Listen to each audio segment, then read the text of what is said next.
Sound check 1 2 3. Sound check 1 2 3.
Good morning. Welcome to Planning Committee. Today is December the 2nd, and it's my last Planning Committee as chair. Thank you so much. Thank you, committee. Thank you. Thank you, staff. Hearts all around. So thank you. Thanks so much. So I wanted to say thank you to everyone, including Lisa and Sal, Team Salsa, for being awesome. So let's get this party going. Please have all of your electronic devices switched to a non-audible function during committee meetings. And as we have quorum present, I'd like to call this meeting to order at 9:30 a.m. Here in chambers with me is Councillor Cooper, Pauls, Alex Wilson, Kassar, Taddison, Nan, Beatty, and Councillor Maureen Wilson. Online is Councillor Kretsch. So let's get this party started. Clerk Kelsey, are there any addendum items to this agenda? Yes, Chair Wang, the additions have been noted on the published agenda. Okay, are there any amendments to this agenda? Looking around the room. Seeing none, may I please have a mover and seconder that the agenda be approved as presented, please? Councillor Nan, Councillor Beatty. This is a e-scribe vote? There wasn't anything? It's a hand vote, yeah. Okay, so hand vote, please. That looks like everyone, so that carries. Thank you. Members of committee, we are now going on to declarations of interest. Are there any declarations of interest at all? Seeing none, let's move on to approval of minutes from previous meeting. This is from November 14th. May I have a mover and a seconder to adopt the minutes of November 14th? Councillor Kassar, Councillor Pauls. This is also a hand vote, so may I have your vote, please? Looks like everyone, so that also carries. Now let's move on to delegations. So before we begin our delegations for today, members are reminded that questions of the delegations are for clarification purposes only and not for debate. Note to our delegates, you will have 5 minutes to complete your delegation. You'll hear a tone after the 4-minute mark, and then you'll also have an additional minute to finish up. Up first is Anthony Slemmy from West End Home Builders Association, respecting the Hamilton's Comprehensive Development Engineering Guidelines in action. Anthony and I think May is also coming down. So come on down to the podium. We're just getting your presentation set up.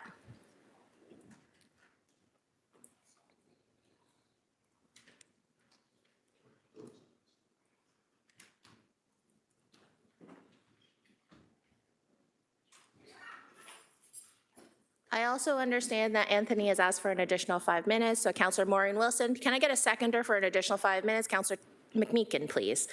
This is a hand vote? It's usually an e-scribe vote, so.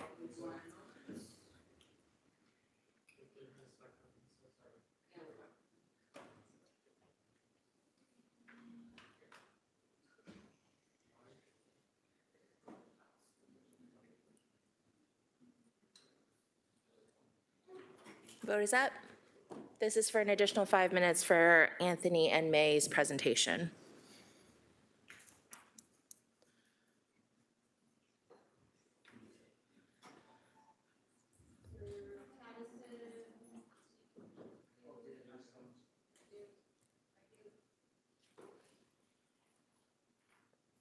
And that carries 11-0, so thank you. Anthony, May, you guys have 10 minutes, okay?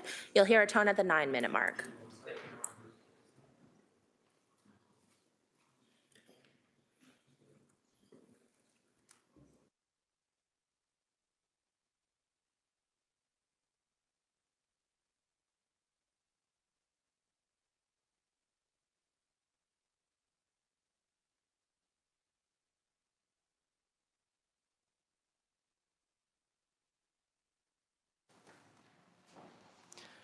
Good morning, members of the committee, members of the public, staff, everyone in attendance here today.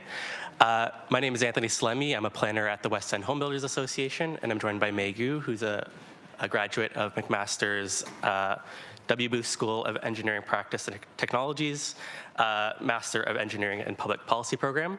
Over the past year, we've been working on a project. We've titled it Hamilton's Comprehensive Development Engineering Guidelines in Action.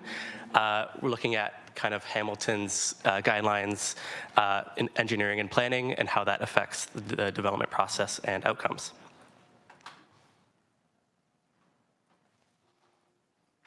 Sorry. I won't spend too much time here. So obviously, Hamilton is facing a lot of challenges, including a growing economy and population, the need to balance housing with long-term public benefits. We have an ambitious housing target, as we all know, and obviously, in the current market conditions, we're facing slow progress. Lots of policy guidelines, standards affect development, some mandatory, some non-mandatory, with the ultimate goal to guide desirable outcomes. But we wanted to take a look at the slew of guidelines and standards that affect development to examine their feasibility, effectiveness, their efficiency, with the ultimate goal to reduce development friction and provide some engineering and policy recommendations. So I'll pass it off to May to kind of go through our study and its outcomes. Thank you, Anthony. I will start with the method of our study. In this research, we employed a comprehensive approach, including a policy review and on-site tests, stakeholder survey and interviews, literature review, and comparative policy analysis. These 5 methods informed our recommendations and help us identify topics for the future studies. Our work focused on several key policy areas: stormwater management and low-impact development, tree canopy coverage, and sidewalks and complete streets. Our policy review examined how municipal policies are developed within the provincial framework. Use the stormwater management theme as an example. We reviewed policies across 3 levels: the provincial framework, its local adaptation, and the final municipal guidelines now in place. Hamilton builds on the provincial direction by introducing a tiered objective system, including consistent provincial targets, a hierarchy of strategies, and refined municipal targets. Our on-site tests applied policy requirements to 2 condominium residential developments, 1 low-rise and 1 high-rise, to assess how they work in practice. We found that applying LID requirements is highly dependent on site conditions and often leads to unique challenges. Some sites encountered significant constraints and unintended trade-offs, while others were less effective. To better understand the challenges, we conducted surveys and interviews with stakeholders from both the public and private sectors. Participants include planners, engineers, developers, city councilors, and city staff. We used tailored questionnaires and guides for each stakeholder group, which allowed us to gather role-specific perspectives on shared development issues. In total, we received 18 survey responses, and 15 interview participants were engaged. Across all stakeholders, we found several areas of alignment. There was clear recognition that guidelines serve as an important policy tool. Stakeholders share a commitment to sustainable development and acknowledge that guidelines cannot address every scenario, and ongoing dialogue is essential. They also emphasize the need for better coordination and communication to improve efficiency. These common grounds formed a strong foundation for further collaboration. Beyond the shared field, we also identified recurring themes for improvement. These include communication and coordination across city departments, as well as between the city and the industry, site-specific constraints and the needs for flexibility, the importance of staff support and workforce development, joint efforts from both the private and public sectors for maintaining consistency and completeness in implementation. To explore the best policy practices, we conducted a detailed policy alignment review and a high-level comparison of development guidelines across several Ontario municipalities. For example, we compared LID policies to see how each municipality adapted the same provincial framework and observed difference in targets, measures, hierarchies, and guidance for implementation and decision-making. Through our case study, we found that some cities adapt more permissive standards, while others take a more restrictive approach. When developing the policies, looking at peer municipalities help us understand what strategies are most effective in balancing diverse development objectives.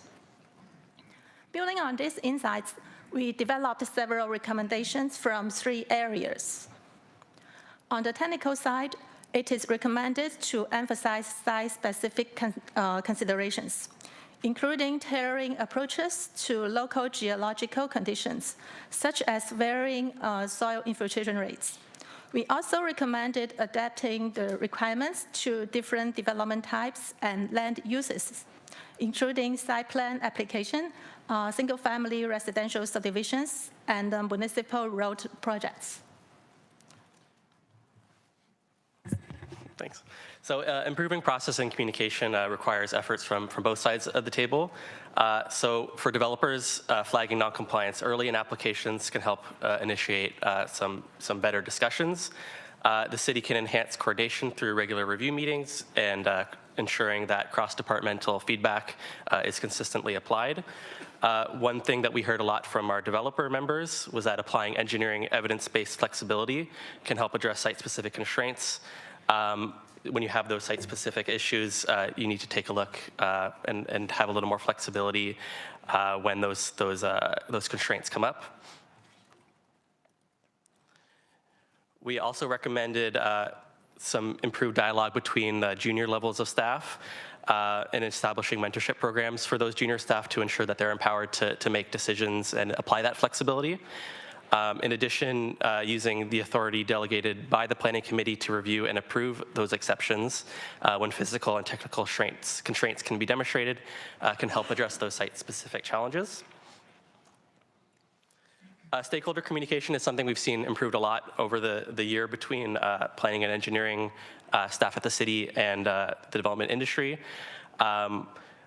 Some recommendations we had come out of the report were establishing structured technical review pathways, supporting peer-to-peer discussions grounded in engineering rationale, and engaging reviewers with practical expertise to enable case-by-case evaluation. We also recommended involving the development industry early when revising or introducing new guidelines, and assessing feasibility of policy changes through real-world project conditions or pilot initiatives. So we've had some good dialogue recently through the new engineering working group and the new City Builders Forum just to improve that dialogue. In terms of policy framework development, we recommend building frameworks that balance that effectiveness, constructability, economic viability, and long-term maintenance. They all need to be considered together when we're applying standards to development. In terms of governance structure, it should emphasize shared responsibility for public interests, transparency, accountability, and meaningful stakeholder engagement to ensure that we get the guidelines right.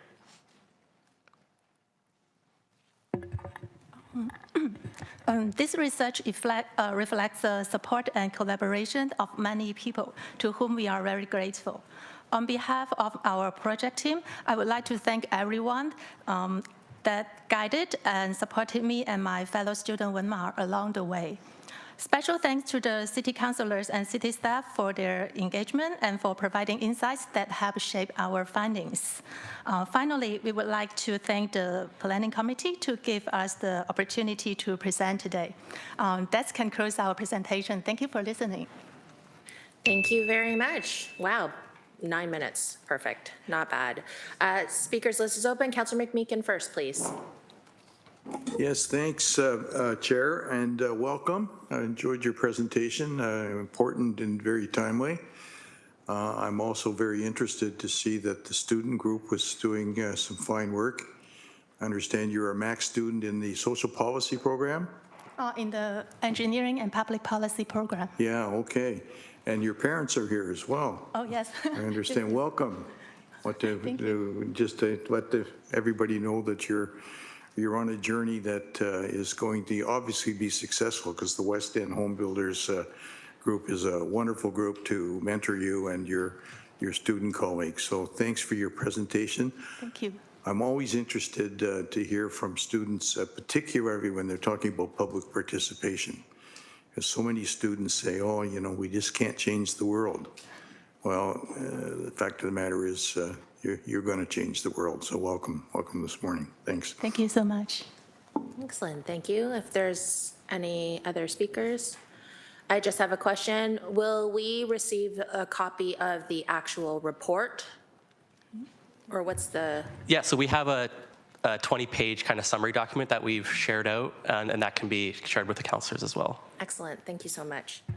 All right, thank you so much. 谢谢你来，中文。Okay, all right, thank you so much. Let's move on to our next delegation, please. Oh no, we're going to actually receive this delegate. So may I have a mover and a seconder to receive this delegation? Councillor McMeekin, Councillor Pauls. And this is a hand vote, so may I have your vote, please? Looks like everyone, so that carries. Up now is 6.2. This is delegations respecting the rental housing licensing pilot program. This is in relation to item 9.9 today. First up, we have Stephen Liu, who is virtual. Is Stephen online at all? Okay, I'm just also checking. So I don't see Stephen online, so we'll come back to Stephen. Do we have Lucy Bruce in person? Yes, come on down. Perfect.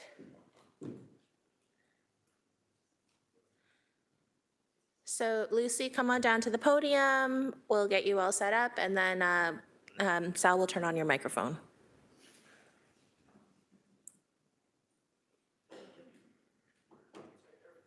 Sure, of course.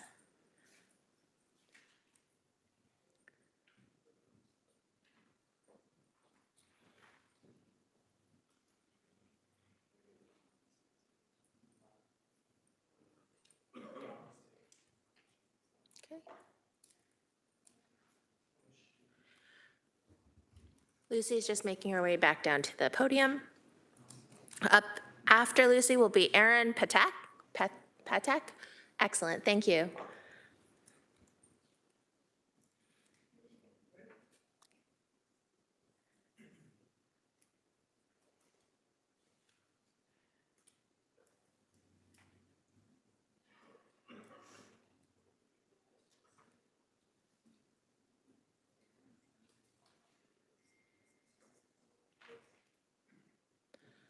Lucy's just getting her laptop set up.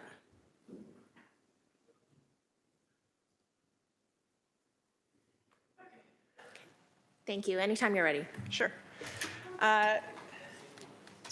Good morning, everybody. Good morning, council members and other delegates who will speak today. It's without question that many of us who come here to speak today come with a commitment to the housing industry and real experience on how hard it is to be a landlord. For those small landlords who will be most impacted by this, I can stand here today and tell you why it won't work, the licensing that we have been talking about for years. There are so many cities across Ontario that has proven that not only do the licensing fees not cover the cost of running this program, but they also don't go to target the people who need to be targeted. How many of you have children? One's a good one, one's a bad one. You can't parent them the same because it doesn't work. What I'm here to do today is to ask you to think differently. We have been talking about this for years. And as a landlord who was out shoveling my sidewalks this morning, because that's what you do, you're not going to get the bad landlords to do the things you want them to do by fining them. That's not what speaks to them. You need to come up with a program that will speak to what they believe in. Believe in is getting the most for what they can for as little as they can. I'm asking us to look at cities who have thought outside the box.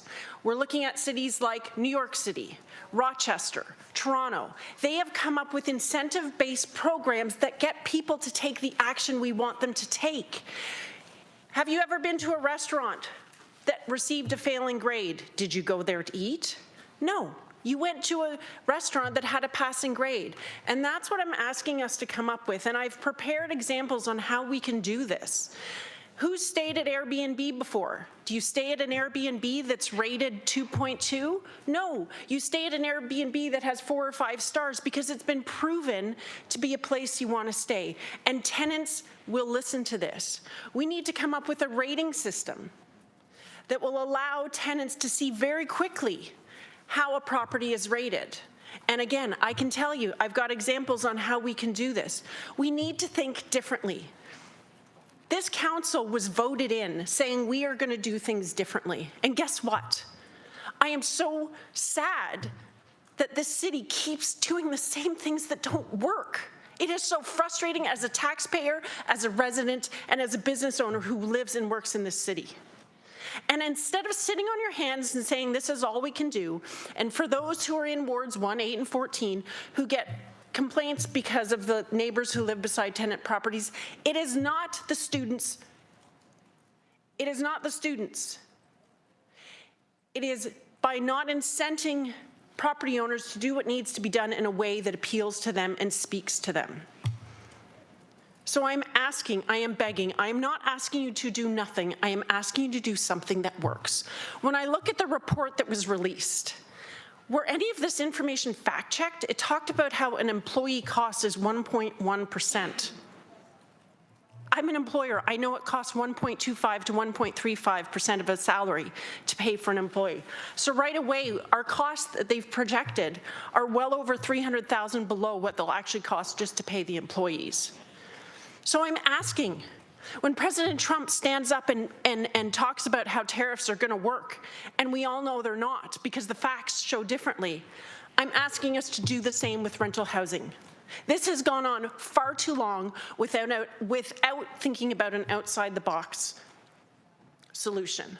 And I am asking you, we don't need another consultation. We don't need another focus group to come back to the same solution. We need something different. So rather than, I'm not asking you to say no to do nothing. I'm asking you to say no to a program that has proven it doesn't work. I have 1 minute left. And I know there's a lot of familiar faces I see in this room because I was a board member on the Hamilton District Apartment Association for a number of years, and I have been a landlord in this city since 2005. And I have worked my fingers to the bone to try and work hard to have good places for people to live. And to say that all landlords are bad and all landlords should be penalized with costs that really are irrelevant to their properties because they keep them in good standards is like saying that all tenants are bad. We need to target those who are doing the wrong things with many of the measures the city already has in place. We have fire code, we have bylaws. And it's not just landlords who are going against these bylaws, it's property owners who live in those properties. So I am asking you today, do not put another program in place that will not work and will cost the city far more than what we pull in. I am begging you, please do something different. Thank you. Thank you, Julie. Speakers list is open. Councillor Beattie first, please. I didn't expect to be first. Okay. Sorry, Lucy. I'm sorry, Lucy. That's Called okay. you Julie. I go I'm by sorry. Julie, Lisa. Sorry about that. Sorry, Councillor Beattie, please. Thank you, Chair, and through you. Thank you for the presentation. I think if I understand the suggestion that you've offered is moving towards the rating system. Is this what you're envisioning for student housing in particular, or what is how I mean, we're dealing with the student licensing issue today. Is that 100%, and I say we start there because your students are always on their phones, right? They live by rating things, voting on things, doing all that thing. We're talking about students, and I'm suggesting we're starting there because that's what we're talking about. And there is, again, we have all the systems in place to inspect. We have 311, we have all these other property features in bylaws, et cetera, to find these things out. We don't need to hire new people to do that. You need to create a system that incents people. So if you're a landlord who's been rated A for 3 years in a row, guess what? You might get some sort of cost reduction instead of penalties. You're also going to get free advertising. People are going to want to live in your properties because you're rated an A. I have an Airbnb in my residence. I work so hard to make a 5-star rating so that you get people to stay. Landlords will start to see very quickly that if students keep rating them terrible, doesn't take care of the property, no heat, whatever, all these things very quickly will be incentivized versus landlords who, you can find them. We've seen that in Hamilton. Absentee landlords, you can find them, you can do all these things. It doesn't help. They don't care. But guess what? When they go to sell that property one day, because eventually they will, they're in it to make money. as public information, very quickly that can be, hey, this is a property people want to rent. This is a place that's always rented because it's rated A by the tenant population. That's more important than being fined by the city that no one's ever going to know about. So I'm asking to create a system that rewards those who do what they're supposed to do instead of penalizing those who really, they don't care. So yes, I'm suggesting we start in the student and then expand Okay. it. Thank you for the answer. I had not anticipated asking these questions because I think what you've proposed is a different tact to what's been presented to us. So I'm kind of thinking on the fly. Yeah, I hear you.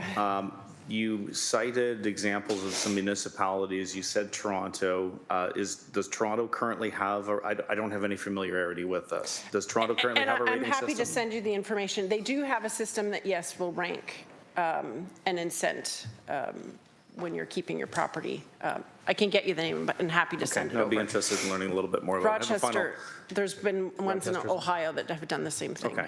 I'm always interested in kind of the Canadian context, so perhaps the Toronto one is the best reference point.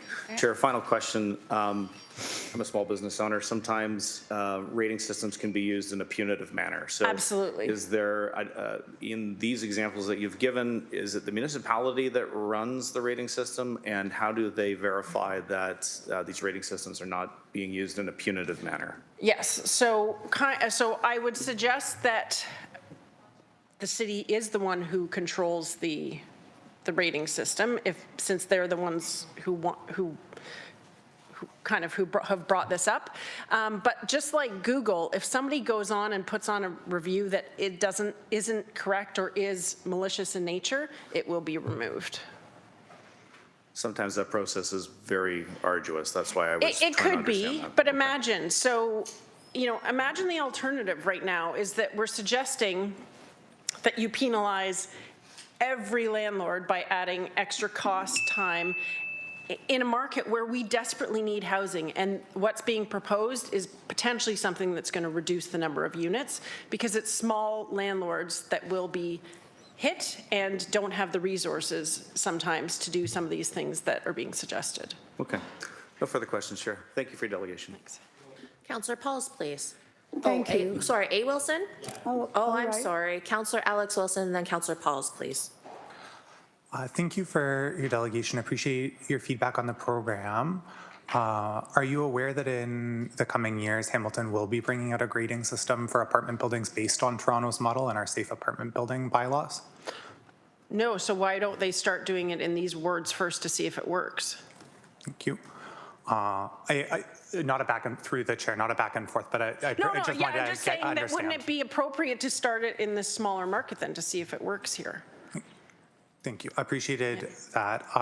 I also just wanted to follow up. You brought up the example of a cafe and the health inspection piece. When you were talking about the cafe, I didn't interpret what you were saying was, all small businesses that run food are inherently filthy, so they need to be checked. But when we're talking about this licensing program for landlords, I've heard several times that bringing this in is an implication that people aren't doing their job well or that they're being punished. Yep. Could you just help me understand? We don't think about food licensing as a punishment for, say, a cafe. We think about it as protecting public health generally.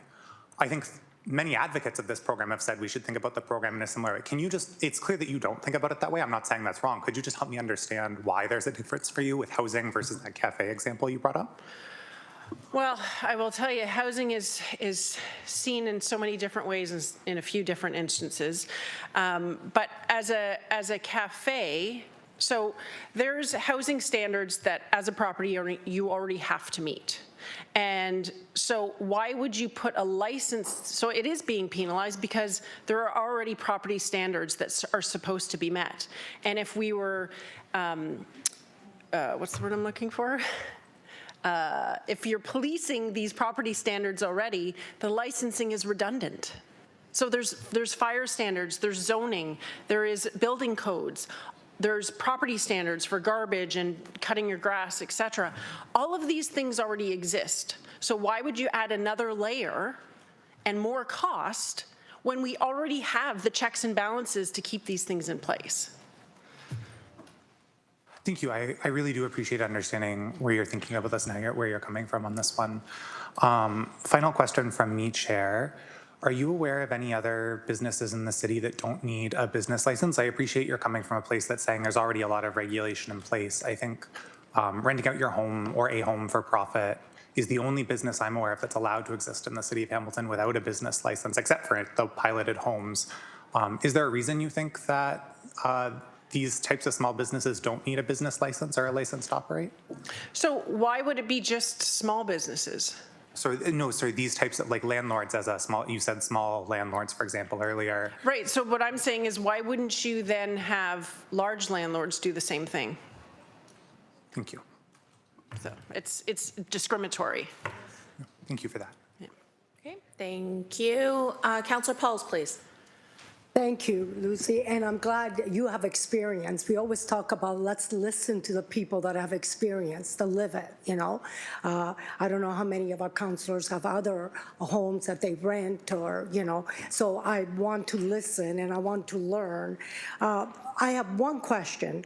When we penalize the small landlords or the entrepreneur that has a house, where does the money trickle down to?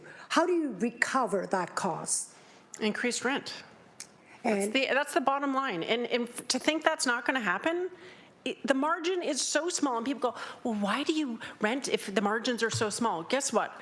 I have been a small business owner my entire life. I don't have a pension. RSPs are way overrated and don't. So for most small landlords, it's to do something to try and create a life for you down the road. Yes. And when I got into this, I knew it was going to be hard work. But yeah, never. Anyway, you didn't ask me that. Yeah. Bottom line is where does the expense go? It has to go. It goes to the rent. It increases rent. And when tenants and when people are saying housing costs are so high, rent is so high, this is a prime example of putting it harder on the landlords so that they can increase to the renters. So we're, you know, question? so I had another question before you just, it's so true. We have so many bylaws. If we kept all bylaws, we might not need this 100%. license because we have fire code, Sandra, and you said it. In your opinion, should we enforce more bylaw when people complain and do that? Well, I don't understand why we don't. I mean, I live in Ward 1, and I can tell you that there are a number of property owners that I go, like, seriously? And okay, so, you know, I complain on different things in the neighborhood, but so should everybody else. And the fact that it's the tenant neighbors who are complaining, I get it. And trust me, all of you councillors, it's a tough job. That's why more people don't do it. And I get you get complained on. But you have the resources already in your back pocket in the city to do the job of fighting these things. And if you want to call it a fight, we'll call it a fight. But we have the resources. We don't need to put another layer on top that has been proven not to work and to be expensive to the city. Thank you for coming and speaking and sharing your experience. And my last question is, are people that are, let's say, small entrepreneurs that want to advance their life, like you say, you don't have a pension, are we driving them away? And people providing housing for people, are we driving you away from Hamilton? I'll tell you this, I moved to Hamilton 9 years ago. I've been an owner of property here since 2005. I moved here because I thought the city was going to do something different. And I thought, you know what? Living in the community, I really get a sense for what's happening. And I'm disillusioned. And I will tell you that my partner in owning these properties, who now lives elsewhere, has said, like everything we're doing to try and do good is not being recognized, and those who aren't doing good are you know, we're going to pay the price for it. So yes, it does drive people away from doing. Thank you. Yeah. So I agree with you. We need to penalize the people that are breaking the law. We have bylaws, and not penalizing everybody. So thank you for coming. Thank you, Councillor Pauls. Up now is Councillor Nan, followed by Councillor Cooper. Councillor Nan, please. Thank you. Through you, Chair, thank you for your delegation today. You had referenced a number of American cities, but I was wondering, are you aware of the city of Brampton's rental licensing program that they have implemented and successfully now rolled out citywide? Are you aware of it? The successfully is the last thing that I would call that program. So you are aware of it? Oh, I'm quite Thank aware you. of it. Through the chair, the next question I had was... And no offense, Yeah. but Brampton is the last city the city needs to model itself after. It's got a lot of problems. Thank So, you for your good. opinion. No, The no, next question I I was- had for you, if I could, Right. through the chair, because I want to respect the dialogue here and not a debate. And I just really wanted to get an opportunity to hear from you based on the questions I'm asking. Did I hear you correctly previously stating that you don't believe renting homes should be viewed as a business?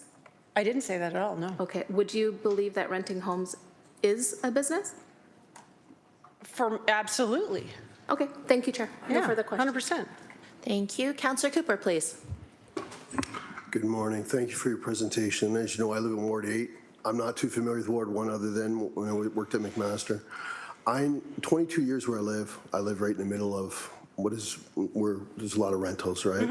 I've seen a real evolution, okay, over the last 22 years. When we first moved in, it was like students, rentals, it was craziness, parties, fights in the street, the whole craziness, right? Today, the base has really changed. I see a lot of tenants or landlords living there. It's new Canadians. It's a whole different. Have you seen the same evolution in Ward 1 since you've owned your property there, or has it changed or not changed? Got better? Got worse? What's your version of what's happening in Ward 1? I would say it has, the student population has expanded by way of footprint. So before, years ago when I was in those student years, students didn't really cross the bridge, right? Everybody stayed in that sort of Westdale, Annalise Woods area. Now it has expanded. So I would say the evolution is that the students are willing to go further outside from from the campus to live, which means that very well student population can be well outside of the actual ward itself, because we've got Sobe Bikes, we've got Uber, we've got students with a lot more money than when I went to school who are willing to go outside those areas. So yeah, that's what I would say the biggest evolution is. Okay, so very different, because when we start talking students and licensing, that doesn't really apply to what's happening in Ward 8 right now. It's totally changed, but it sounds like in Ward 1, it's become a bigger population, and like you say, may have expanded outside of even Ward 1, might be in Ward 2 or some of the other wards as well now. So Yeah, yes. Anyway. yeah. Go ahead. What were you going to say? No, I was just going to say that is quite honestly the property standards and issues that exist in those student wards, and that's kind of what they are, really exist all over the city as far as property standards not being kept up. And I mean, you look at city housing buildings. I own a property very close to one, and it is aghast at how those are kept. So if the city can't even keep their properties, I'm just saying is that anyway. Yeah. Well, thank you. Thank you for your perspective. I just wanted to understand it, because similar to what you've mentioned, what's happening in my ward happens across the entire mountain. And it's interesting that only certain wards are picked out, and there has been a real evolution, and I don't think some of this has been recognized by the program. So thank you for your comments. It informed me greatly. Thank you. Thank you, Councillor Cooper. Seeing as there are no other speakers, thank you so much, Lucy. Thanks. Up now is Arun Patek. I'm sorry if I have mispronounced your name, so I hope that you'll come up to the microphone and just correct me on your name, sir.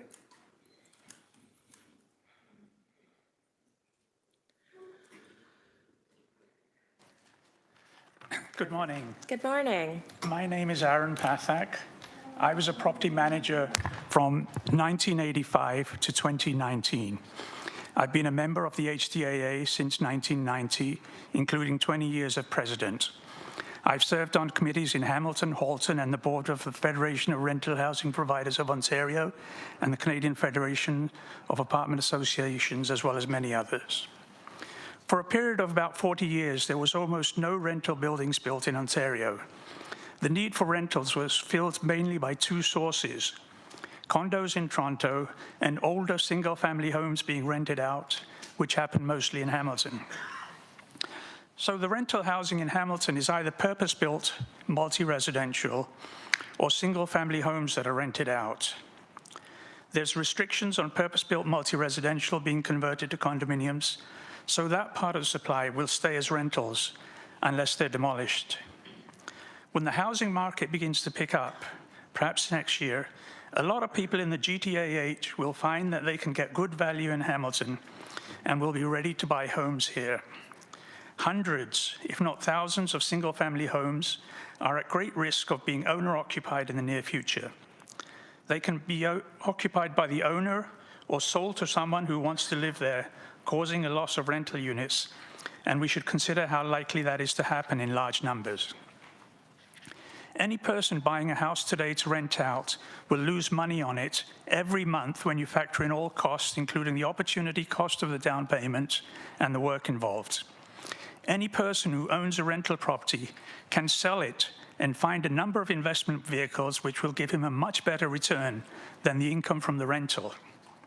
To put it very bluntly, rental property owners are not making as much money on their rental properties as they could elsewhere. Why do they get into it, or why are they still in it? Generally, people get into it for the anticipation of an increase in value. However, today, people are not as optimistic about that property values rising. Lots of rental property owners are considering getting out of the business. They just haven't got around to taking action or selling, or are waiting for the market to pick up. Hamilton will see the loss of a large number of rental units within the next few years, and tenants will have nowhere to go. The cost and work involved with rental licensing will provide the incentive for many properties that are currently rented to be sold. Further, if there's ever a maximum temperature bylaw, that will increase the loss of rental units. Another reality is that a rent increase guideline is less than the increased cost of operating a building.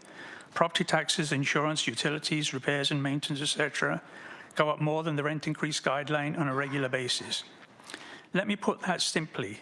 Lots of property owners find their income is dropping every year. Rents do go up on turnover, but often the cost of repairs and upgrades on turnover can range from $10,000 to $30,000 depending on how long the previous tenancy lasted and how well the tenant treated the home. Many property owners may have to take out a loan to pay for the work involved. I'd love to talk about vacancy control if I had the time, but I don't. Also, I want to go back to one of the reasons for considering licensing. That reason is the bad behavior of students. The problem may be reduced in the future because of two factors. Firstly, there have been some student rentals built, and secondly, we are getting fewer international students, and therefore the demand for student rentals in the community is decreased. Some people assume the property owners will absorb the cost of licensing. That is likely to put their income below a level where it's worth staying in the business. One of the city subcommittees I was on was the one looking at licensing, and I remember some comments from the discussions. Councillor Aidan Johnson said something like, "There will be a loss of rental units, but I've seen some of the units, they're not much of a loss." If he was here today, I would ask him, were these units we're willing to write off worse than the encampment tents? Councillor Terry Whitehead kept repeatedly bringing up a student who was living in a garage. Again, I would question, are tents better than the garage? We can debate the benefits or otherwise. We can debate the benefits or otherwise of licensing, but even if it was a good idea, a housing crisis like we have today is not a time to risk the loss of rental units. A vote for rental licensing is a vote for more encampments. Thank you. Thank you. Speakers list is open. Seeing as there are no, Councillor Cooper, please. Thank you for your presentation. Just wanted to understand from what you were saying there. So you're, I think, referencing the fact that when people get displaced, they're ending up in, your sense is in parks and in tents. And so when people get displaced, your sense is the city has no program to deal with that. It just overflows in the local park. Is that your, am I understanding you correctly in terms of what you're saying here? Yes, when the discussion started back before 2008, two things we said very strongly was that licensing will cause a loss of rental units. But we also stated that even the discussion of licensing will cause a loss of rental units. People who have homes who get the opportunity to sell are likely to sell and say, let me get out of this business. There are other things I can invest my money in. And the entire supply we've had for decades has been the single-family homes that have been converted to rentals. We haven't had the purpose-built supply built. So, you know, if we lose these single-family homes that are currently rented to people who want to be owner-occupiers from the GTA, then we will have a problem and tenants will have nowhere to go. It's just very simple matter that if we lose the rental units, where are the tenants going to go? Well, you know, if you look at the statistics, fall of 2024, we're at 1,200 homeless. Now we're over 2,000. There's probably a lot of different things affecting that, but I do agree with what you're saying. That is a contributing factor as well. So thank you. I appreciate your presentation today. Thank you. Thank you, Councillor Cooper. Seeing as there are no other speakers, thank you so much for your delegation today. You're welcome. Thank you. Up now is Carrie Yang and Stephen. Stephen, are you coming down too? Okay, Stephen De Cordova, who from the McMaster Students Union. So they will be coming down to the podium momentarily. I also appreciate how both of them are wearing maroon today. So they're really repping McMaster today. Oh, and Councillor Wilson, definitely.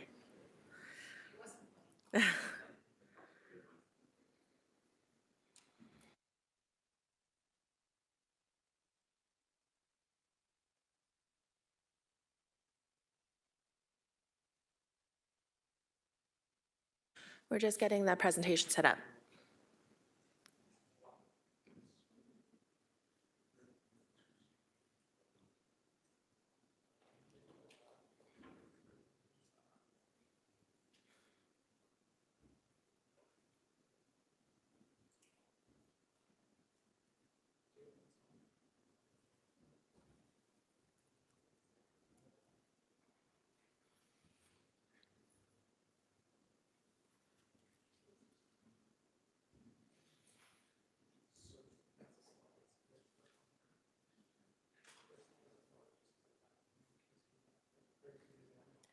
Okay, Sal's going to turn on your microphone, and then you can adjust the microphone accordingly. Thank you. Anytime you're ready, guys.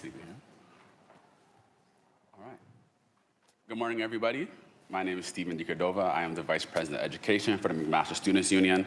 I'm joined alongside Carrie Yang. I'm the Associate Vice President of Municipal Affairs, also a fourth-year student at McMaster.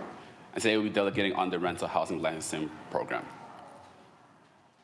So quick background about the McMaster Students Union. So we represent 32,000 undergraduate students at McMaster University. And a lot of our data from today is from our Your City survey, which had about 500 student respondents provide feedback on their experiences living in Hamilton and how they interact with the city as a whole. So Stephen mentioned that McMaster University is home to over 32,000 undergraduate students. Most of these are local Hamilton residents. In our survey, 71% responded that they actually rent in Hamilton. And this is not including students who are already local to the city. But of these respondents, 1 in 5 reported living with 7 or more roommates, up to 12 other roommates, sharing on average of 2 washrooms. And also 63% of respondents also shared that they're required to do rental maintenance. So this is pest control, CO, smoke, fire alarm maintenance, mold control, any sort of maintenance to do with the rental housing. And most importantly, most respondents also said that they want more landlord regulations, even if it came at the cost of increased average rent. So this is from the voices of the students. And to give a little more context about what the conditions of the student tenancy situation is, you can see in the first picture is a line going around the block taken, I think, last year as I was walking to school, of students lining up to see a rental home in Ward 1. And this is sort of what's been normalized in our ward, is that the demand is very, very high for rental housing. Students want to live in Hamilton. Even students who live in neighboring municipalities want to live here in Hamilton to be in their ward near their campus and near their community. And because of that, students are willing to line up around the block to see a home. And there is also that associated pressure for students to sign leases that might have conditions that are subpar, that might not meet building code, because there's such a high demand and not enough supply. And a lot of the times that condition could be overcrowding and could be, in the second picture is a listing from Facebook that I came across as I was looking for housing, which is a rental for a bed in a bedroom, with the other bed being that of the landlords. And we also all likely remember in 2016, the deadly fire that killed 3 tenants in a home that had overcrowding and also was not licensed properly. So the challenge as a picture here is tenant safety, and it's something that students are especially vulnerable to, but all tenants across Hamilton as well.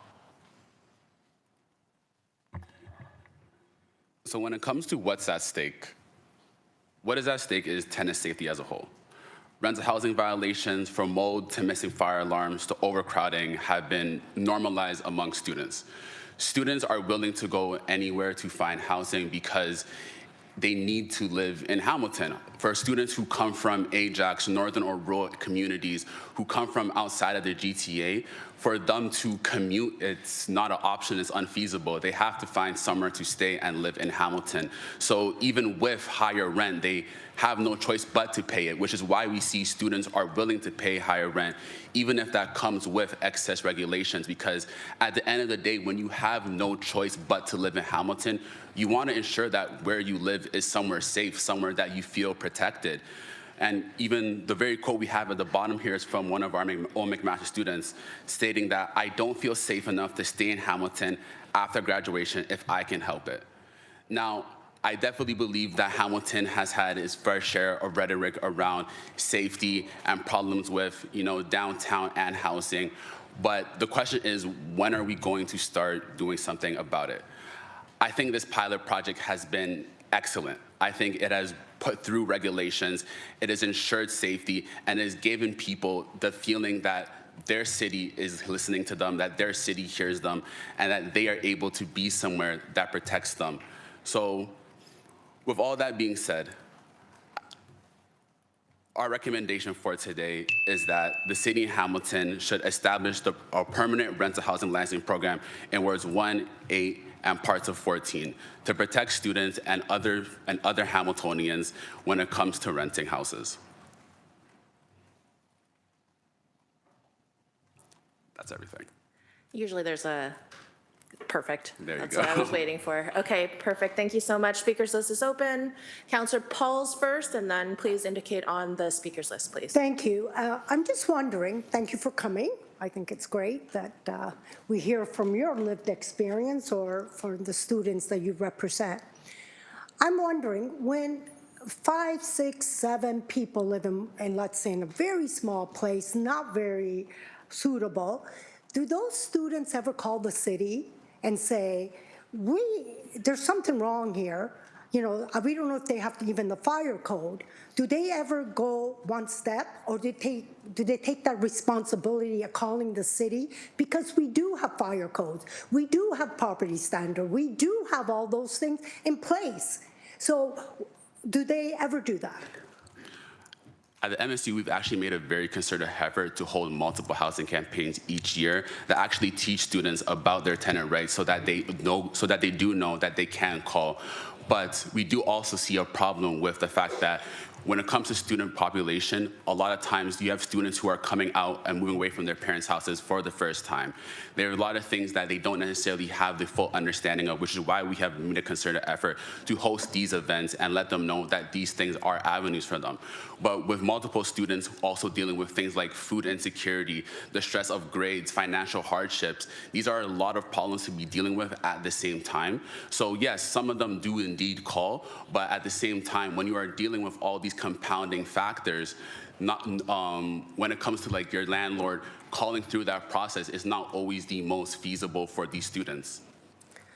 I understand that, but maybe education is better than blanket every single person.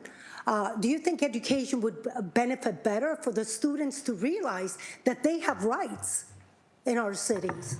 We absolutely agree. We think tenant safety and tenant awareness is huge, and we do our part in that and ensuring students feel the empowerment to be able to take the efforts if needed. But the general sentiment around students balancing their course load, balancing extracurriculars, what their future plans, considering where they want to go afterwards, it's already a big burden for students. And the biggest sentiment that students tell us is that navigating the systems of the landlord-tenant board or calling the city bylaws or knowing the city bylaws even is almost an unreasonable expectation, because if a rental house is not up to code, a landlord should be able to bring that up to code before renting it out to students, but placing that burden onto students who are already trying to understand what they're living on their own for the first time, understanding where they're going to go afterwards. It's not always an expectation we want to put on students, but we do want to empower them to know their rights. That is something that we can agree completely on. And if I can even give a little context to like my own personal post-secondary education, in my third and fourth year, I had 3 part-time jobs. I was running extracurriculars. I was studying for the LSAT. I was applying to law school. There were days I woke up in the morning and I didn't even have time to make breakfast. So when these are all the compounding factors and variables that students are dealing with, how is that expectation and then being put on them to then have to go and deal with all of the problems that are coming with their landlord, especially when some landlords are mischievous in their actions and they do know what they are doing. So with that being said, do I think education is important? 100% so, and that is why we've made a set effort to educate students on their rights. But at the same time, with the multiple compounding factors, it does limit their ability. I want to ask you, because it's been a pilot and it's been good, you have noticed a difference? Do students come up to you and say, oh, this is wonderful now, I only have 2 people living in one room? Have you noticed a change in the tone where your students are responding to your survey? Yeah, and that's actually something we didn't want to assume, and that's why we conducted the Your City survey just a few months ago, and students took the effort. After the survey, they had the chance to share their thoughts, and students took the time to share personal thoughts about what they thought was important, and landlord regulation was the biggest comment that we received. Also, Stephen and I are both renters in Ward 1, and we had people come in to do the fire inspection, and that's actually how I found out that I did not have a smoke alarm in my rental house. So for me personally, in that small way, it's already made a big difference, but we do hear that often. We also have a municipal affairs committee, which is made up of students that are a little bit more informed and engaged with what's going on in the city, and they want to inform this sort of work, and they have spoken very highly of the pilot program as well. Thank you. I'm on the mountain, so I was just asking one more question. Last question. With all the new buildings, I know there's new apartments built, because I couldn't believe it's almost done. When is McMaster apartments going to be completed? Do you know? So the McMaster Students Unit and McMaster are separate entities, so I can't speak on anything that the McMaster University is doing in regards to their building plans. Yeah, I'm just wondering how the rental is going to all switch to those apartments also. Okay, thank you. Thank you very much. Thank you, Councillor Pauls. Up now is Councillor Nan, followed by Maureen Wilson, followed by Councillor Cooper, Councillor Alex Wilson, and Councillor McMeekin. So up now, Councillor Nan, please. Thank you, through you, Chair. Thank you for coming to delegate today. You said 500 plus respondents to your survey? Yes. That's incredible. And do you have a sense from your student union demographics how many of the students currently rent? You mentioned something about there's a portion that you know live in Hamilton, are students at McMaster. Do you have a breakdown of how many rent in total? So of the 500 respondents, 71% rent in Hamilton, and we have 32,000 students, so it's much more than 500, but we can sort of assume, in general, when you walk around campus, and if you were to pick someone off of campus, they would likely tell you that they're renting in Ward 1 or somewhere else in Hamilton. Thanks so much. Next question I have is, you said that overwhelmingly the survey respondents said that the program has helped students as tenants feel more safe. You mentioned in your slide deck mold, missing fire alarms, your own experience of a missing fire alarm, pests. The overcrowding piece, is there any more you could share there in terms of that expressed concern and how that's been addressed?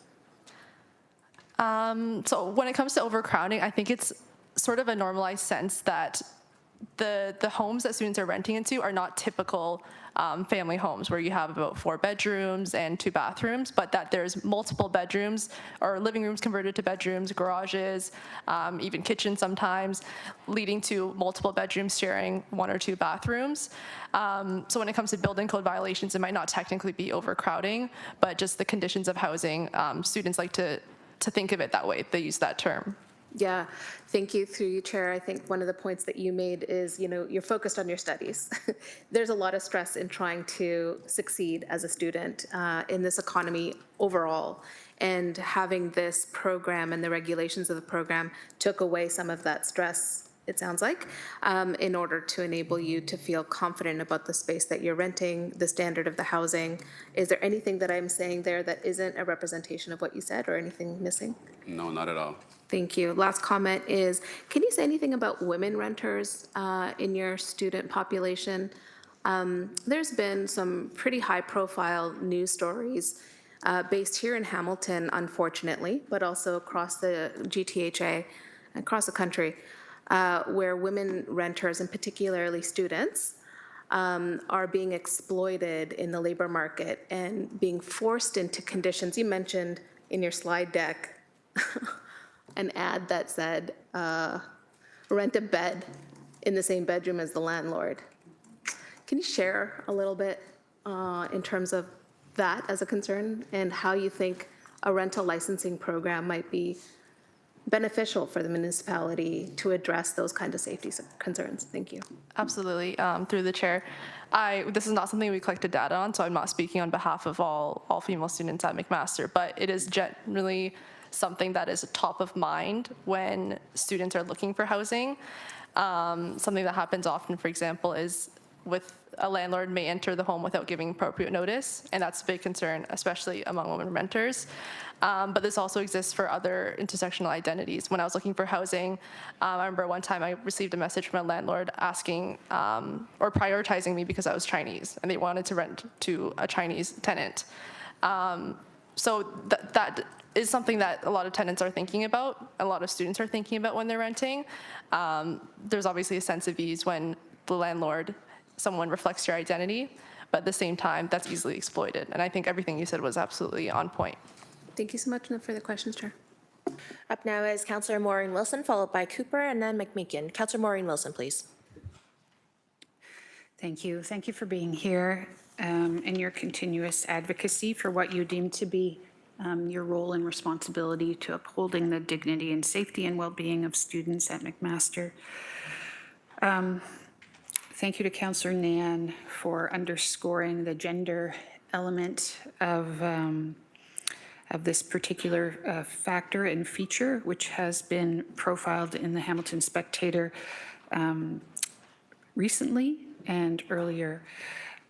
I have had the great privilege of knocking on every door in Ward 1, and I would like to give you the opportunity, as part of your responsibility, to share with us, just going beyond the survey numbers, some of the stories that have been disclosed to you of the conditions that some of your undergraduates have been living in. Would you be able to do that through the chair? Yeah, there's a story recently that I laugh about now, but in my first year, I'll speak on other stories as well, but my first year I rented a home in Ward 1 and I noticed there was these hairline cracks on the ceiling.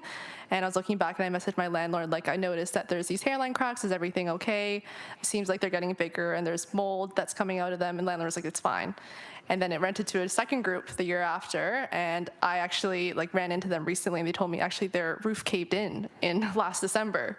And I was like, that's so interesting, because I remember I was concerned about that. That's one of the reasons why my group decided to move out, because we felt the landlord wasn't responding to our concerns, and we were worried something that would happen. And that's not the craziest story that you'll hear among students. A lot of students, what we were talking about earlier, is that they know that there are conditions that are not up to par, but it's easier to almost suck it up because they need to get to class at 8:30. So when are they going to fit in the phone call? When are they going to fit in the inspection time? All of those responsibilities, I think, sort of get put to the side because it's not an expectation that should be put on the tenants at the end of the day. But ceiling caving in, doors that are broken into that can't be fixed on time. When we talk about gender safety, like that is huge. That was another issue in one of my student houses. I've had both the privilege and the opportunity to live in a different student house every year that I've been in Hamilton.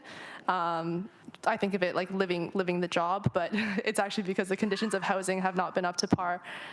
So I've been moving houses every year, but that also teaches me what students are experiencing at different student houses, and those are some of the concerns. And if I can add to that, I know some personal stories for myself. I have friends living in rooms that were just renovated to create an extra space in the house so that it could be rented out. They have a room with no closet, no window in the basement, completely blocked off. I've had friends who, and this was on Dalewood Avenue, I've had friends who their bathroom didn't have any fan and the window couldn't be open, so all the humidity simply rose up and it caused black mold all over the ceiling, and nothing was ever done about it. And beyond that, I've also had female friends who have had their landlords walk in on them unannounced. And I guess to even end this point now, even when I myself was looking for rental housing before one of my friends was able to get me into where I currently am, I remember I had explored a spot kind of more near the Fortinos area in Ward 1, and I remember walking into the bathroom and it was just flooded with mold. It looked like it hadn't been cleaned in forever, and there's just a lot of problems I think going on there that for a landlord to even put that on the market as a house that is available, I think is just very questionable in my opinion. Thank you very much. I think my colleague, Councillor Alex Wilson, raised the fact that when you're running a large business or a small business, particularly when it's public-facing, they require a license. And we've acknowledged, I think a delegate acknowledged that they deem it to be a business. And a license is to offer some degree of consumer protection. I think what I'm hearing from you, if I am hearing from you, is that in response to the statement that we've already got the existing tools, the burden is being placed for raising these concerns about housing conditions. And we wouldn't do that in any other business. If you could comment, and those are my questions. Yeah, no, I think when that concern was brought to me, it sparked something in my head because the way I see the rental housing program is it sets a baseline for what should be allowed to be rented. And I wouldn't argue that a baseline is something that is not needed. I think that having something in place to ensure that every house meets in set or adequate level is what we should be striving for and what we should have on the market. In regards to the current systems that are in place, of course, yes, like there are bylaws that are in place. There are some avenues currently in place that students can go, that they can explore, and that they can utilize. But with how long they've been in place and how effective they have been, if they were truly able to meet their mandate, a program like the rental housing licensing program wouldn't need to exist. It wouldn't have been created in the first place. And also, I think Councillor Alex Wilson sets a really great picture because we are very grateful for great landlords, and there are many of them in our ward, and we also hear good stories. Like, we come to advocate today on the rental housing licensing program, not in a vacuum. We understand there are underlying issues in the city as well with rental stock, but what we wanted to highlight today is that it's at the core, it's an issue of tenant safety, and if a rental home is being inspected and they find that it's missing a fire alarm and they install it, and that saves students who are living in a home that could be victim to a fire, then I think that's well worth whatever cost the pilot comes at or the program comes at. Thank you. Up now is Councillor Cooper, followed by McMeekin. Councillor Cooper, please. Thank you, Chair. Thank you for coming today. I think similar to Councillor McMeekin, we need more McMaster students coming and speaking, so thank you for that. I know you mentioned a number of really difficult situations that, other students have experienced, and it sounds like it was fairly recently. What I struggle to understand is we have the rental licensing program in place for about 3 to 5 years. Why is it that we're still experiencing these problems? And that's a great question. And honestly, I think it comes back to what my recommendation for the rental housing licensing program will be after it passes and after it is established in all these wards. I think the major problem is how do we get the bad actors to sign up? And I think that has been something that has been brought up to me in multiple conversations, because to recognize Carrie's point, even recognize Alex Wilson, there are great landlords. My current landlord is amazing. Everything is spot on, everything is bang on. I've never had to complain once. I have no problems with that. But the good landlords are the ones who are going to sign up for the program. They are the ones who have tenant safety at the top of mind. But it is the bad actors within the sector that are the problem. So the question then comes to, how are we going to work together to find an adequate incentive to ensure that these bad actors are now applying for this program? And I think that is where we are seeing that there are still complaints coming forward, because some people have chosen not to listen. The same way with the bylaws previously, some people have chosen not to listen. So it is about how are we now going to ensure moving forward that the programs set in place and the regulations set in place by this program are being followed by all landlords in Hamilton. And really, that's something I struggle with as well, is because we put this program in place. The objective was to deal with those bad landlords. We still have the bad landlords. We have the good landlords signed up, as you said. And so it's like, how do we get to the bad landlords if this program has not achieved that outcome? What is it that we need to get there? And so I do struggle with that, but I also have a question for you around the role of McMaster University. I don't believe the administration's here today. And so what do you see as McMaster University's role in all this? In regards to the quality of housing? Yes, certainly.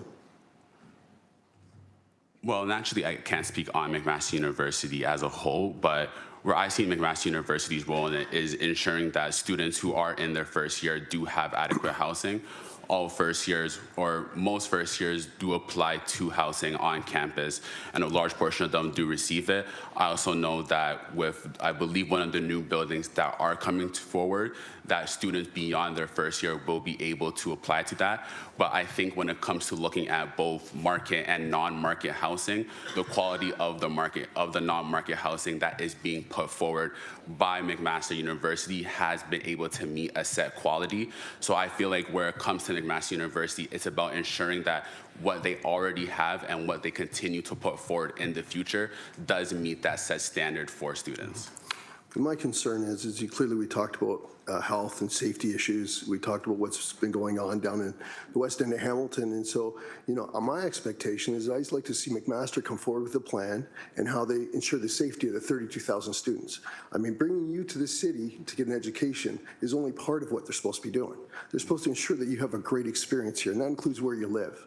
And so if now someone is coming over to City Council saying, hey, we got these bad actors, we need to solve this. I like to understand, and I'm not looking for you to put yourself in a bad way because I know with MSU, but I'd like to see the administration come here and tell us what their plan is to ensure you're safe, and that piece I think has been missing for an awful long time here. I would also like to ask you, you mentioned about 1, 8, and 14, seeing this extended permanently. Now, I know you have lived experience in Ward 1. Okay, I live in Ward 8. I have a different experience, and I live right in the heart of what we're talking about, right? What's your experience with wards 8 and 14? Because I know you recommended it be extended, and that may be just because that's what the pilot was, but do you have any experience in wards 8 and 14? Yeah.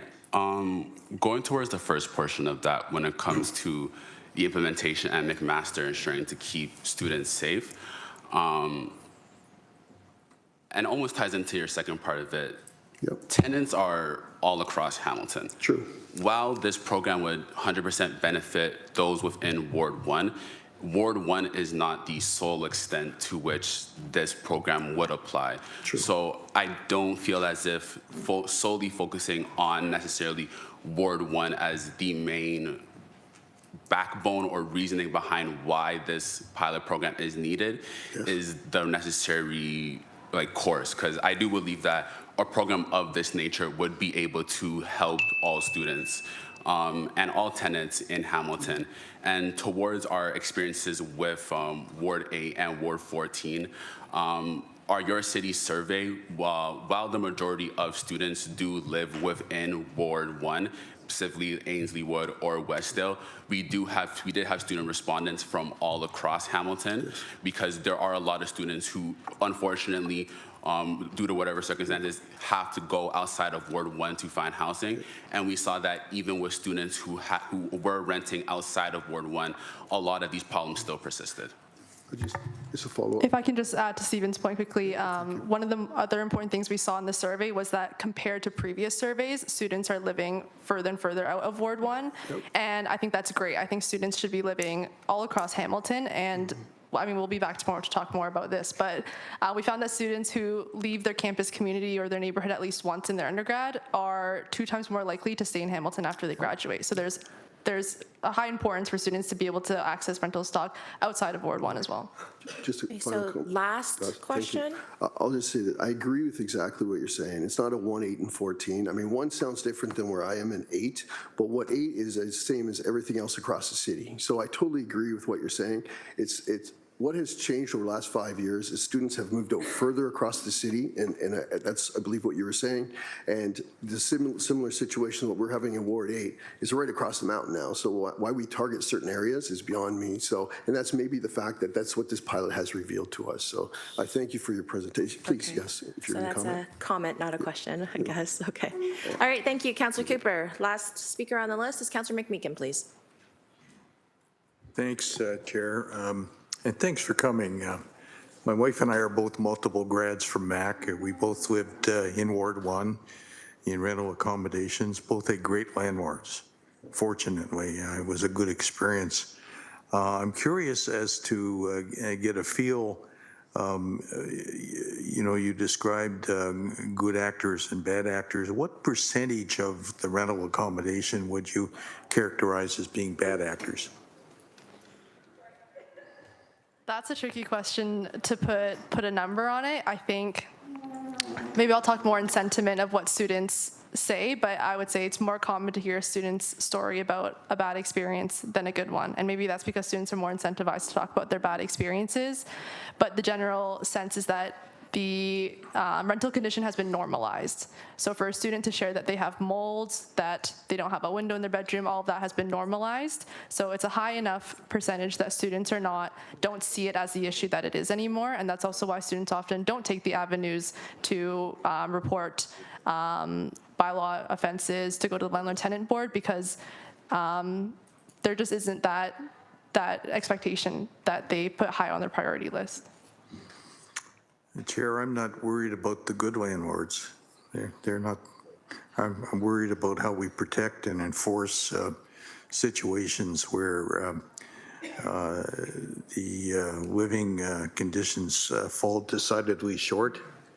And just a quick aside, off of what Councillor Cooper was saying, I do want to offer at least some praise for McMaster. They're building new residences. The one downtown, there's the new Lincoln Alexander. I think that's going to be another 240 suites there, or rooms there, which is good. That's a good start. So they have accepted some responsibility. As one alumni who routinely makes donations to the university, I'm pleased to see that they're doing that.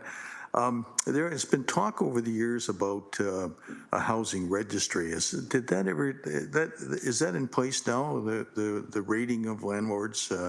Is it a voluntary system? From our understanding, that has not been put in place. There have been student attempts to report bad landlords, or in Reddit threads or online to say avoid this house or this landlord. But at the end of the day, the issue is that because students need housing at the end of the day, there's always going to be someone who's going to sign on to the house with a 1-star, even if there's a rating system. And we see that now because students are signing on to homes with existing issues. They'll see the mold and they'll think that there is no better option, so that's the lease I'm going to sign. So while a rating system is great in a lot of conditions and it could inform some students, there's always going to be someone who's going to sign on to the house with safety issues. So my sense, Chair, is it's a combination of incenting the move towards more good landlords, and the university and the student union could potentially work together to have some kind of registry. I know students are keen to evaluate professors, and that often has an impact on who gets tenure and who doesn't. So evaluations can be a powerful tool. But I guess the real trick is enforcement, and what you're hoping for. Let me just plant this and see if the response is as predictable as I think it will be. You're looking for a licensing regime that will put an emphasis on enforcement and trying to ensure that actors and potential bad actors, often, of course, absentee landlords, become good actors. Is that generically where you're coming from? Yes, I would say what we're looking for is to have a set standard across the board for what rental units can look like, to ensure that at the baseline minimum, all of them meet the requirements and are safe for anyone to live in. And that only works, Chair, if there's some enforcement mechanism there. And I see that's the benefit to those who spoke earlier who are good actors. Thanks. It's nice to know you're a good actor, but for those who aren't, the city and the university and the student union all have, no one's guilty, but everybody's responsible. We all have an obligation to try to make sure that standards are established and maintained. So thanks for your presentation. Thank you, Councillor McMeekin. I do have one couple of questions, so I'll pass the chair to Councillor Taddison. Councillor McMeekin kind of sparked a couple of questions in me. When you talked about the need for housing and that some students will still sign on to the 1 stars. So could you tell me a little bit more about the need? Because as we heard, immigration has cracked down on international students, so there are feasibly less renters in the marketplace. But what's the sense like today about the need for housing? When it comes to the need, I think this isn't necessarily purely a student need. I would say this is something that all of Ontario and wider Canada is facing when it comes to shortage of housing. I think kind of with the current economy and everything that's going on within housing, that a lot of Canadians have had a hard time buying homes or even finding places to live in. And I think students are just facing these effects. But I do believe that due to the unique nature and social position of students, how these effects go about showing is different for us as a group. Okay. My next question through you, Chair, is could you give us a sense on how much students are paying for the chopped up living room or like the kitchen that might be converted? So the average rent right now, according to your city survey, and then even amongst our own conversations, is around $750 to $800, or $750 to $850 is around the average price for student rentals. Okay. All right. Thank you. Thank you for that. I'll take back the chair. Sure. Okay. Thank you very much. Seeing as there are no other speakers, thank you so much for coming down and delegating to us today. Chair, just how does the rent in the off-campus compare to the rent that someone pays in residence? So in residence, it is calculated a little bit differently. I myself didn't live in residence, but when you do live in residence, it does automatically also come with a meal card. So you also pay into the meal card as well. And then dependent on which kind of residence you're in, the pricing changes. So we have apartment style residences, single rooms and double rooms. So I believe for like apartment style, you pay a lot less in terms of the meal card, so the food, because you have a stove, you have a kitchen that you can cook for yourself. But then when it comes to like the single dwelling rooms or the doubles, the amount on the meal card does go up. You lived in res, so Yeah. yeah. I did live in residence, but it's hard. My experience living in residence, I would never compared to my experience living in student housing because it's hard to compare apples to oranges. Right now I live with 6 other girls and we share 2 bathrooms and a kitchen and a living room that's been converted to a bedroom. So whatever rent I'm paying for that, I wouldn't be able to necessarily compare fairly to my residence room, which I shared with one other person. I had a meal card and someone to respond within 24 hours to any concerns. So I can't speak to the actual cost because it comes with that meal plan, which complicates it, but that's sort of the picture that we have. All right. No other speakers. Thank you. Thank you, guys. Thank you. All right, up now is Ron Tomlin, and then up next will be Maggie Abril. So Ron, are you here today? Excellent. Come on down, Ron. Ron also has a presentation, so Sal's going to get that set up on the computer.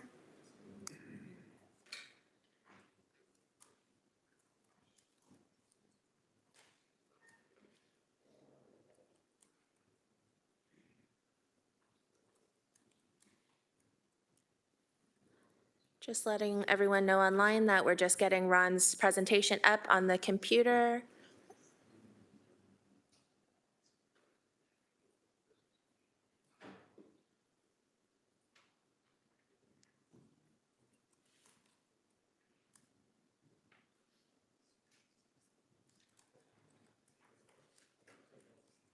Okay, and then Sal's going to get your microphone turned on, Ron.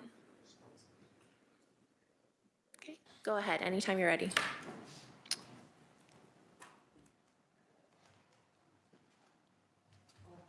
So, good morning, and thank you for having me here. My name is Ron Tomlin, and thank you for the opportunity to delegate and share my reasons for after the last 16 years, the city should once and for all end this rental licensing.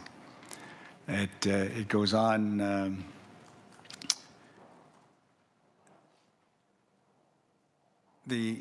I'm happy to contribute to the supply of rental stock to the city of Hamilton. However, the choice to continue is constantly being tested. I am one of many who are living proof that the current bylaws and enforcement are effective and work without additional burdens. And I just have to say that listening to the previous speakers, especially the students from McMaster University, with all due respect, I'm a real estate agent. I've been there 27 years.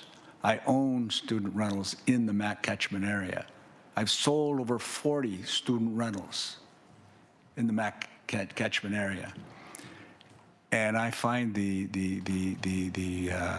statements to be absolutely bizarre. You know, ceilings falling in, mold, people living with landlords. This is the absolute rare, outlandishly rare circumstance. My experience with McMaster students is one where they're intelligent. They know their way around. They know there are bylaws. They know there is a Landlord-Tenant Act. And they'll quote it if they feel neglected. I've witnessed it. McMaster has a student advocate in McMaster that the students can consult with as an advocate. And I've had that advocate phone me on behalf of the students. I mean, you want licensing? This is outrageous. All the bylaws are there, all the advocates are there.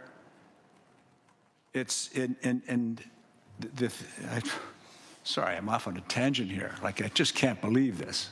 I just can't believe it. And what I presented to you was initially was to show what you've done so far with between 2012 and 2014,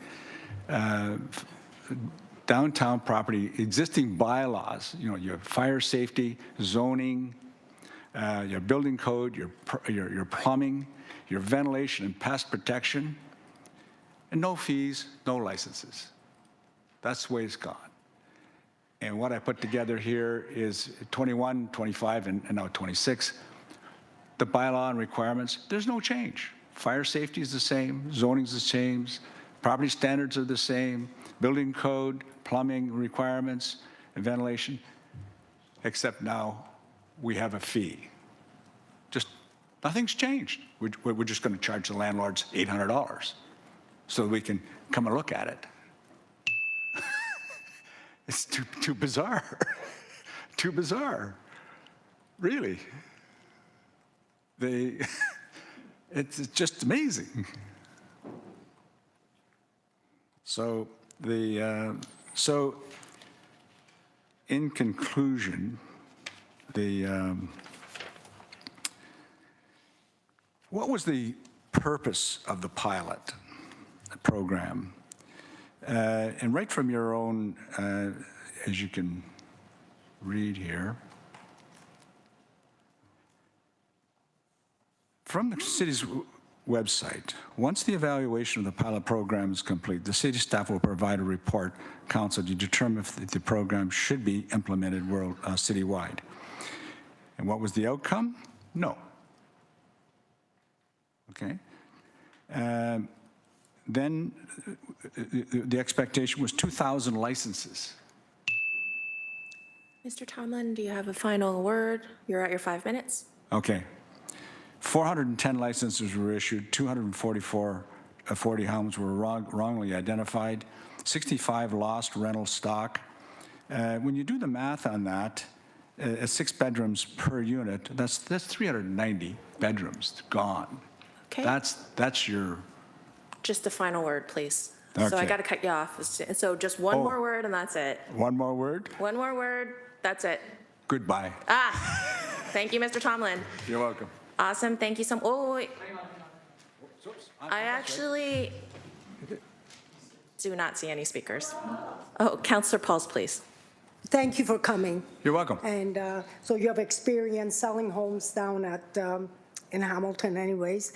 I'm just wondering, I think you said the average licensing is $800. Is that what people pay? Licensing? Well, no, that's your data from your... Or from our thing? Yeah, that's So is that- that's the fees for license, and is $815. That's from Right. your records. I would like to actually get more information about the amount. You stated that we were expecting, I guess, the city, over 2,000, right? That's Is that what it correct. said? I Yeah. tried to take a picture of all your, I wish I had it right there. We're going to get the report too, so Get you'll the see all of report. that stuff Yeah, too, we'll see- Councillor. Once we get the report, I just want to, and you stated we only have 410. I'm going to make sure that's the right. Issued, that's issue. correct. That's correct. Okay. Thank you, and thank you for coming and sharing. You're welcome. Thank you, Councillor Pauls. Thank you, Mr. Tomlin. Okay. Councillor McMeekin, please. Thanks. I don't want another day to go by without somebody taking a moment just to say, thank you for being one of the good guys. I take it from your presentation that your basic argument is this whole proposal is simply a duplication of what already exists. Is that correct? Yeah. Okay. With a V. Thank you. Thanks. Thank you, Councillor McMeekin. Thank you, Mr. Tomlin. I see Councillor Clark is online. Hi, Councillor Clark. Okay, thank you. Let's ask Maggie Abril, if Maggie Abril is here. Thank you, Maggie, for coming down. Up next, or on deck, is going to be Robert Fliss.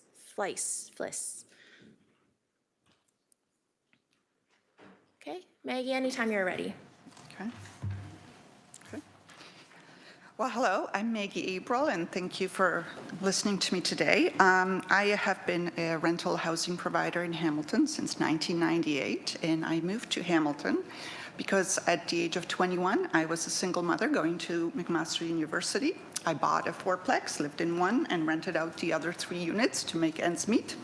And I just want to say that I agree that landlords in general are against unsafe, poorly maintained, and negligent rental houses. We all want tenants to have good houses that they can call home, and that's what I've been standing for my whole time that I've been a landlord.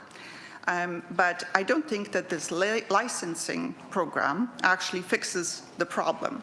And as we have seen in Ron's presentation, if there's 2,000 units and only 400 are licensed in the amount of time that was given for years, well, why don't we see an improvement? Why aren't all 2,000 licensed?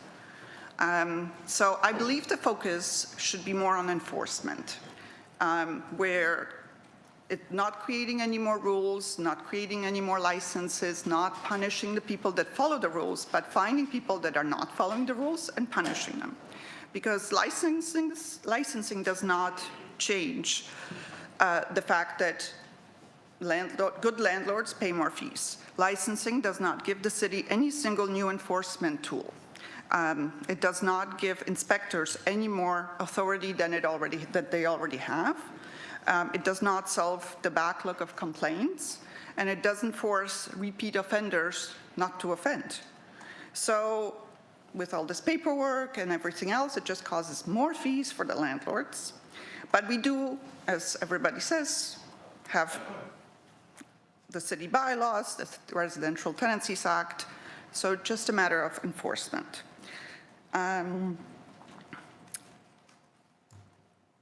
The other concern is that it does add costs. As a small landlord, all the fees of, no matter how well-intended, add costs. Licensing fees, inspection fees, administrative tracking, compliance reporting, it all comes at a cost. At a time when things like utilities, taxes, insurance, and maintenance costs are going sky high.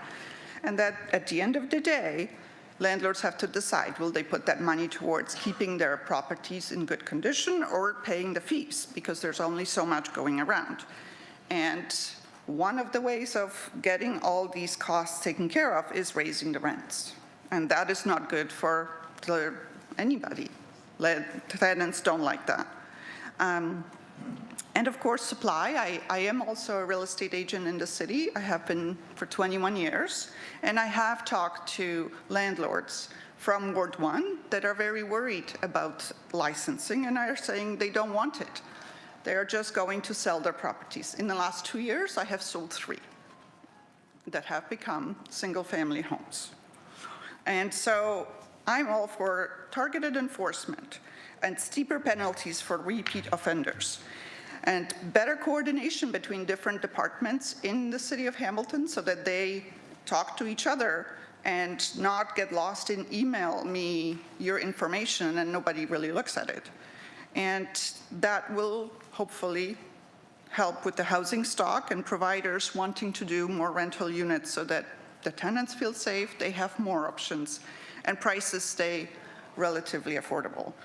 On another note, I just wanted to say that this program proposes that only students and people, that students deserve some level of oversight. What about all the other tenants in Hamilton? Don't they deserve the same protection as every other, as the tenants in Ward 1, 8, and 14? If licensing is truly about protecting tenants, then it should protect all tenants equally and not just some tenants like students.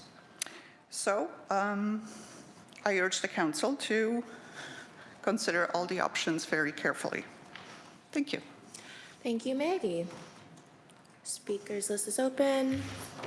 Not seeing any. Thank you so much for your delegation today. Okay, thank you. Up now is Robert Fleiss?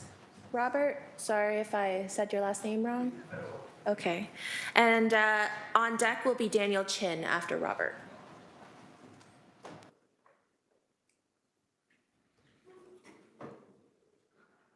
Okay. Anytime you're ready. Good morning, Chair and members of the committee. I'll read my statements. It seems like, I'm a little bit nervous in public speaking. I've been involved with this file, as some of you know, probably since the beginning. And I'm speaking as someone who both provides housing and lives in the city. I am mindful that the proposed policy might impact the viability of operations and have broader affordability effects. Because the initiative does not seem to be revenue neutral, it might be place upward pressure on tax levy. I raise these points respectfully to help ensure the committee has a full picture of potential implications.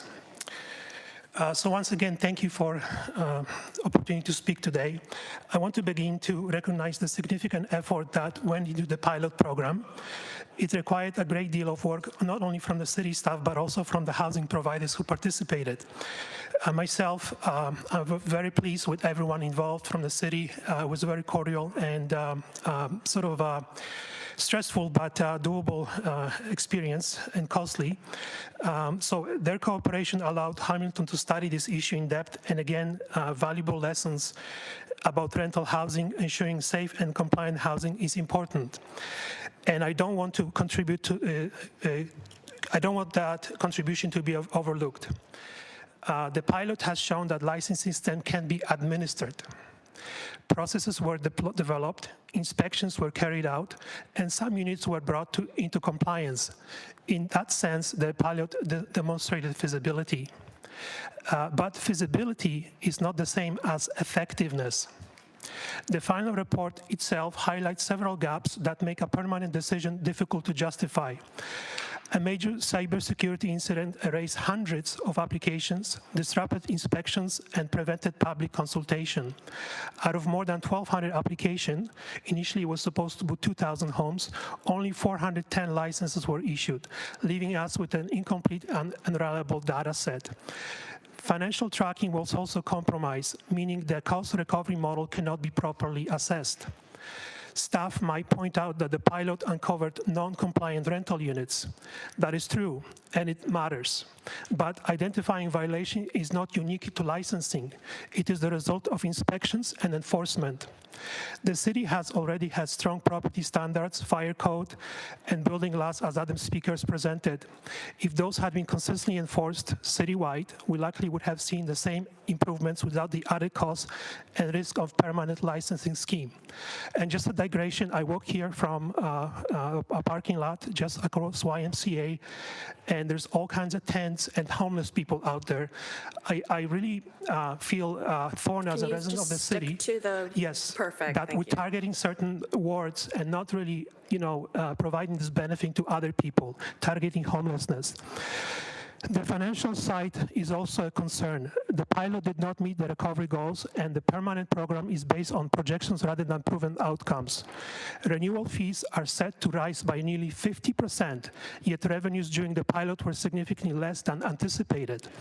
These costs will inevitably be passed on to tenants, making housing less affordable at a time when Hamilton is already struggling with homelessness and shortage of rental units. The report itself warns of risks. Landlords might be deterred from renting if compliance costs are too high, and tenants could face evictions if units cannot be legalized. These outcomes would reduce rental stocks and increase costs, working against the city-owned strategies. Other Canadian cities have taken different approaches that balance accountability with affordability, focusing on enforcement, landlord registration, and tenant education. These models have proven beneficial for both the landlords and tenants without creating a costly licensing bureaucracy. Hamilton could learn from these examples and adapt them to our local needs. For these reasons, I would respectfully ask the committee to hold off on making the program permanent. The pilot gave us process lessons, but not reliable evidence of consultations needed to justify a permanent scheme. A proper review with complete data, meaningful public input, and stronger citywide enforcement of existing bylaws would allow Hamilton to build on the progress made while staying true to its objectives, preserving affordable housing, expanding supply, and ending homelessness. If I can leave you with one thought, it is this. The pilot showed us feasibility, but not effectiveness, and that is not enough to justify a permanent licensing scheme. Thank you again for your time and for the effort that has gone into this important issue. Thank you, Robert, for your delegation. Councillor Wilson, please. Thank you, Robert. I appreciate you focusing on the finances of the program and some of those revenue pieces. Yourself and a couple other delegates today have said one of the solutions you're looking for is stronger enforcement of existing bylaws or a different service level with respect to that enforcement. Who do you think should pay for that enforcement level to change? So instead of going forward with licensing, increasing enforcement of services, that also would have a financial impact. Do you have a sense on where that revenue should come from or where that money should come from? I think, for example, if the personnel that was hired for this licensing pilot, could be redirected to bylaw enforcers. I'm not sure if there's constraints on the resource, but I feel from a financial perspective, we don't really have a proven model, and I feel as a resident, over the last 3 years, we've seen 6-7% tax increases, that this will be another sort of a small cut to our fiscal policy that will impact us as a residents. And from a landlord perspective, we have every right, to stay afloat because, replacements of furnaces, roofs, and compliance, landlords will pass any cost the city on tenants. And as the students mentioned, I think in the previous conversation very eloquently, when this issue started, I think the rents were probably 60% less than what they are now. People don't realize that. But every single tax increase, every single legislation that goes against providing the flexibility and availability in housing increases or decreases the supply. I strongly believe that governments should provide the guidance and framework, but really move away from it and let the markets themselves to compete for those intelligent tenants, like the students, for example. I think Ron Toblin mentioned that they know the laws. And I think all the anecdotal things or saying about, the mold and falling ceilings, I think this is a very urban myth. My properties passed with the first yield. There was no issues whatsoever. So I question, what am I paying for? Thank you. Through you, Chair. So I just want to understand that the cost to regulate bad actors, problems, whatever the regulation needs or the enforcement needed should be put on the general tax levy as opposed to doing a user fee model like a licensing program. The problems associated with rental housing compliance you think should be dealt with as a general tax levy expense as opposed to through a user fee? I'm not advocating for increasing taxes. I believe, and again, I think that there's enough staff within the city to administer it and focus on bylaws. Myself puzzled. I'm puzzled sometimes that there are properties out there with the licensing being in place that are still have uncut lawns and fallen trees and broken fences and some of the like a very optical deficiency that. I think was one of the precipitates that started this whole pilot. There were complaints about the standards around McMaster and Mohawk. But I don't think that's the case. If you drive through the city, especially like central Hamilton, I think there's some properties that are much more dire straight than some of the properties on the west end and around Mohawk. And I don't see that being targeted. And that's why I diversed, because as you walk through the city, I tried to use a toilet in the Gold Bus, and it was locked. And I asked them why, and they said that because people are doing drugs there. So wouldn't you feel? And that made me unsafe to walk here.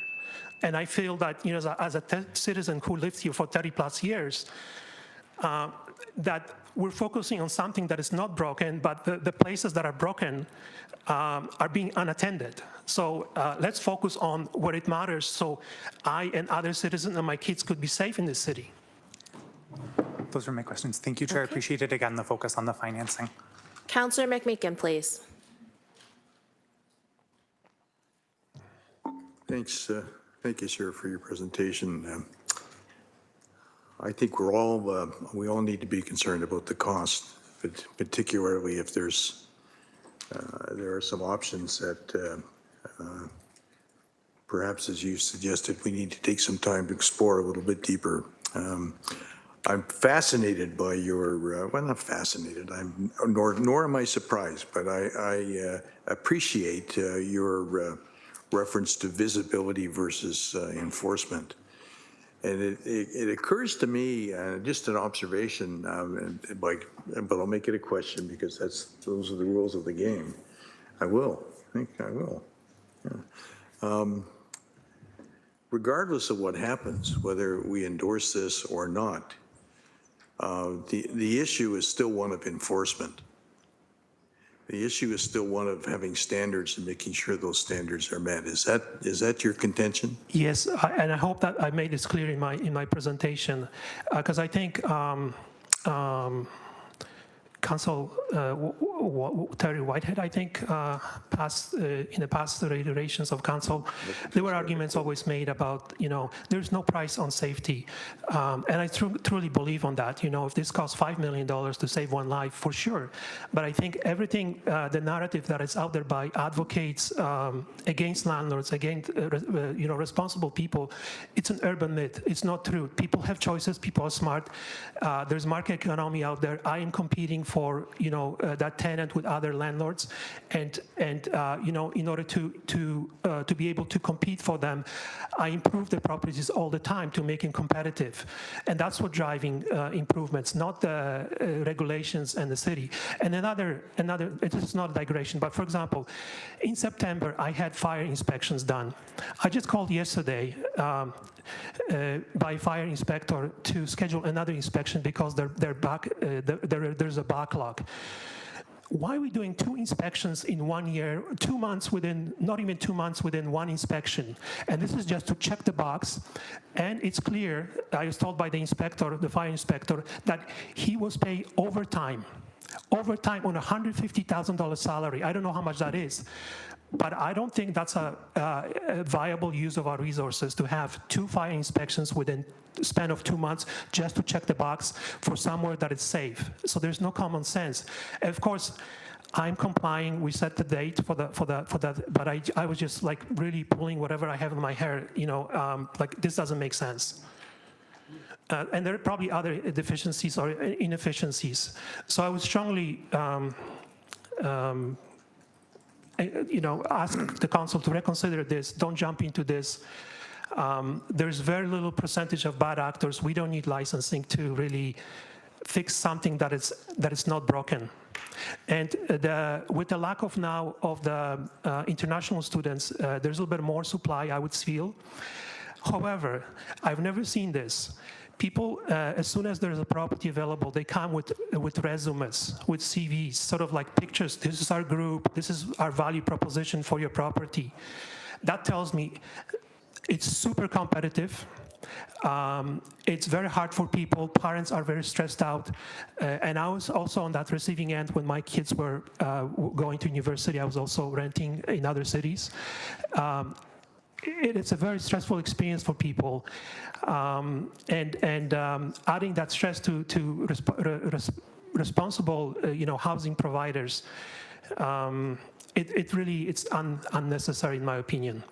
Okay, thank you so much. I am going to cut this off. Thank you very much, Robert, for your delegation. Last in-person speaker is Daniel Chin.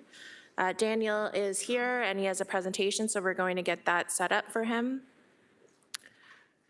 Committee, we do have a huge agenda today, so I'm hoping that we can be a little more succinct with our questions, please.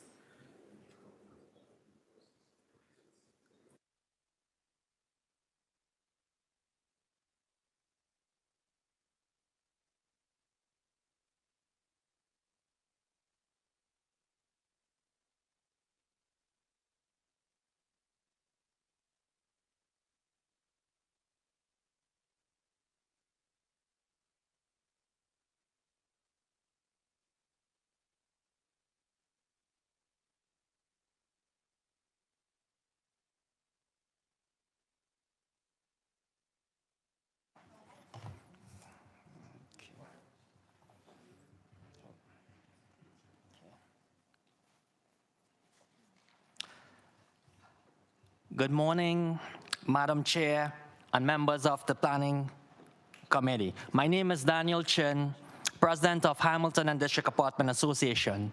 Today, I will highlight 3 key reasons why to end the rental housing licensing program. First, licensing consistently fails everywhere it has been tried, including here in Hamilton. In 2013, the Federation of Rental Housing Providers of Ontario, FORPO, had a research report done called A Review of the Effectiveness and Implications of Municipal Licensing of Residential Apartments. The research was clear and unequivocal that licensing programs in multiple Ontario municipalities routinely fail to achieve compliance, are costly, and do not improve safety. But now, Hamilton's own pilot data confirms these exact same failures. During almost 4 years of the pilot, the city originally estimated 2,000 units, but only 1,219 applications were ever received. Only 410 licenses were issued, just 20.5% of the estimated units. 60.9% of applications were not voluntary. They came from forced proactive enforcement. 570 applications were lost in the city's 2024 cyber incident, making accurate reporting impossible. The city admits that there is minimal data available to evaluate cost recovery. The program did not achieve compliance, transparency, or cost recovery. It simply did not work. This is not a foundation you can build a permanent program on. It is proof that the system is not sustainable. Secondly, licensing reduces the supply of affordable housing and drives up costs, and Hamilton's report confirms it. The FORPO research report already warned that licensing causes small landlords to withdraw units and raises rents. Hamilton's report now reinforces the same risk. Staff explicitly warn that licensing may deter property owners from providing rental units, especially when costs to legalize or upgrade are too high. The city warns that illegal units unable to meet requirements may lead to eviction of tenants, removing affordable units from the market. Staff also note that compliance costs can increase rents, even if within provincial guidelines. These are the city's own words, not speculation, and the financial burden is significant.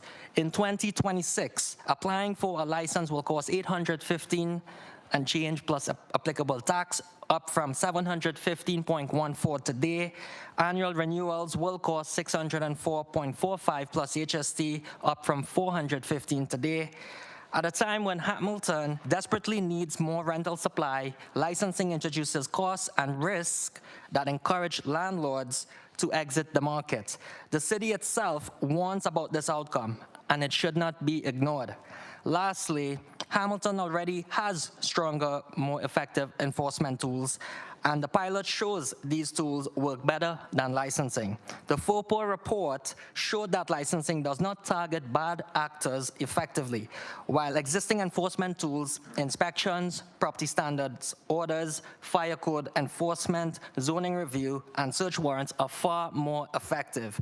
Hamilton's pilot data reinforces this. 3,459 properties were proactively investigated, far more than those voluntarily applying. 489 property standard inspections were completed, 397 notices of non-compliance, 80 administrative penalties, and 61 orders to comply were issued. The majority of issues were discovered through enforcement, not through licensing applications. In closing, the evidence both from the FORPO research report and from your own staff is undeniable. Licensing has failed everywhere, and it failed here. It risks reducing rental supply and increasing rents, and it duplicates tools the city already has and does not improve tenant safety. On behalf of HDAA, I strongly urge members of the Planning Committee to make a clear, responsible, and evidence-based decision to end the rental housing licensing program. Thank you very much. Thank you, Daniel, for your delegation today. Seeing Councillor Pauls, please. Thank you, Daniel. I heard loud and clear that really licensing does not solve all our problems, does not solve this. But what solves it is inspection and enforcement. And that's what we have. We have bylaws, we have codes, we have it all. The thing we need to do better is inspect. And once we inspect and they have failed the inspection, in order to get revenue, we need to really put a higher fine on those type of. Question, please. Is that what you're really saying, that it is enforcement and inspection that does it? And we do have our bylaws, we do have our staff to do that. Through the chair to Councillor Pauls, correct. Licensing does not solve the real problem. Enforcement, or more enforcement, as others have mentioned earlier, solves the real problem.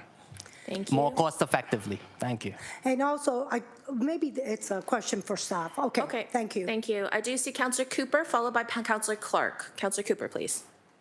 Thank you, Chair. Thank you, Daniel, for your presentation. We have 2,000 people homeless in Hamilton. How much would you attribute to this rental licensing program of those 2,000 people we have homeless?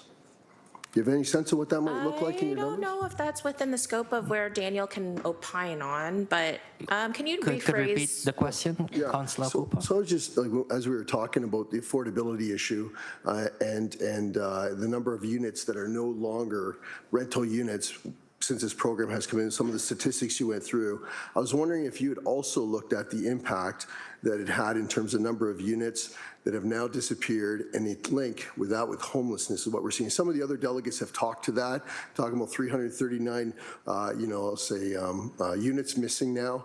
And I'm just wondering if your organization has done any linkage between that and the homeless problem Hamilton now has. I've noticed. No. Okay. Through Please the chair to Councillor Cooper, yes, I can answer that question. We are trying to get that data either via Cornerstone Realtors Association or others that can have that data. Okay. Yeah. So yeah, I didn't think that the apartments association would have that kind of data. So I was a little worried that. Well, that's why I was asking, Okay, just to okay. see if they did. I'm just interested, Okay. right? So you never know which source you might be able to find out from. So Got thank it. you, Chair, for the latitude. I appreciate it as always. Okay. Thank you, Councillor Cooper. Up now is Councillor Clark, please. Thank you, Chair Wang, for taking my question. As you know, I'm not on the committee itself. I've had an ongoing concern about licensing in that the costs that are borne by property managers, property owners, or landlords can be retrieved through above guideline increases. Do you have any idea if that has occurred and how much that has occurred? And that's my question. Through the chair to Councillor Clark, it actually was stipulated in that FOPO research report that was done by Michael Fenn of Strategy Corp that did indicated such costs can be done through that above guideline increase, which you did mention. So it is research have shown it, but that is also another discussion to have. Thank you, Chair. I understand that there was a concern and that it could be. I'm trying to understand, did it happen? Do you know if your members of your association went to the tribunal to seek above guideline increases as a result of these fees and taxes and anything coming from the municipality? Through the chair to Councillor Clark, not any specifics at this point in time, but if there is any specifics that is received through our administrator, Anna Kashmira, I could send that data to you. Thank you, Chair. I appreciate that. Thank you. Seeing as there are no other speakers, thank you so much. Councillor Wilson, please. Thank you. Thank you for being here. My understanding is your association has never supported the idea of licensing since the early 2000s. Is that correct? Through the chair to Councillor Wilson, correct.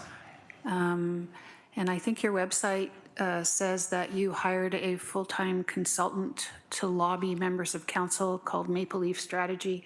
Did you do that again this time, or was that just in previous years? Through the chair. Through the chair to Councillor Wilson, the answer is no. The report which I referred to was done by Federation of Rental Housing Providers of Ontario. As mentioned, Michael Fenn of Strategy Corp did that research report, which was very extensive. Thank you. My question was, did your association hire a lobbyist to lobby members of council in the past on the subject of rental licensing? Through the chair to Councillor Wilson, if it was reflected on the website, then that information should be correct. Thank you. Is it the opinion or experience of the association that in those communities that do not have rental licensing, that there have not been increases in rent? I'm not sure if, you might want to rephrase that question, because I think Daniel's wheels are turning, but I'm not sure. I think, Chair, the supposition is that there's a direct correlationship between the application of rental licensing and the effect on rents. My question is it the association's knowledge that there have been rental increases in those jurisdictions that do not have rental licensing, and has there been a loss of stock as well? Through the chair. Through the chair to Councillor Wilson, parts of that question was already answered from previous people who spoke here Respectfully, I'm this morning. asking you and your delegation today. Thank you. Yes, if you could just try and answer the question that Councillor Wilson has put forward to you. The commonsensical answer is yes.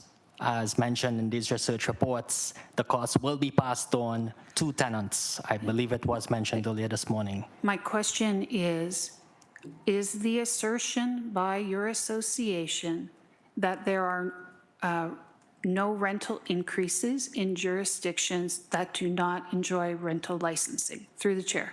Okay, so this will be the last time we ask this question in this way, please. So Daniel, if you can try and answer that. I still do not understand the So question. has there been any rental increases as it relates to this licensing in wards that do not have this licensing? In the city of Hamilton, Yes. the answer is yes. Okay. Rents have increased. Thank you. The person mentioned earlier, it was 750 to 850 for a bedroom. Okay, thank And you it's very even more further out of Ward 1. Thank Okay. you. Thank you so much, Daniel, for your delegation today. All right, I am going to ask if Stephen Liu is available online. I don't think Stephen Liu is available online, so at this time, may I have a mover and a seconder to receive all the delegations and refer them to item 9.9. Councillor Alex Wilson and Councillor Beatty. This is a hand vote, so may I have your hand vote, please? That's everyone, thank you, so that carries. Committee, we are trying to get to 8.1 before 1 p.m., so that has been a request by one of our committee members. So I'd like to get through 6.3 and 6.4 as quickly as possible, and then ideally, we might need a motion to move 8.1 up in the agenda just to allow for timing-wise. 6.3 is Matt Johnston from Urban Solutions respecting demolition permits 959 and 963 of Highway 5. These are for items 9.3 and 9.4. Matt, come on down. You're the next lucky contestant on our delegation today.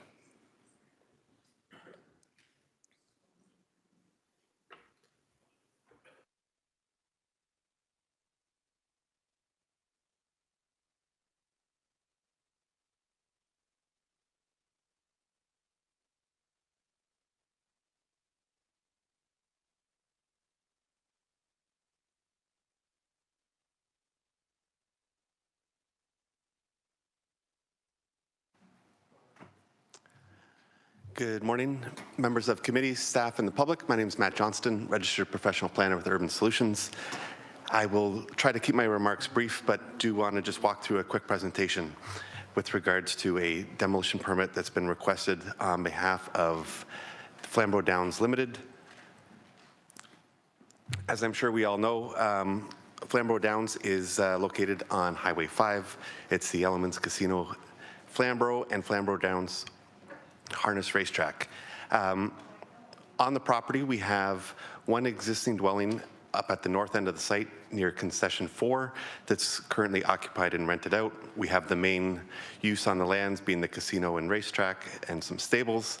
And then we have 2 vacant dwellings at the south end of the property near Highway 5. Wasn't too long ago that there were 3 homes, one of which was destroyed by fire. Once the homes at 959 and 963 became vacant, a process to secure a demolition permit was pursued, and the demolition control bylaw is what brings us here today. Why grant the exception in this scenario? The reasons why the demolition control bylaw is in effect aren't relevant to this particular scenario. So that's what I'm coming to you with the request today. The idea behind demolition control is to prevent neighborhood blockbusting, destabilization of neighborhoods, premature removal of housing, psychological effects of vacant lots within neighborhoods, and tax assessment implications. Like I said, none of those are at play today. We have one home that's going to continue to be rented out. But generally speaking, this landlord scenario that Flamborough Downs is in today is not their core business. And that's why they wanted to gradually remove those surplus homes from the property. And with that, I ask you to approve the alternative and grant the exception to the demolition control bylaw. And I'm available for any questions. Thank you. Okay, thank you, Matt, for your delegation today. Speakers list is open.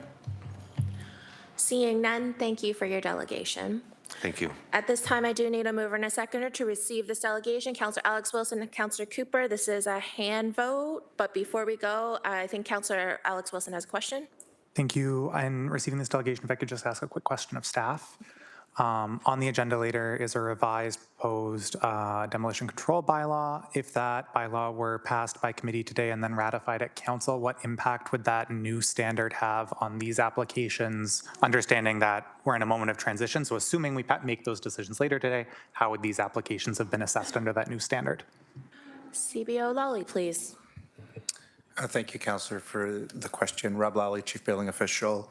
We did take a look at that, and if the recommendations in the later report were approved, these 2 properties would fall under my delegated authority, and we would be able to grant demolition. Thank you. There are some changes being made to demolition in the rural area, and the proposed changes, I do intend to move the alternative on these items at the appropriate time, Chair. Thank you. Okay, thank you. I am looking for a hand vote at this time, so may I have your vote, please? Looks like everyone perfect, and that carries. Thank you. Let's move on to 6.4. This is Travis Skelton from Losani Homes respecting demolition permits for 1829 Rymal Road East and 1069 Highway 8. These all pertain to items 9.1 and 9.2. Travis is just coming down to the podium now.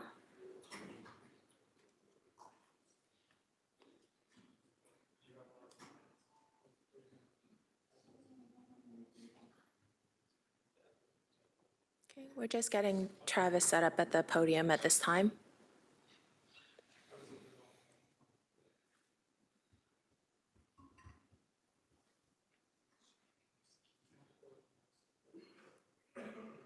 Okay.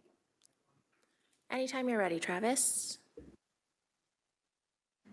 Morning, committee. My name is Travis Skelton from Losani Homes, here to talk about 2 properties that we own that are located in different wards. So we'll deal with them one at a time today. One sec. The first property is 1829 Rymal Road East. It's a single attached home located just south of the Central Park subdivision that, if you know it, we've built over 600 townhouses over the past decade. We have if you could see on the top right, there's 2 rental buildings that are now being completed, 8 stories, 270 units. The site in question, this is all owned by our company. And in the past year, it went to Planning Committee where there was an approval of 862 residential units. The house in question is located on the property. These are photos prepared by a structural engineer who reviewed the home. You'll note excess mold throughout and a flooded basement, which we've since pumped out. So similar to the previous application, I'm going to be requesting that we move the alternative recommendation. There's no heritage issues, property's vacant. Staff have reviewed the home itself, and they regard it as in good condition, but that's only because they saw the exterior of the building. We've had people break into this house multiple times, siphon electricity. We've since disconnected all the utilities. We clearly would like to redevelop, and that's as succinct as I can be. The second house in question is 1069 Highway 8 in Stony Creek. It's a bit of an awkward site. This is located within the Stony Creek urban boundary expansion lands where we are currently proposing over 120 residential townhouse units. The city recently, in the past year, purchased this green plot of land to be incorporated into a future park. It is currently landlocked and requires this land to be developed in order for it to become a park. On the bottom right, you can see in yellow, this is where the house in question remains. The house itself, it's always been in this state since we purchased the land. The carport's collapsed. We've had water infiltrate the house via the roof. We've boarded it up. Haven't received any notices from the city in terms of orders to comply, etc. We did have a structural engineer go through the house. They've noted that the roof is structurally compromised. There's a beam for the carport that you can see right here has collapsed, and there's mold growth throughout the house, as you can see here. So similar to the previous one, the staff report notes the building in fair condition. That's because they haven't seen the inside of the building, like on the photo on the right. We would like to avoid having to constantly reinforce the house. We've had numerous people break into the house, and currently the staff are reviewing the subdivision application. So as such, I'm asking that you move the alternative recommendation. Thank you. Thank you, Travis, for your delegation. Speakers list is open if there's any questions. Seeing none, thank you so much, Travis, for your delegation today. At this time, may I please have a mover and a seconder to receive this delegation? Councillor Alex Wilson, Councillor Pauls. This is a hand vote, so may I have your vote, please? Looks like everyone, so that carries. So originally, we were going to go into items for information, but I think that we do have a request from a committee member to push up 8.1. So may I have a mover and a seconder to actually push up 8.1? Councillor Maureen Wilson and Councillor Cooper, please. This, I think, is an electronic vote, so may I have your vote electronically, please? Again, this is just for 8.1, and then we'll continue on with items 7 after we deal with 8.1. You have people here too? So a second committee request is 8.2 as well.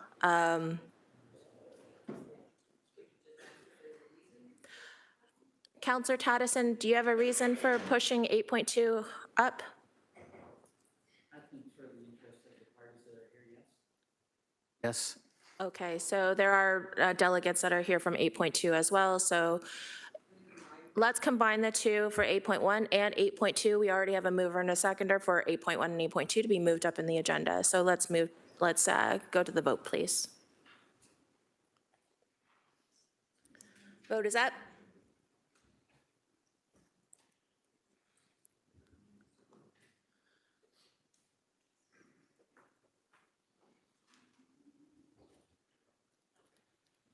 Vote carries 11-0. All right, so I have to read a bunch of readings first. So the public has been advised on how to pre-register to be a delegate at public meeting on today's agenda. If a person or public body would otherwise have an ability to appeal the decision of council, City of Hamilton, or the Ontario Land Tribunal, but the person or public body does not make oral submissions at a public meeting or make written submissions at the City of Hamilton before the bylaw is passed, the person or public body is not entitled to appeal the decision. If a person or public body does not make oral submissions at a public meeting or make written submissions to the City of Hamilton before the bylaw is passed, the person or public body may not be added as a party to the hearing of the appeal before the Ontario Land Tribunal. In the opinion of the tribunal, there are reasonable grounds to do so. Starting with 8.1, this is PED 25068, applications for an official plan amendment and zoning bylaw amendment for lands located at 1630 Main Street West. Mark Micniak is here if we would like to see the staff presentation. Yes, please. Mark, come on down.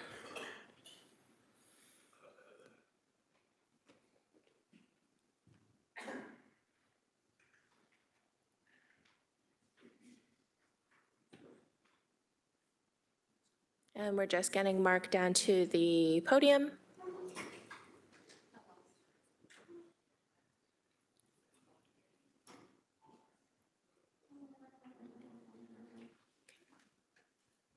Okay, anytime you're ready, Mark.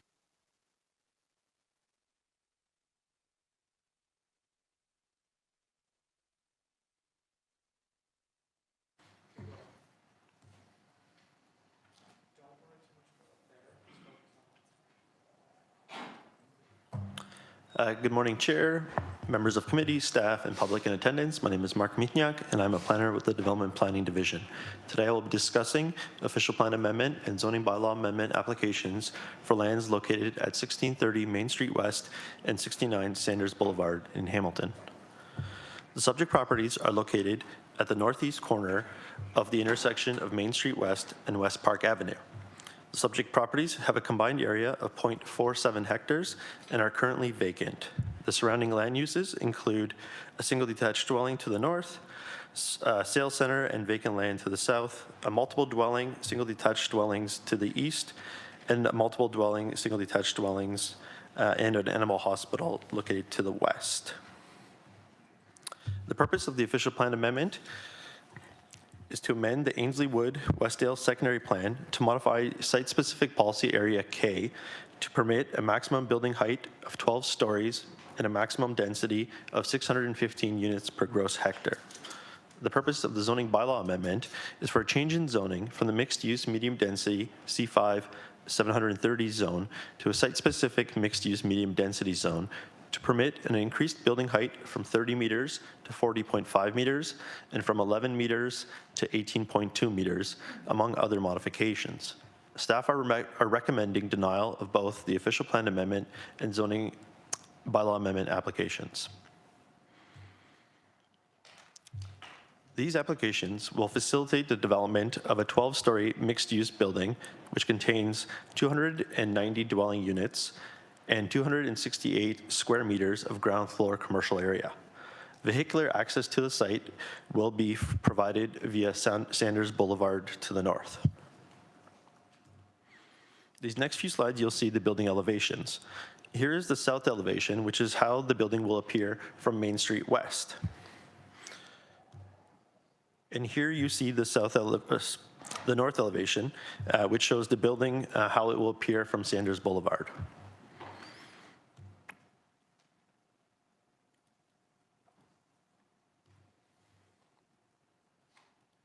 Here you see the, I don't think it's going.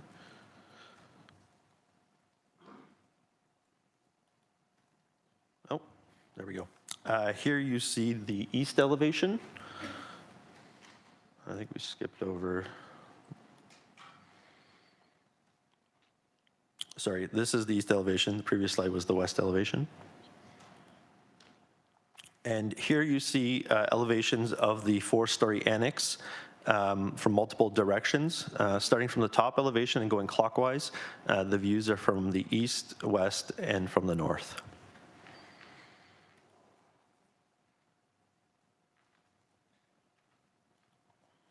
We'll now take a quick photo tour of the site and the surrounding lands. From this slide, you see how the property appears from Sanders Boulevard. Again, the subject property from Main Street West and West Park Avenue. Here you see a view of Main Street looking towards the east, and then Main Street looking towards the west. Here you have a view of West Park Avenue looking towards the north. Here's a view of Sanders Boulevard looking towards the east.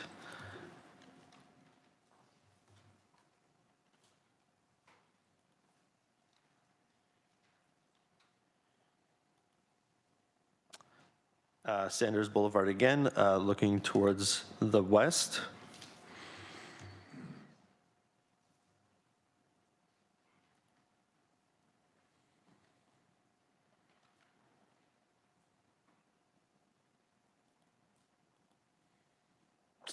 Here you see Westbourne Road looking towards the north.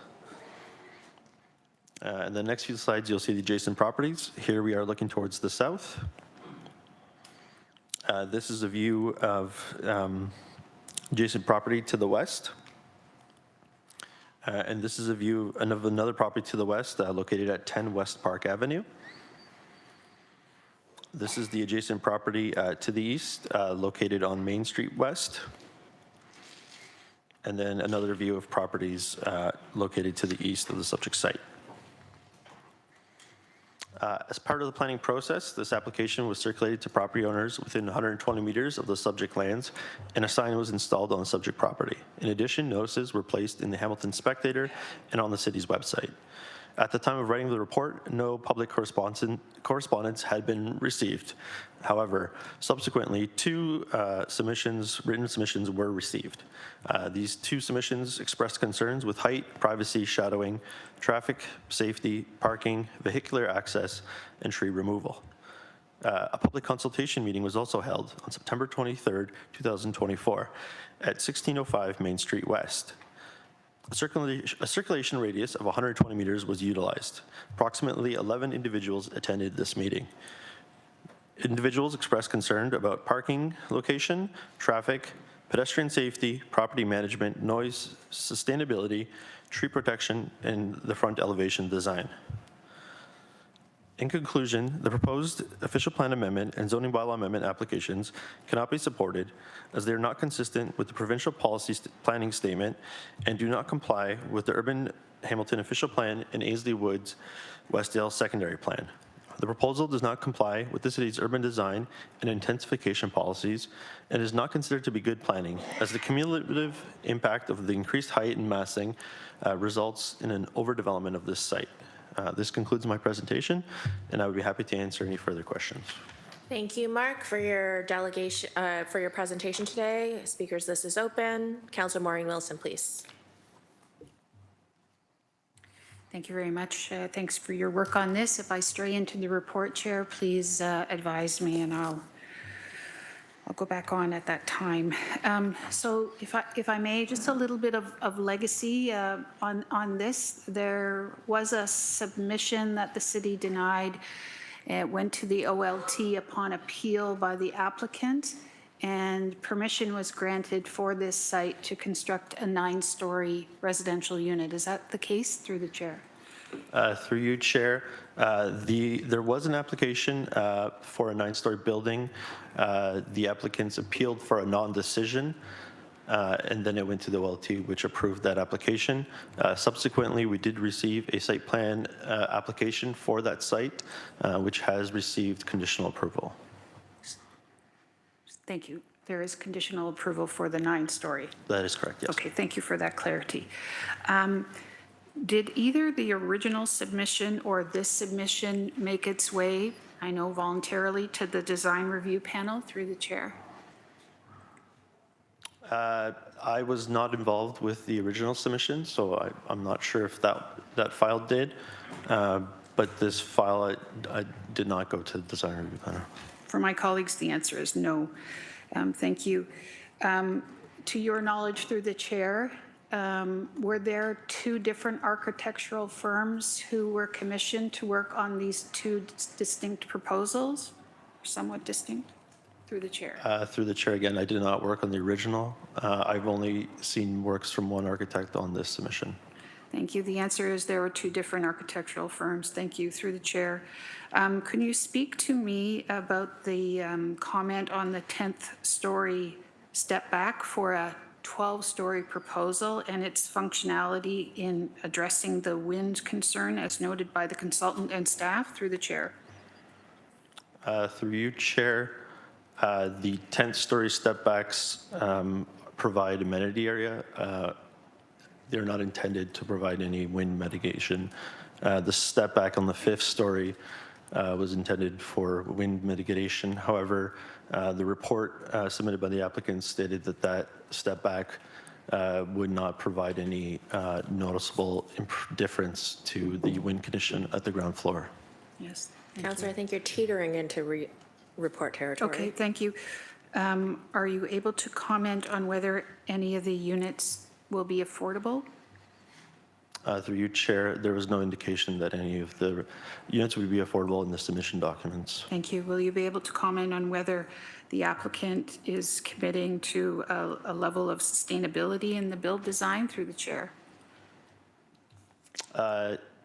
Through you, Chair, I don't know the exact details, but of which features were included, but they did commit to including working with us to include those, and those features would be further determined at the site plan stage.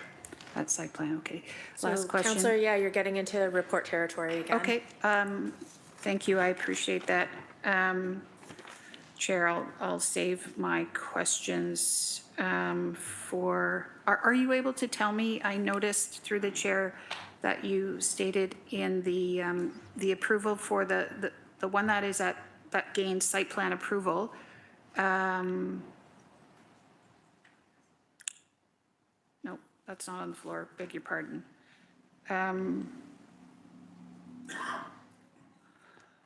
I'll save the remainder of my questions for the report. Thank you very much. Thank you. Counselor Cooper, please. Actually, I think my question might relate after the report, so thank you. Thank you.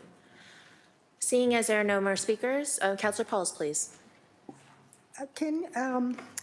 Okay, so it's not my area, and I always depend on Councillor Wilson. She does a good job, and I kind of follow her lead because it's not my area. But I want to ask you, what is low, medium, and high density? Can you describe the two? What are the levels? First low, then medium, and then high density. So it's not usually part of this presentation. Oh, it's not? Okay, maybe Yeah, I'll ask. if you can ask staff later on at the report stage, that'd be better. Okay, sounds great. Thank you. Okay, thank you, Counselor. Seeing as there are no other speakers, thank you so much, Mark, for your presentation today. Up now is Edward John from Landwise, who is the planner, consultant guy. Oh, I'm sorry, but Ed, you can come on down anyway. So I do need a mover and a seconder to receive the presentation. Counselor Maureen Wilson, Counselor Alex Wilson. This is a hand vote, so may I have your vote, please? That carries. Perfect, thank you. And then we're just getting Edward's presentation up.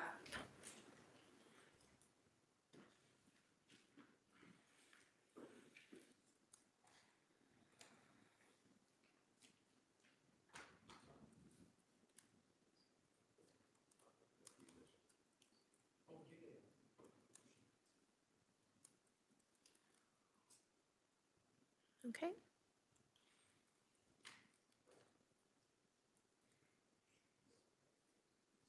Anytime you're ready, Ed.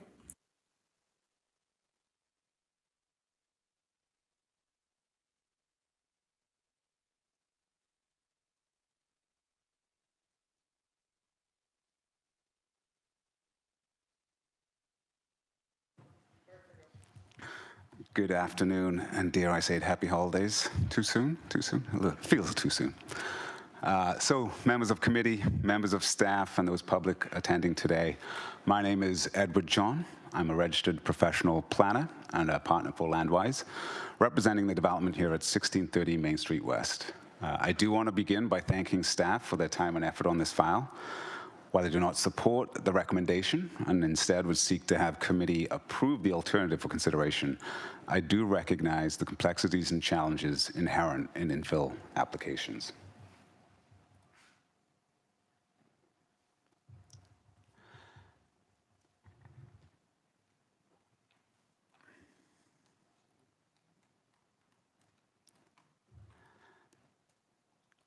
So Mark did a great job as doing an overview of the surrounding land uses. I will draw attention, and it won't show because the file's too big. That's why I looked all perplexed for a second there. So the site area, which Mark was so great in going through, did demonstrate a varied number of uses and scale surrounding this development. I think that's important to note. We have 9 stories.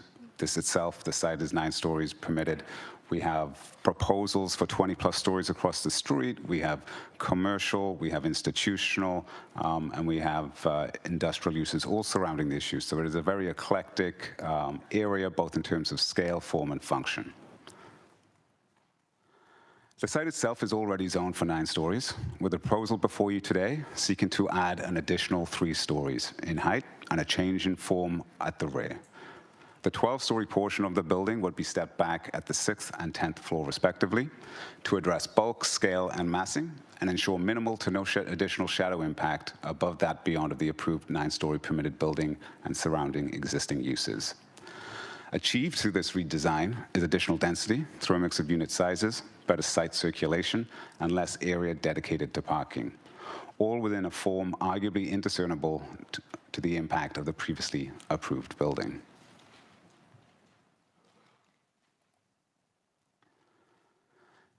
In terms of the guiding principles that informed this proposal, I do want to take you through 3 matters. In terms of housing choice, this will be a purpose-built rental building. It is offering a mix of unit sizes, and it will be mixed use with commercial along Main Street to ensure that pedestrian environment is energized and there's animation across that street. It is intensification, clearly, and situated within a major transit station area. It is within walking distance of a future LRT station and makes efficient use of all available existing infrastructure. From an urban design perspective, the building has been brought forward to the street line. There is articulation, as I mentioned, through both the step backs as well as the introduction of a podium. There are materiality changes on the building to provide visual interest and the improved streetscape with landscape areas and active uses. As mentioned, the site is located within a major transit station area. You'll hear me refer to this a number of times. I do feel it is an incredibly important element to which we derive some of these policy objectives. And as I mentioned, it is with the future LRT station proposed at the McMaster campus. MTSAs represent strategic locations ideally suited to accommodate intensification, particularly for those sites located along primary and secondary corridors such as this. Securing sufficient density along this corridor will be integral to the success of the LRT with respect to ridership, sustainability, as well as the corporate goal of protecting a firm urban boundary.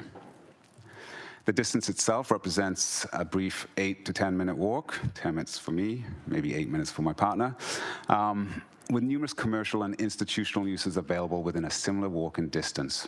This would offer future residents significant opportunity to reduce dependency on the private automobile and take full advantage of multimodal options. I will have to seek some indulgence on time, I apologize. Maximizing opportunities along this corridor is important as not all sites are created equal, with this site in particular benefiting from a size and configuration able to successfully accommodate appropriate increased density. Maximizing appropriate sites for transit-supported growth mitigates the risk against those sites that do not develop either because of their configuration or ownership preference. I do want to spend a little bit of time unpacking the reasons for denial cited within the staff report and how I instead believe this proposal to in fact capture successfully the planned intent for the future role of this corridor. Firstly, the contention that the policy does not meet the intensification policies in the official plan. In this instance, guiding criteria is provided in policy B2422, shown above. I won't go through it in detail. I've mentioned many of these aspects, but these are the guiding criteria to which we believe the proposal implements. With respect to the city's urban design policies, we were made of concerns from staff early in the process, and as such worked hard to meaningfully address these matters. Truth be told, we were actually of the opinion that we had achieved enough work to receive a favorable recommendation, but alas, here we are discussing a denial. Going back to some of those design changes which were in response to staff and public comments, portions of the floors 10 to 12 were removed. These are the additional floors above what's already permitted. The mechanical penthouse was reduced in size to avoid additional shadow. The 5-story podium was introduced in step-backs at the 6th and 10th floors. Larger units have been introduced to accommodate a greater mix of units. A portion of the underground parking in the southeast corner had been reduced and scaled back in order to protect existing trees and allow for sufficient soil depth to plant additional trees.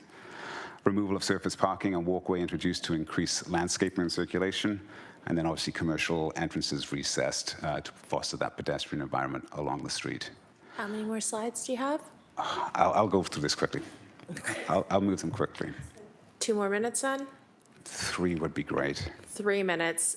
So Councillor Pauls and then Councillor Cooper. I do need an electronic vote for this, please, for an additional 3 minutes.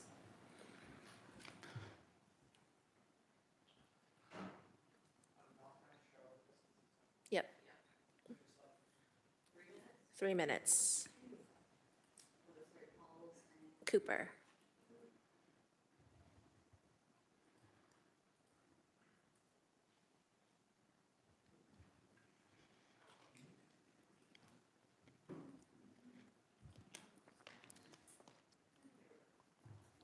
Votes up.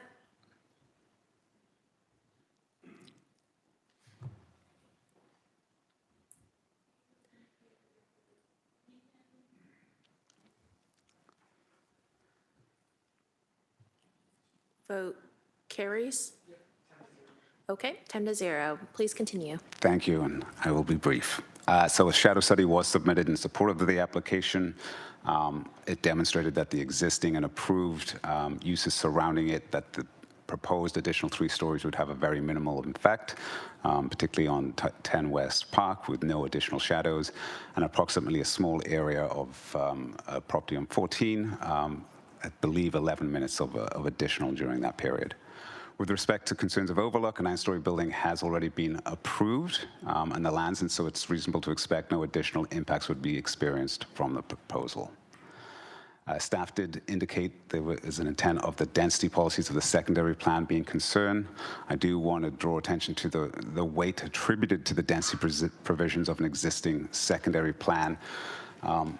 Noting that density minimums, not maximums, are currently being contemplated by City of Hamilton staff within all MTSA areas. This is a fundamental shift in how we appropriate growth and density in these key strategic locations.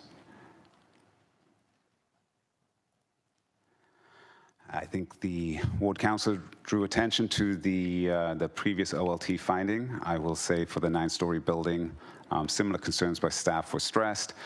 Some of the outcomes here, which I do want to draw attention to, respects the Ainsley Woods secondary plan, where it was unreasonable for densities when applied rigidly and strict adherence would prevent good planning and frustrate provincial intensification objectives, and that no shadow impacts were found to be limited and acceptable.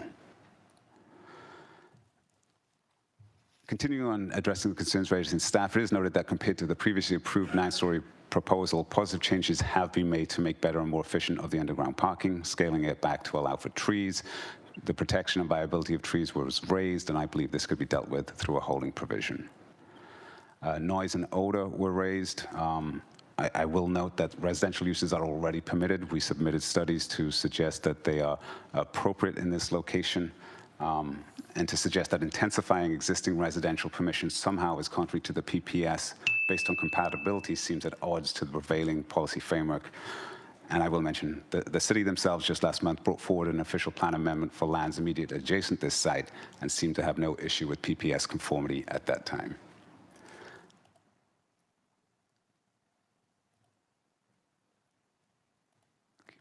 I'm being quick. See this brevity? Look at me throwing through these slides. Quickly, I'll speak to the October 3rd Planning Committee report submitted by staff. Here it was recognized that these corridors are not being intensified to the targets necessary, and that that's placing additional constraints on more stable grade-related stock. So in conclusion, I'm sure you're all happy to hear, this proposal is simply not more density than the previously approved 9-story building, but is in fact a better designed building with enhanced articulation. It is a better unit mix than previously proposed, a better configuration of underground facilities to accommodate more greenery and protect additional trees, provide more appropriate site circulation, and reduce parking to take advantage of the infrastructure being planned, all with limited to no additional negative impact on the area. I do believe that all outstanding areas of concern can be addressed sufficiently through the use of a holding provision, and as such, I would respectfully request committee approve the application in line with the alternatives for consideration as contained within the staff report. And that, thankfully, concludes my longer than anticipated presentation. Thank you, Edward. I know you said it right at the very beginning, but you are not in support of the staff recommendation, correct? I am not in support of the staff recommendation, always in support of staff. Okay, always nice. That was a nice one. Slid that right in. Did you guys hear that one? So, all right, thank you so much. Speakers list is open. I recognize Councillor Cretch first, please. Thanks. I'm sure that Lord Councillor and others will ask questions specific to staff of the report to highlight some of this information, but I really want to understand at a basic level from you about the trees on the property block here. So if I look at the way that the piece of property you're proposing is situated and how the tree protection works, you're going to be eliminating the very vast majorities of trees in the entire block. And so I'm just trying to understand, if you could explain to me what the plan is there. As far as I see from the staff report, the tree protection plan is not approved. And so that's a question I had for you as well. Through the chair to the councillor, yes, we would advocate for the tree protection plan to be considered as part of the holding. The councillor is correct. A number of the trees of this site will be removed. This was a situation that was approved under the previous application. Through this application, we are intending to actually shift the underground parking. And for those that don't recognize that, underground parking affects the tree root system and it prevents future growth and soil depth for new trees. So changes have been made, which form part of my presentation is why I think this is better, but I'm not going to deny a number of trees are going to be removed from this site. For those that are to be retained, staff raised some concerns over the viability of those retained trees, and I believe a holding provision to capture that tree preservation plan will ensure the longevity of those trees. Is there any way you can add more mature trees back to this space, perhaps by either limiting some of the parking spaces, bringing them around the parking area? Like, what other things exist to replace trees? Because I think, again, the majority of the trees on the block will be gone.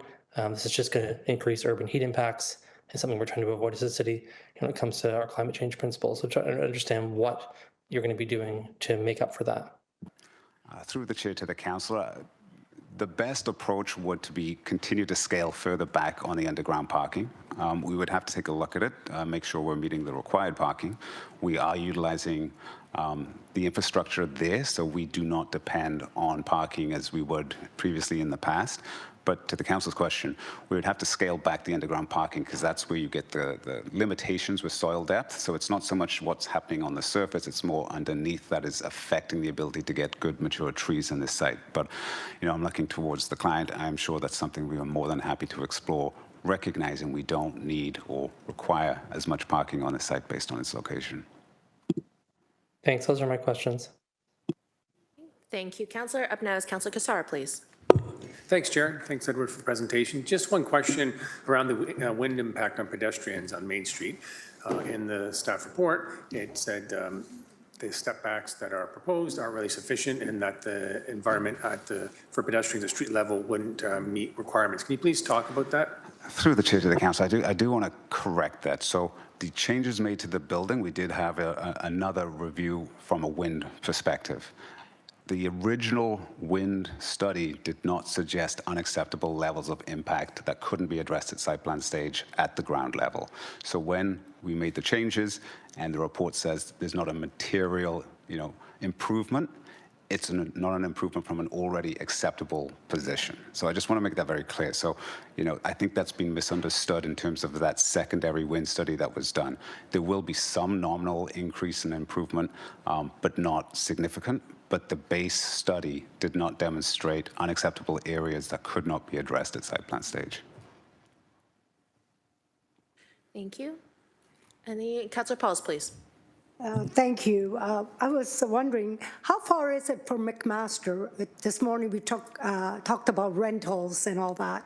How far is this building, which is on a main street, which we do need intensification? That's what the city wants. That's what people are asking for, apartment. How far is it from McMaster? Through the chair to the council, so it's approximately, 700 to 800 meters, or an 8 to 10 minute walk. And I certainly watched with interest this morning the challenges of the student population. It'd be remiss not to mention the hospital there as well, and that this building, as a rental building, will serve, not specifically, but will certainly appeal to those that are looking for purpose-built rental within that area. Yeah, I think it's important. And it's near the LRT. You said about just around the corner, like it would be about 800 meters as well. So through the chair to the council, so yeah, the LRT station is pretty much on the McMaster campus. So, there is going to be great connectivity along Main Street, but that's not to mention all the other existing amenities, services, commercial operations that really allow this building to be successful in the absence of dependency on the private automobile. So you have already 9-story was a deal. Now you just asked them for 3 more, right? Is that what? Through the chair to the councillor, it is 3 additional stories that are set back on sides and in front. There has been a change at the back. Previously, there were 2 buildings in the rear yard. Now it's been consolidated into a 4-story wing, so it doesn't go further back into the neighborhood that the previous 2 buildings did. So it kind of consolidates it, creates that impact, allows for greater site circulation, allows for a little bit more greenery. You said something in that area. There's other buildings. I don't, because I live on the mountain, I do go down there once in a while, but I live on the mountain. And what other buildings are there? Is there any other buildings that's 12 or 10 or 11? So you may remember me from a couple of months ago. We will be a 12-story buildings coming along Binkley. But today there exists the 9-story, which was the former CNIB building. That's just across from the Hydro Corridor. Across the street, there have been a number of applications on those lots. I believe currently they have permissions for 10 stories. They are seeking, I believe it's at OLT, but staff may correct me, 20 plus stories. Different site, different configuration. Arguably, context is everything in this situation. And then immediately adjacent, we already have multiple dwellings, 3, 4 stories. This isn't a consistent grade-related area. This is the few opportunities in this area to actually understand that height could be acceptable, could be appropriate, and certainly deliver on municipal and provincial goals. So can you if you know, I'm sure you do, is this a medium density, the height? What is our medium density? So through the chair to the council, so the city is working through, when you're in a secondary plan, what this constitutes.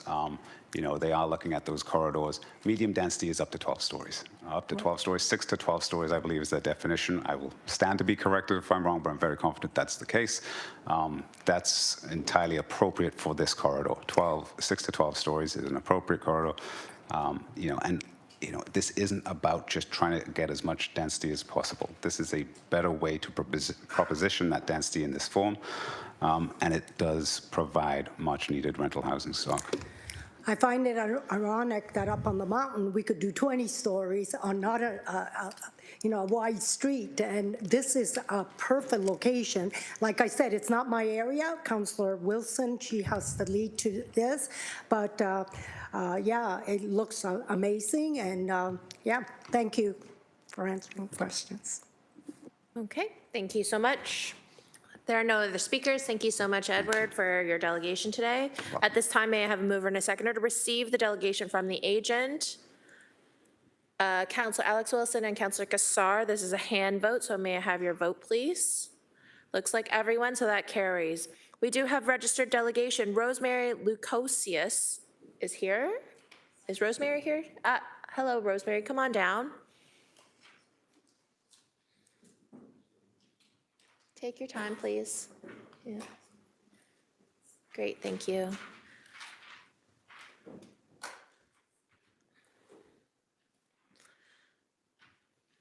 So Rosemary, we'll turn on your microphone. And then you can just pull the mic closer to your mouth. That would be great. Thank you.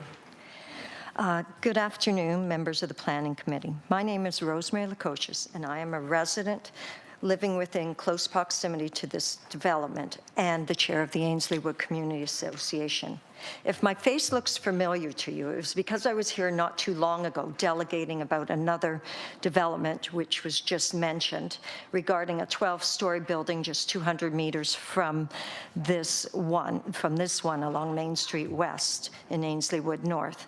At the time, I naively thought the Planning Committee would take the advice of the city's planning department and deny this development, so I did not prepare a meaningful presentation. I will not let this happen again.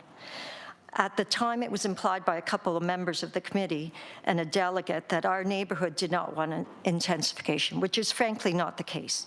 As a resident of Ainslie Wood North for over 35 years, I have seen several changes in our neighborhood. There are approximately 300 single-family dwelling homes. Once what was a mix of families, retirees, and McMaster students is now a neighborhood of only 45 permanent residents due to our proximity to McMaster University. This is a staggering 85% of the homes in our neighborhood that have been chopped up to utilize every square meter, including basements, to maximize the number of bedrooms and dollars. I live on West Park, which is the street on the east side of this project. On my street alone, of the 22 homes, there is one house with 2 units totaling 16 bedrooms, another 2 homes with 9 bedrooms, and a new build with 4 units, 2 bedrooms, plus a den, which could potentially accommodate up to 12 people. I am not aware of the number of bedrooms of the other 12 rental properties on my street. As you can see, our neighborhood has and continues to provide intensification through rental properties and additional dwelling units.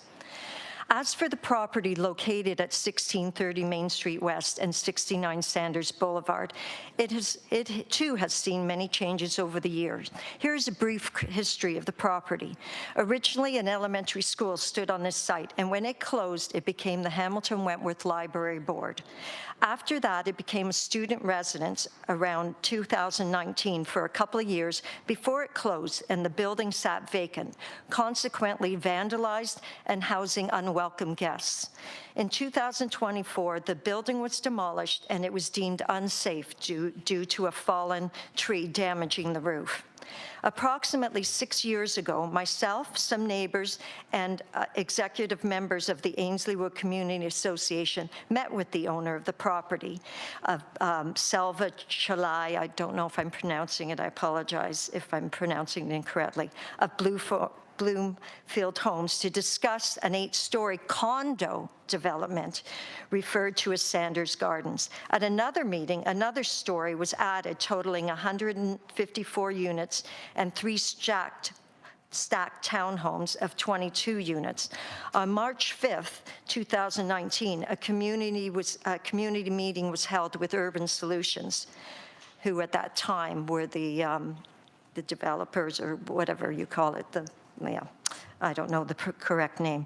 The 9-story building along Main Street West would have 160 units with 42 studios, 39 one-bedroom, 24 one-bedroom plus dens, and 49 two-bedroom units.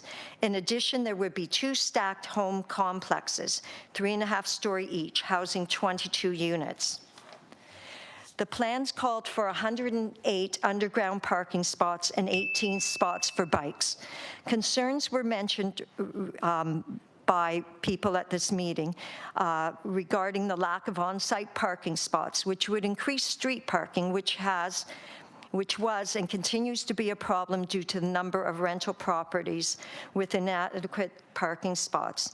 Pictures you saw by that Mark had from the City Planning Department had shown you, showed like there's no, the streets were bare of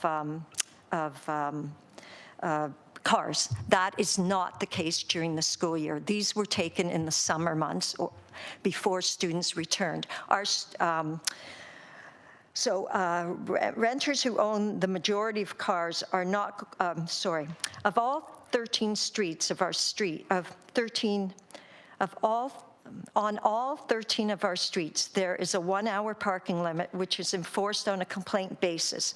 Renters who own a majority of these cars are not going to call the city and complain about their housemates or other neighbors who do not have access to on-site parking.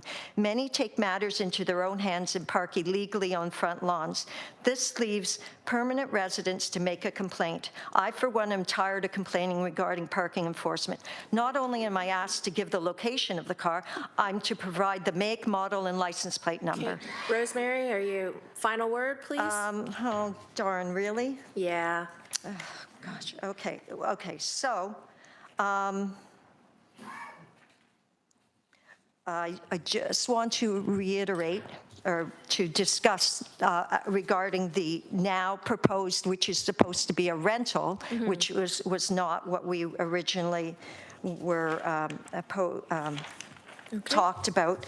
I just want to say about the number of, there are only 99 parking spots allocated for the 290 dwellings, and with 258 units being studios, assuming half of them need parking, there are not enough spaces causing parking issues to once again spill into the already street. Just one more little thing. Hurry up, please. Okay. It's not the, sorry. I'll leave it at that. Yes, thank you so much, Rosemary, for your delegation. May I end the speakers list? Councillor Alex Wilson, please. Thank you, Rosemary. Unlike the application a block away, there's just the context of the OLT hearing on this one and a kind of a prior approval in place. Could you just comment on, from the perspective of either yourself or other neighbors you've heard from? My understanding is if we denied this application, for example, and the 9-story application that's gone to OLT, might go forward. Do you see trade-offs between the applications? Are there things that there's a further concern? I'm just asking maybe if you could speak relative between the two proposed applications. The proponent, for example, talked about changes to tree protection, changes to parking levels.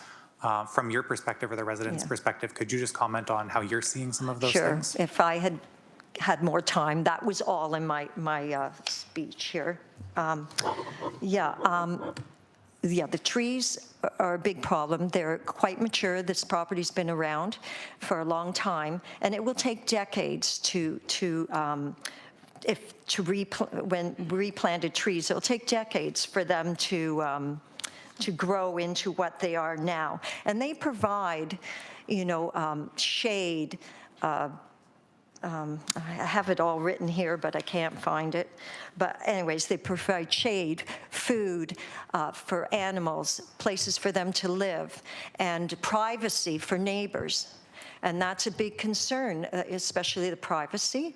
And what was your other question? So one of the things we heard, or that, there's the 9-story application and there's the 12-story kind of proposal, and they might have different impacts on some of these things. Do you think that, for example, the 9-story application has a bigger impact, a less of an impact on some of these things, parking, tree, whatever you would like to talk about? Just trying to understand your thoughts on the difference between the two. Yes, the 9-story building, of course, is more suitable, in our opinion, just for the height and the massing. Plus, there were the townhomes. And they also had more parking space allotted for considering, when you consider how many more units there will be in a 12-story. It's about the same number of units for the 9 and the 12. Also,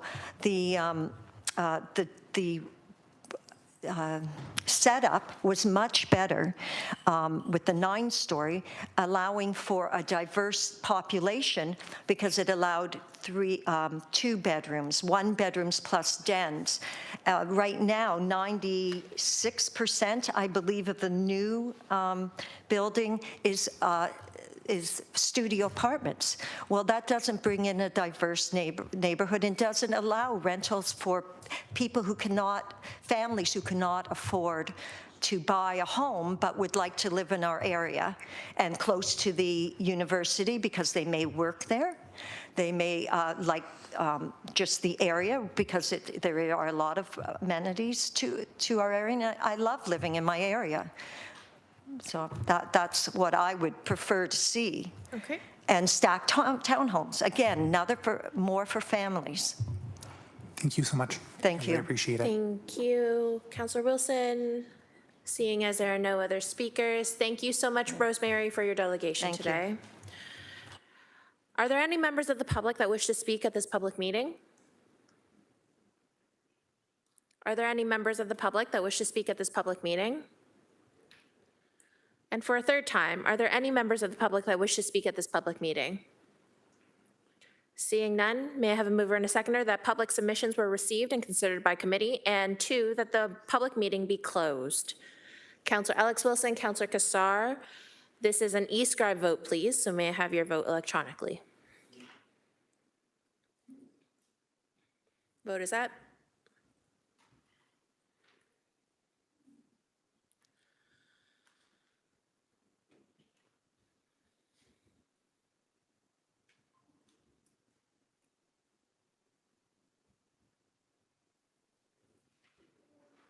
Vote carries 11-0. Thank you.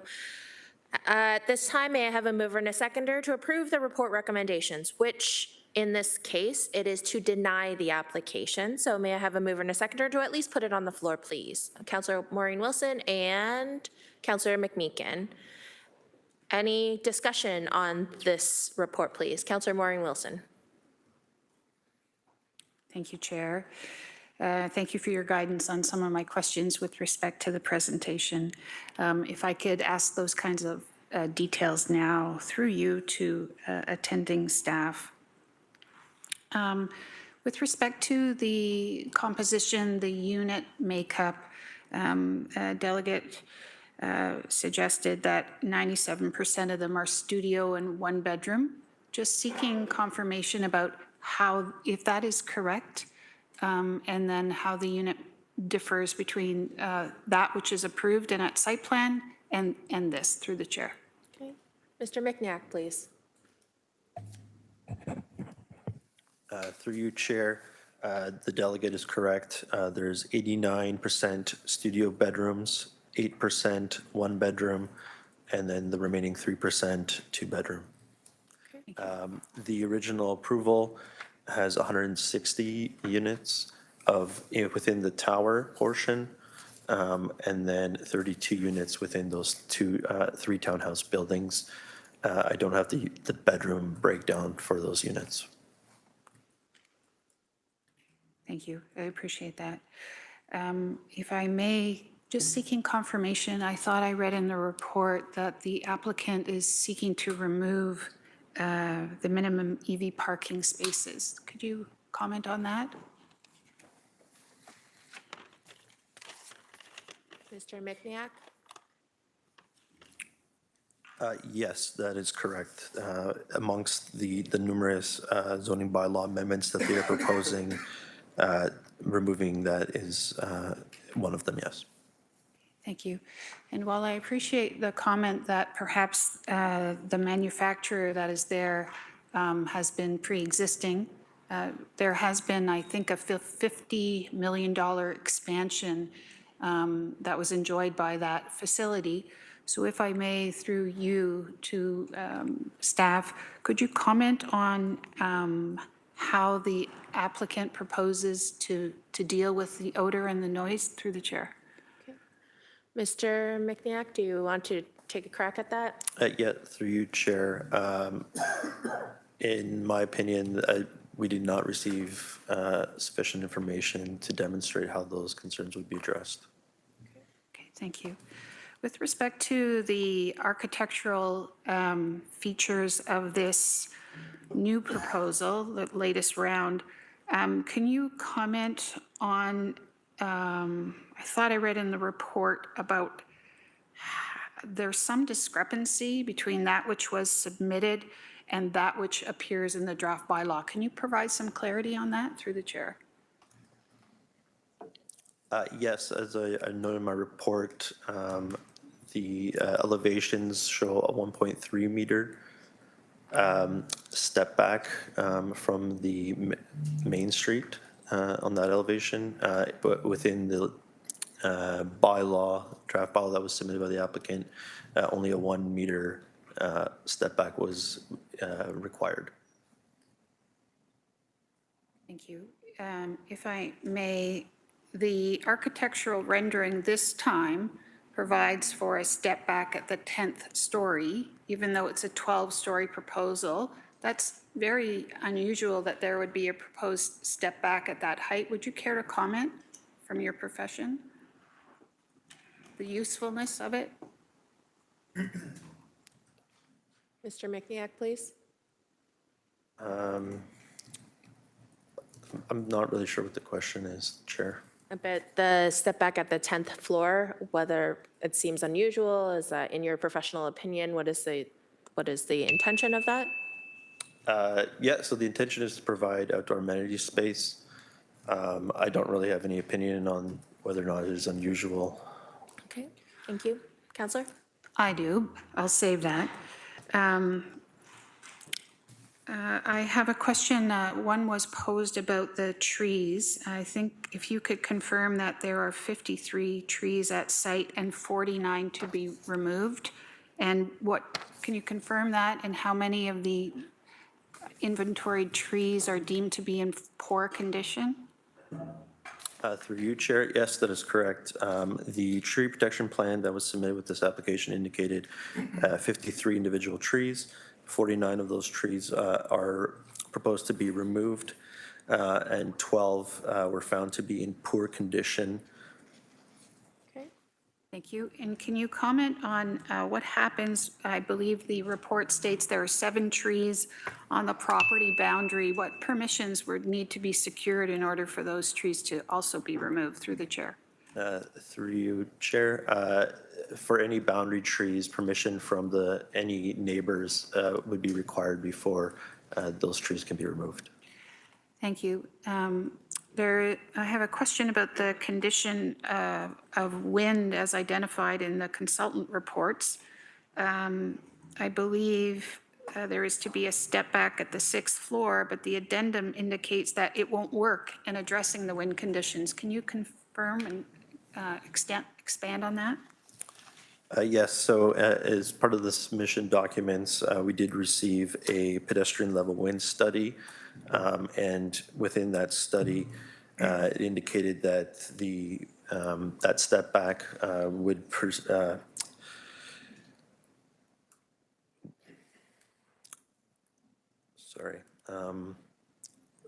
it would only result in a minor decrease in wind downwash down to the pedestrian level, and that it would be likely imperceptible to pedestrians. Some irony when we're talking about it's a short walk, but in fact makes that walk hostile. If I may, there is also a comment that the drawings do not show any step backs from the adjacent low-rise residential use. Can you comment on that, please? Through you, Chair. I guess as we talked about earlier, the step backs are at the 10th floor, but at that level, in my opinion, it doesn't have any relation to the nearby surrounding buildings, which are generally 2 to 3 stories. Thank you. If I can offer some remarks, if there's no other people. Well, actually, I do have Councillor Pauls, so Okay. perhaps I'll put you on for a second time. So Councillor Pauls, please. Thank you. And first I want to ask, when we approved the 9-story, how many trees were going to take out from the 9 stories? Through you, Chair, that was approved by the Ontario Land Tribunal, and I was not involved with that file. All right, so I don't understand why 3 more stories would affect the trees if we already approved that. That's why I'm just not understanding. And also, if it was approved for the wind study, I don't understand how it works. So you have 9-story. When does really wind pick up? How many stories? Do you know that the wind really picks up that we have to do the study on? Adding 3 more stories, what would it entail? So through you, Chair, I'm not an engineer in wind. But I can say is that whenever people are looking for it to intensify, when there's additional height being requested, we typically ask them to provide us with a wind study so we know the impacts onto the surrounding land uses and pedestrians. And again, I wasn't involved with the original application, so I'm not sure what the wind conditions were, but I will also add that the design has changed from that original submission, so I don't think we can transfer the findings from one to another without more work. You know, when I read the report, I'm getting I'm not an engineer either. I don't, I'll understand it, but it says it does not comply with the city intensification policy. And I don't understand that. I think it does if we move it 3 more story. Or am I reading it wrong? Director Fayback, please. Through the chair to the councillor, Anita Fayback, Acting Director of Planning and Chief Planner. I'm sorry, can you repeat the question? I'm sorry. The first thing says it does not comply with the city intensification policies. I'm wondering if 9, it's intensification. If I had 3 more, I think it does comply. So it's opposite. Through the chair, when we look at our intensification policies, it's not just height. So there are other components that go along with that. There's building design, there's appropriate setbacks, there's units, sustainability. So there's a lot of other components that we look at when we're looking at intensification and not just strictly from a height perspective. I'm reading all this, and also for the, like I was thinking about the trees. Is there any way when we take trees down that the developer could get mature trees to replace it somewhere else in the area? Have they ever done that? Like, if that's the main concern, because every time we come into planning, I always hear about traffic. I always hear about sunshade. I always hear more parking. And I look at this, and believe it or not, I do go by there sometimes, and I think this is where intensification should be, in a sense. It's right on the main street. The roads are wider. There's all kinds of building all around. It's near McMaster. So I'm just wondering, for the trees, if we're really concerned about trees, and I am too, if it was okay for 9 stories, like, could the few extra trees that they're cutting, can we replace them with mature trees? Mr. Micniak, please. Sure, through you, Chair. So there are different options that the applicants could look at to address the issue with trees.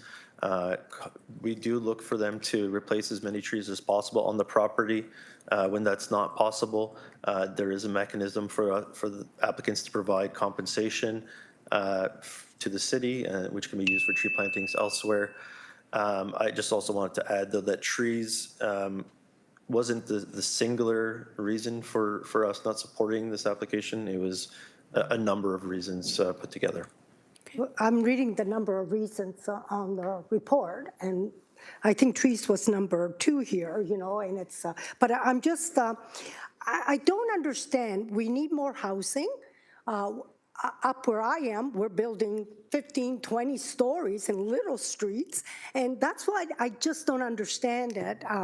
This is medium intensification, and I feel for the people that live around it. Listen, my area too, I go to meetings, and people just don't want intensification, really, but I just can't get over 9-story was okay. We added 3 more. They could go to OLT and get that 3-story. And so to me, I really don't see why it was denied. So thank you. Thank you, Councillor. Up now is Councillor Cooper, please. Thank you, Chair. I also have a question about consistency, right? So this is the LRT corridor, okay? To staff, what level of buildings are we looking for around the LRT corridor? Is it 9? Is it 12? Is it 20? Like what do we have in the master plan, or where are you taking us right now? What would be the expectation? Director Fayback, please. Through the chair to the councillor, it really depends on which part of the city that we're speaking about. It's not a one-size-fits-all approach in terms of where intensification is directed. There is a secondary plan here, so there's a bit of a different policy framework. But when we're looking at intensification, the policies of the parent document would still apply. So those are still consistent policies that staff review. And so I noted it earlier in my response, it's not just about height. There are other components that we have to evaluate when we're looking at intensification proposals. So we, discussed today wind impacts, shadow impacts. There's odor and land use compatibility impacts that we have to take into consideration. So we're not looking just strictly at the use and the height. We're looking at what is the massing of the building, what is the scale of the building, and have the requirements of the provincial planning statement and our official plan policies been addressed. So I continue to struggle with why 12 to 20 works in my ward, and everybody seems to be happy with that. And yet I have some of the same issues. I mean, in terms of fit and compatibility. I mean, I'm just looking at stories. I question it openly. I question our master plan. I have done this repeatedly. And so here we are down in a different part of the city that's tied to the LRT, which I think the argument about the blast system and all that doesn't hold together in my ward, because people leave my ward to go to work. And here we are talking 9. And so I see a lack of consistency. I struggle to understand what we're doing from a planning perspective. And so I've dialogued around the 12 and 20 going in my area, saying it really doesn't fit, and I don't really get much uptake from the planning group from that. And yet here we are doing a 9, and we got a big problem with it. So just noting the inconsistencies. Thank you, Councillor. Councillor Crutch, please. Yeah, this is a difficult decision to make in terms of the complications around this site. So it's not necessarily in the same kind of area that we'd see in other parts of the city. And it's in response to the last 2 speakers, I have to say, that's not what's going on here. Firstly, it's a proposal for 12 stories, not 9. And the city does site-specific planning. We don't just broadly say, well, this works over here in Flamborough, so we're going to do it here at the same stories. I think that argument just erases the entire work that planning staff do. They're not looking at this specifically just from a perspective of how many stories there are, and they've said that repeatedly. So I think it's important that when we're making these decisions, we don't simplify them to the point where they become absurd. The decision in front of us is about a specific context, and there are all kinds of massing issues here, right? So we're thinking about things like, had the stories come in at 9 and they have a different way of massing here, and preserving trees and doing other kinds of things, and limiting wind impacts. Those things all matter site by site by site. I'm not looking to ever stall development for any reason. We want to get more housing, but there have been instances, a few, where I've said, hey, I don't think this is the right approach. I think we have to do a bit better, and I think we can do a bit better. And I think, frankly, here we can do a bit better. And we have a proposal already that was approved by the Ontario Land Tribunal that would allow us to achieve some of these goals. And for me, when I asked questions about tree protection plans, and I heard back, well, we could consider those kinds of things, I want more assurance that they're actually going to be considered, that they're going to be solid, and they're going to be protected. We're losing our urban forest canopy rapidly. Again, this is in an area where there are industrial impacts and other kinds of impacts. So I'm just mindful of that. It's a tough decision, I get that. For me, it's not an easy one to make, but I'm going to side with staff on this specific site here in this specific application. And I think it's, again, important that that's how we do our work here at the Planning Committee. Okay. Up now is Councillor Alex Wilson, please. Thank you. I'll be brief. I agree with previous speakers who say this is a prime site for intensification. I think being a prime site for intensification does not mean that it's as of right. For whatever application walks through the door gets approved. We have responsibility to be improving applications that make sense in their context. And I think something that's maybe not in line with what we heard from some of the residential delegates, but as someone who used to live in the neighborhood, I want to be able to approve a 12-story building here with more people in it. I think that is the good number. I don't know that the application that's walked through our door is that application, however. And so that's the choice that we have in front of us. So yeah, as a former resident in the area, I think, yes, this is such a great site for intensification, absolutely. But we still have to, as previous speakers have noted, look at what the actual application is in front of us, the impacts on the area, and how, walking to that LRT stop, what do those wind impacts look like? How are you getting your groceries across the road?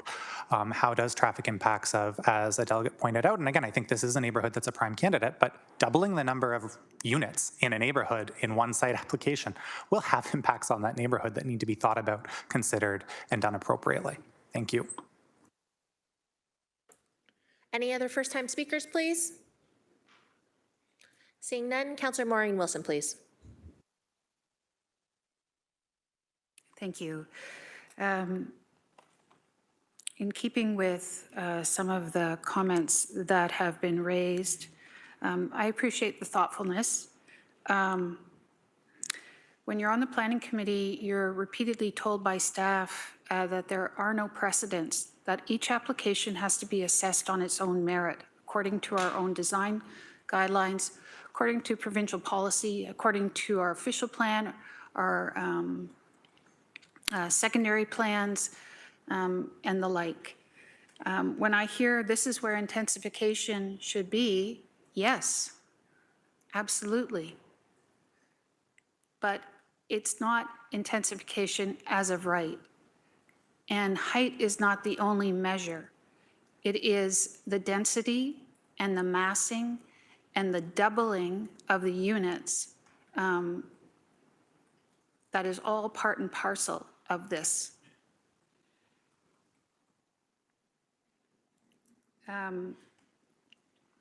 Hamilton deserves and needs housing, and Hamilton deserves and needs good quality housing that is designed to uphold the integrity of our neighborhoods. This is at site plan approval. This now has a different architectural firm. This did not go to design review panel, and I would submit there's a good reason for that.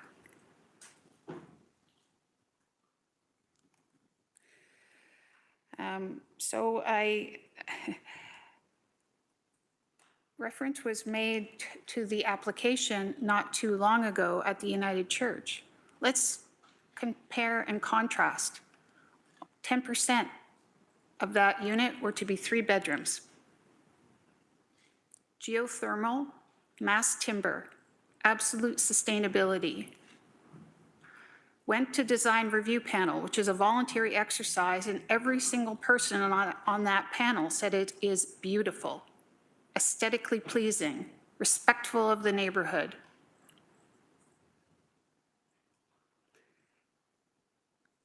These two are not the same application. And I support the staff's recommendation, which is to deny. Thank you. Thank you.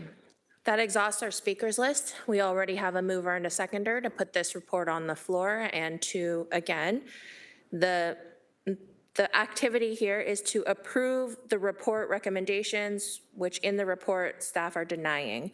So may I have your vote electronically, please?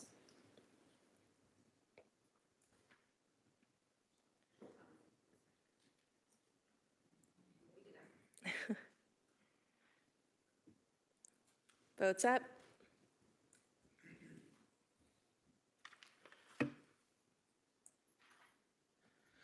Carries 9-2. Thank you. Let's move on to 8.2 before we actually break for lunch. So that's because we have that motion to try and push everything forward. So PED 25255, applications for the official plan amendment and zoning bylaw amendment for lands located at 2640, 2646, and 2654 Binbrook Road, Glanbrook in Ward 11. Shivel is here. If you want staff presentation, all right, come on down, Shivel.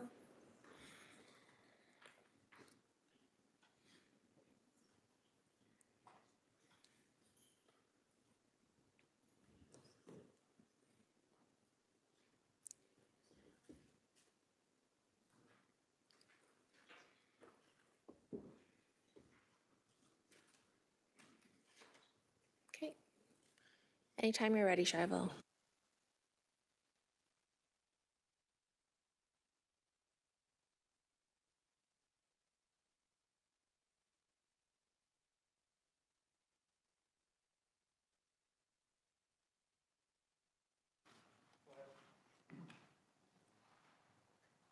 Thank you. Good morning, Chair, members of the committee staff, and public in attendance. My name is Shaibul Gajjar. I'm a development planner with the Planning Division, and I will be discussing the subject official plan amendment and zoning bylaw amendment applications for the lands located at 2640, 2646, and 2654 Binbrook Road in Glenbrook. Staff are recommending approval of the subject applications, which would effectively permit the development of multiple dwelling townhouse buildings consisting of block townhouse units and back-to-back townhouse units, and a mixed-use building consisting of stacked townhouse units and commercial uses at grade, for a total of 33 residential dwellings and 5 commercial units, with 40 vehicle parking spaces and the extension of the existing drive-through facility into the western portion of the subject lands. The subject lands are located along Binbrook Road, approximately 75 meters east from the intersection of Binbrook Road and Regional Road 56. The subject lands currently contain 3 single detached dwellings that are vacant. The proposal is to replace these dwellings with 33 residential dwelling units and 5 commercial units fronting onto Binbrook Road. The subject site has approximately 75 meters of frontage on Binbrook Road, with a total land area of approximately 0.69 hectares. This is a location map showing the zoning of the subject lands and surrounding properties. The official plan amendment application is to amend the Binbrook Village Secondary Plan by adding a new site-specific policy to permit the development of multiple dwellings and a mixed-use building fronting onto a condominium road, with commercial uses fronting the public street and the extension of the existing drive-through facility onto the western portion of the subject lands. The application for zoning bylaw amendment is to rezone the subject lands from the mixed-use medium-density pedestrian focus zone with special exception 570 to the mixed-use medium-density pedestrian focus zone with special exception 951 and the mixed-use medium-density pedestrian focus zone with special exceptions 317, 570, and a holding provision. Special exceptions 317 and 570 are existing, and there are no further modifications requested to them. I would like to note that special exceptions 317 and 570 applies only to a portion of the subject lands where the drive-through is proposed. Special exception 951 applies to the rest of the subject lands, and the modifications are to add a use of multiple dwelling townhouse, to reduce the minimum rear and side yard requirements, to reduce the maximum building height, to permit residential component of the development to front onto a private condominium road, to reduce the first-story minimum and maximum height requirements for residential component. Minimum amenity area requirements would not apply, and to require a minimum of 200 square meters of gross floor area for commercial component of the proposed development as identified in the amending bylaw. Staff are in support of the proposed modifications, as the applicant has demonstrated that the modifications would not have any adverse impact to the proposed development and the surrounding area. This is a concept plan as proposed by the applicant. The concept plan identifies 5 proposed buildings within subject lands. The building in the bottom right corner is a mixed-use building that has residential units facing the internal condominium road and commercial units fronting onto the public street. The rest of the 4 blocks are residential blocks fronting onto the condominium road. Next, we will go through proposed elevation drawings. The proposed development has 3 types of buildings: block townhouses, back-to-back townhouses, and a mixed-use building with stacked townhouses and commercial units. This is the front and back elevation of block townhouse development, which is along the northern and western border of the subject lands. Next 3 slides are of the similar typology.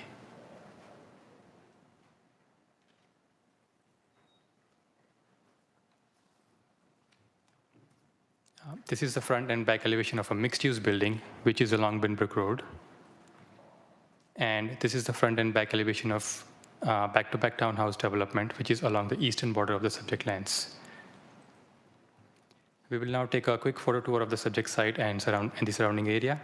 This is a photo of the subject property municipally known as 2640 Binbrook Road. This is a photo of the subject property, municipally known as 2646 Binbrook Road. And this is a photo of the subject property, municipally known as 2654 Binbrook Road. This is a photo of Binbrook Road looking west towards Regional Road 56. This is a photo of Binbrook Road looking east towards Tanglewood Drive. And this is a photo of residential properties across the subject lands. As part of the planning process, a notice of complete application for the zoning bylaw amendment application was sent to 146 property owners within 120 meters of the subject lands on August 18, 2022.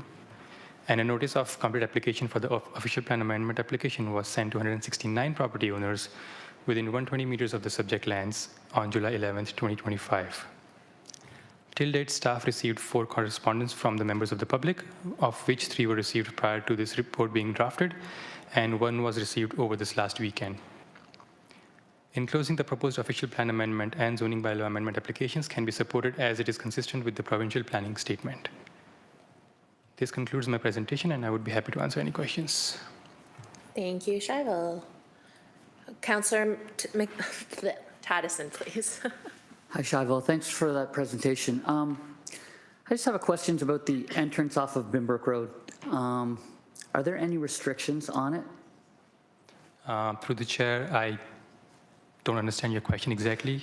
Well, when I say restrictions, is there a right in, right out kind of? Is there a barrier that doesn't allow people to make a left-hand turn off of Binbrook Road? Or is it wide open? People can come out and go whichever way they want or enter from whichever way they want? Through you, Chair, there are no restrictions in terms of right in or right out. Thank you. One question about the setbacks. What are the setbacks for the neighboring commercial properties? Are they similar, or is this one being allowed to be closer than the set standards? Through you, Chair, the neighboring property to the west, I believe you're referring to? Okay. I think it has, I don't remember on the top of my head, but it's zoned C5A zone, which is what this subject property is also zoned. And it has special exceptions 317 and 570 on it. 570 restricts the building height. I'm not quite aware of 317 at this point, but I can, maybe I'll defer to the bench, or I can answer this later on. Good with that. I'm good with that. Thanks so much. One question about the setbacks to the east side. They're going from 7 meters to 1.5. What determines the 7 meters as the original setback that's in regulations? Of course, through you, Chair. So as I said, the subject property is zone C5A, and the zoning regulations permit the building height of up to 22 meters. However, since this proposed development is close to 12 meters, and inconsistent with the neighboring properties, reducing the height was not considered effective, ineffective with respect to shadow impacts to the neighboring properties. So, which is why this was we supported this proposed amendment. Okay, thanks for that. I guess one more question in terms of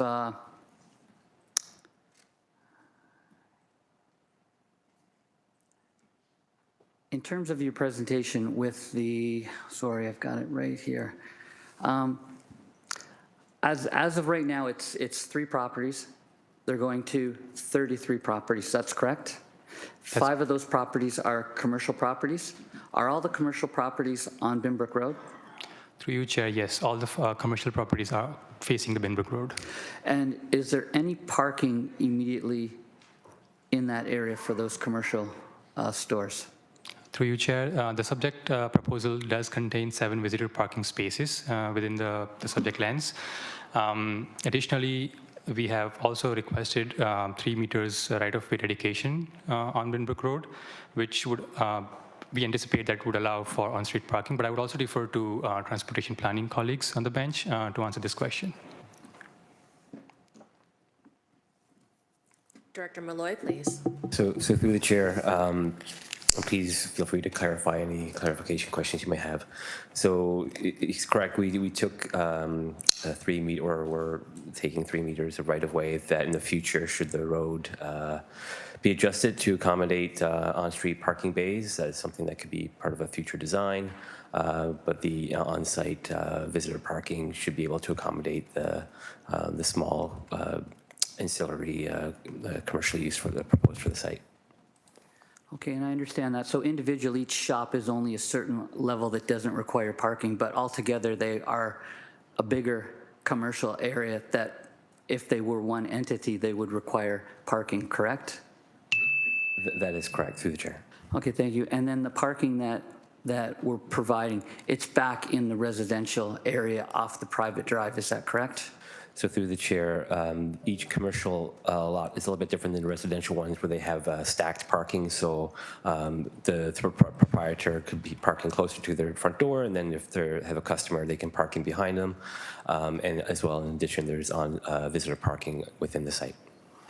Okay, Counselor, you're at 30 Thank you. seconds left. Okay, I will, You're also veering into report territory. thank you, I'll stop. Okay, thank you. Seeing as there are no other speakers, thank you so much, Shival, for your presentation. I do need a mover and a seconder to actually receive. So Councillor Taddison and Councillor McMeekin. This is a hand vote, so may I have your vote, please? That looks like everyone, so that carries. We do have Mike Crow from Arcadis who is here today. Mike, can you come on down?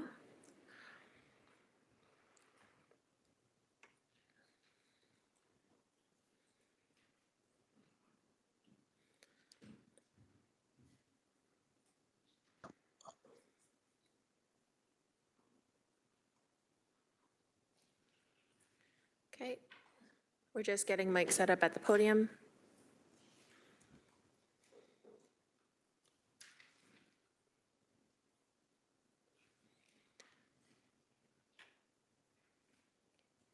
Sal will get your mic set up there, Mike, and then you're free to start whenever you'd like.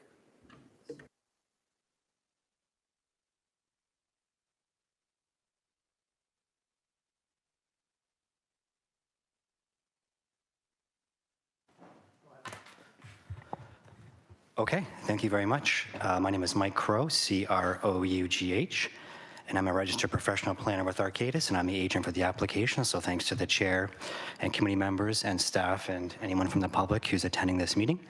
I would like to just make the slide go over. Okay, there we go. Is there a delay? Perfect. Okay, sorry about that. So I think this is pretty straightforward. We've read the staff recommendation, and we've had some dialogue with staff to get to this point. We've worked to review the bylaw standards and the provisions and the official plan amendment. And from the applicant side, we're very satisfied with that. If you'll note from looking at staff information and the appendices, application's been around originally since 2022, so it's been quite some time. Some of that time period was related to working through issues with staff related to cultural heritage, some transportation and design issues and tree preservation, and just comments generally on the overall site layout. And then some of that time was related to, on our side, with my client, the applicant, and just economics and challenges with the market and just not sure what to do with this property. But we definitely want to go forward with it, and we're happy with it. We're happy with the staff recommendation. We think it does a lot of really good things for this location and for this property. I go by here all the time, so I'm very familiar with this site and this property. I think it's a great use of this land. It's allowing for some very focused and compact intensification. It's a lower rise built form, right? So there's your ground-oriented dwellings, which I think fit very well at this particular location. We're able to accommodate a certain level of commercial units, and you'll see in the zoning bylaw there's a minimum requirement for that overall GFA. That is limited to the one building, but we did work with staff on how we position that. The original design or thought for those, they would be live-work style units, right? So you'll see why they do have the front facing Binbrook Road, and that parking would be from the rear, and that would be for the unit owner as well. And so there's some space there at the rear of each of those buildings, those units for that. In addition, we've got some, I think, appropriate massing here, and the setbacks are related to that. My client also owns an adjacent plaza, and so we've tried to, blend that streetscaping in, and we did a lot of work with staff on that, and making it look appropriate for this particular location. And obviously, in this particular case, we're not accommodating a huge range of dwelling styles, but even on this small property, we have some standard townhouse units, some back-to-back townhouse units, and then those live work styles. So that's a pretty good amount of diversity for such a small property. These are tended to be condominium tenure, so they'll be owner occupied. That's the idea. And I think that's it. I do have a number of slides here that really go through some of the details. I think Shaibal did a really good job of covering what's in the amendments, what's being requested, what's being proposed. I don't really want to go through all of that. One thing I maybe say on parking, if I could just touch on that, because it was maybe mentioned. So there are 40 parking spaces, that's the number, but if you will look at our site plan, there's actually more than that because every single unit has a garage and a driveway. So technically there's 2 spaces available for parking, which could accommodate an owner-occupied vehicle plus a visitor. So it's actually probably double that the space is available for visitors or tenants to park. And so the number maybe is a little misleading in the sense that, yes, if that's what's approved, that's the minimum, but really what's being proposed is more than that. And there's no variations requested for parking reductions or parking stall size reductions or anything of that nature. On the lay-by parking, I don't know if anybody from transportation is here that could actually speak to this, that was associated with this file, but when we originally submitted this application, we showed lay-by parking on Binbrook. We had, I'm going to say 3 to 5 spaces along there, and our intention was to try and use those spaces to support the commercial units. Through discussions with staff, we were told to remove those. There might be some concerns with potential design, ultimate design of Binbrook Road. So I'll just put it out there in committee that we'd be open to having those conversations again. We'd be happy to have lay-by parking there. If there's a design that works, then we would be happy to do that. At the zoning stage, we wouldn't be, approving those portions anyways. That's something we would want to discuss at site plan. We were probably going to bring it up again anyways. So we would be happy with that. So if that's something that committee would consider, and staff can work with us on, then we would definitely look to implement that. And I think I will leave it at that and just be here for any questions if there are any. Thank you, Mike, for your delegation and your presentation. Any speakers? Councillor Tattison, please. Mike, there's just been a little bit of an issue in my community with the public consultation. So I don't know if that's my fault. I don't know if that's your fault, but I would like to later on make a deferral so that we could possibly broach that problem. So through the chair to the councillor, I think I'll take responsibility of that. I really can't explain it either. And it's been around for 3 years. So, but at the same time, I would say we felt like we were in a good spot. We've obviously followed all the Planning Act requirements. We haven't heard really much from the community on this particular application. We're certainly not opposed to doing a neighborhood meeting. We've done them. I see some familiar faces around this table, or a horseshoe that we've done these meetings for in the past. If there were delegates here, we would hopefully be filling the same function through this public meeting, and that all the information would be available. So understanding where you're coming from, it has been a long road for this application. There's been some unforeseen challenges. We're obviously in your hands for that, but I think that the notifications and the information provided have all been very fulsome, so I think committee could make a decision today based on what's in front of it. Okay, thank you. Seeing as there are no other speakers, thank you so much, Mike, for your presentation today. Thank you for your time. At this time, I do need a mover and a seconder to receive the delegation from the agent, please. Councillor Tattison and Councillor Beatty, this is a hand vote, so may I have your vote, please? Looks like that's everyone, so that's carried. At this time, are there any members of the public that wish to speak at this public meeting? Are there any members of public that wish to speak at this public meeting? And for a third time, are there any members of the public that wish to speak at this public meeting? Seeing none, may I please have a mover and a seconder that 1, that the public submissions were received and considered by committee, and 2, that the public meeting is closed. Councillor Beatty and Councillor Tattison, this is an e-scribe vote, please.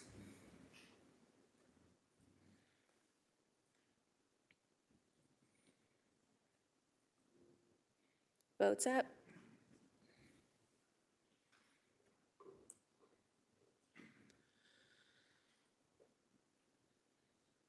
That carries 11-0. Thank you. So public meeting is closed. At this time, may I please have a mover and a seconder to approve the report recommendations? Just to put it on the floor, please. Or we can go to Mark, because I think Mark wanted to talk about it. Yeah, I would actually like to ask for a deferral until a specific time, which would be a future committee meeting, in February Okay. to address this so that I can work with staff and consultants and landowners and address some of the concerns that we have around the area, and then have that consultation with the public. Okay, so just so you know that the public meeting is closed now, so then we're really just deferring the decision on this, so. Thank you. Okay, just so that you know. Do I have a seconder? Counselor Cooper? Any other, on the deferral. So on the deferral, Counselor Alex Wilson, please. Thank you. Just trying to understand impacts. Would staff be able to comment on any decision deadlines via provincial legislation and just any appeal opportunities that open up? Just like walk us through what the impacts of a decision are, just so we're understanding the proposal. Director Fayback, please. Through the chair to the councillor, the application is from 2024, so the Planning Act timelines have passed. There could be an appeal filed at any point in time under the Planning Act. Any other comment on potential impacts of a deferral that staff would like to share? Through the chair to the councillor, staff have no concerns with a deferral. Thank you. Okay, all right. No other speakers on the deferral, so may I have the vote, please? Vote is up.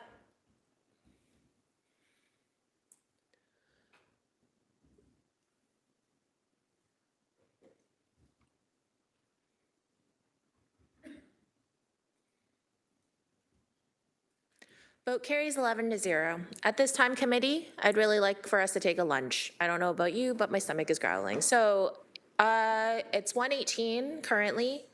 Can we say 2 o'clock? Yes, 2 o'clock. All right, I don't think I need any, well, Councillor Cassar really wants to move this, and Councillor Beatty really wants to second it. And I guess it's a hand vote. We're all cool with 40 minutes? Okay, thank you. Thank you, everyone. We'll see you back here at 2 o'clock, please. Thank you.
All right, it's 2 o'clock.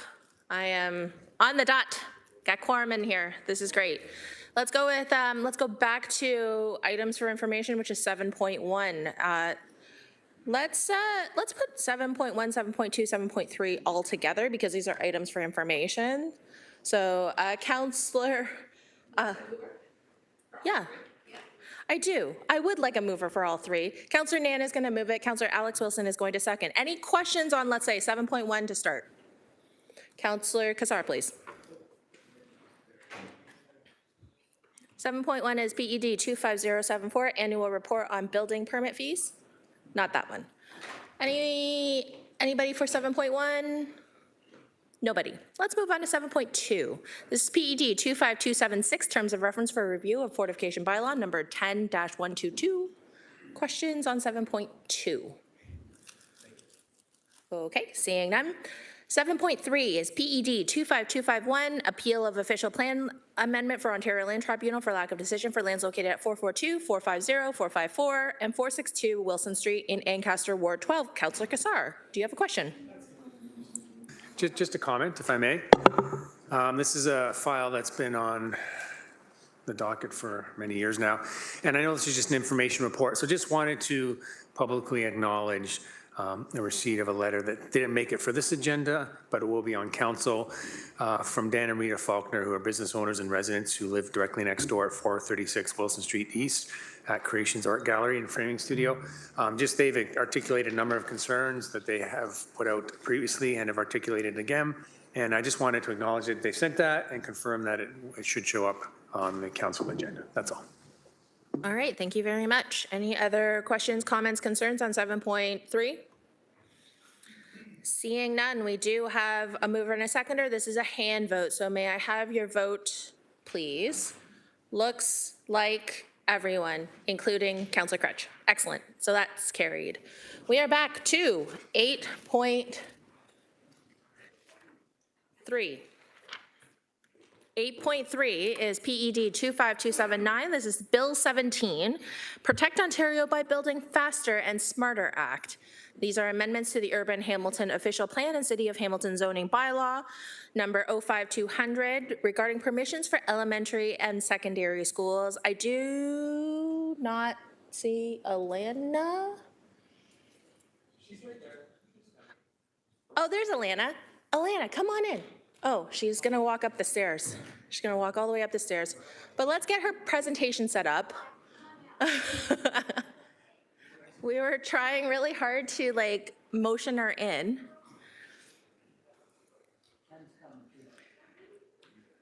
Yay, Alana, you're here. Thanks for coming. Okay, Alana.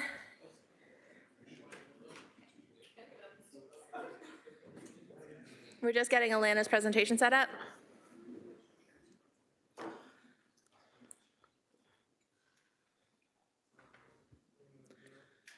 Okay.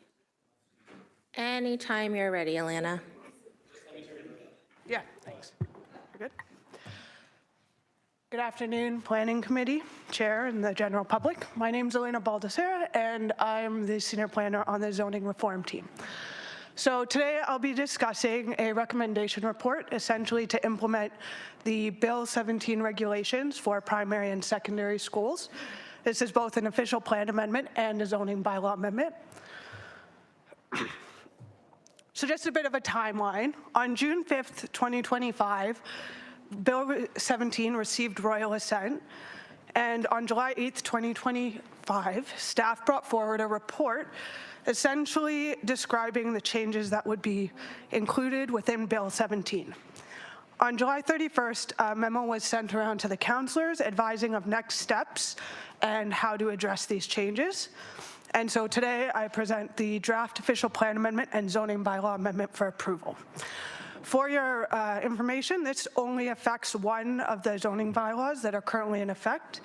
The previous zoning bylaws for the old municipalities will be a second phase of this project, which will be done at a later date. excuse me. So just an explanation on what was actually amended through the Planning Act of Bill 17. So it related to prohibiting on an urban parcel of land both a primary and a secondary school. So what essentially it did was on lots that have residential as of right, you are allowed to have both an elementary or secondary school on those properties. And so the official plan amendment and the zoning bylaw is going to be changed to reflect that. The official plan amendment changes, so we just made one change to the general provision sections essentially, and the purpose of the change was to update specific sections and make reference to permitting both elementary and secondary schools on urban parcels of land that have municipal services and have residential as a primary use. This is an important factor because there are some zones that are not getting the permissions as of right because they require commercial, for example, on the ground floor and then residential above. This wouldn't be captured in this change. And just for information, there are no mapping changes that are being done as a result of the proposed amendments. So just to go over the zoning bylaw amendment changes, as I said, there's no actual mapping changes and there's no changes to any of the definitions for an educational establishment within the zoning bylaw. The change is really just to include that use in more of the existing zones. And so what you have on the screen are the list of zones that would be affected by this change. As you can see, they're largely residential zones with some of the waterfront zones and mixed use zones in the property that permit standalone residential. So if the zone requires you to have commercial on the property, it's not being included in this change as per an interpretation received by staff. So as I highlighted, the two main principal changes to those zones that were identified was to add an educational establishment use. So this would include both public and private schools. And this would be for primary and secondary schools. And it would only be on properties for standalone residential. And in addition to that, some of the zones got some additional regulations, and that would be for educational uses adjacent to residential buildings. And so in those cases, there's a bit more of a significant setback just to accommodate the educational facility next to the residential uses.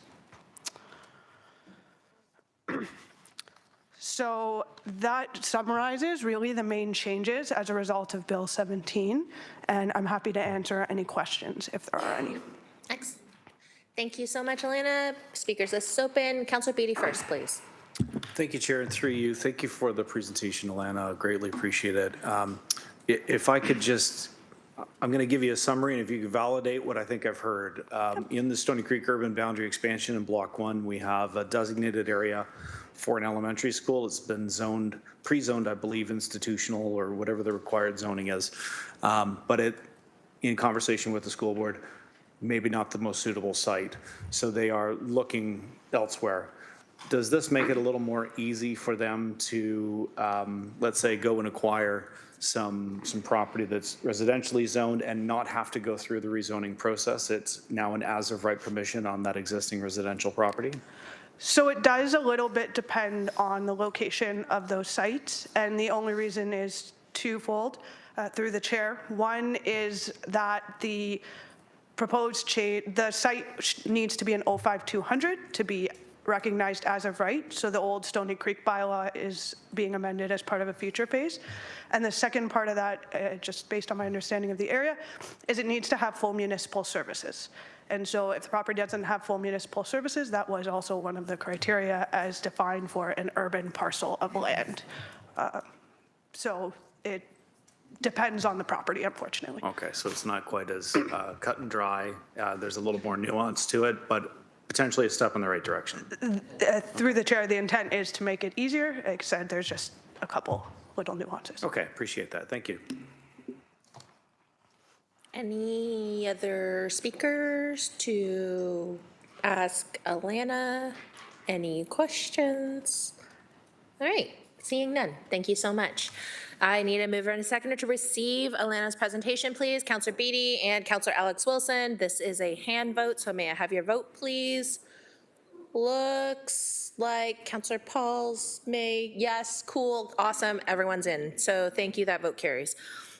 Are there any of the members of the public, are there any members of public that wish to speak at this public meeting?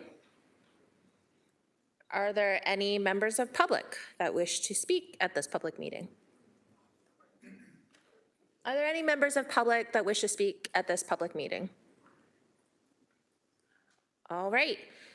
At this time, I need a mover and a seconder that one, that there were no public submissions received regarding this matter, and two, that the public meeting be closed. Councillor Alex Wilson, Councillor Kassar, this is an e-scribe vote, please.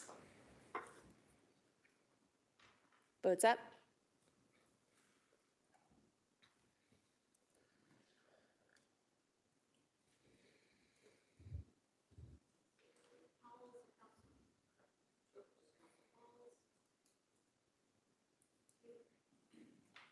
Great, that carries 11-0. Thank you. At this time, may I have a mover and a seconder to approve the report recommendations, please? Councillor Alex Wilson, Councillor Beatty. Any questions, comments, concerns? Speak now or forever hold your peace. Okay, all right, this is an e-scribe vote, so may I have your vote electronically, please? Votes up.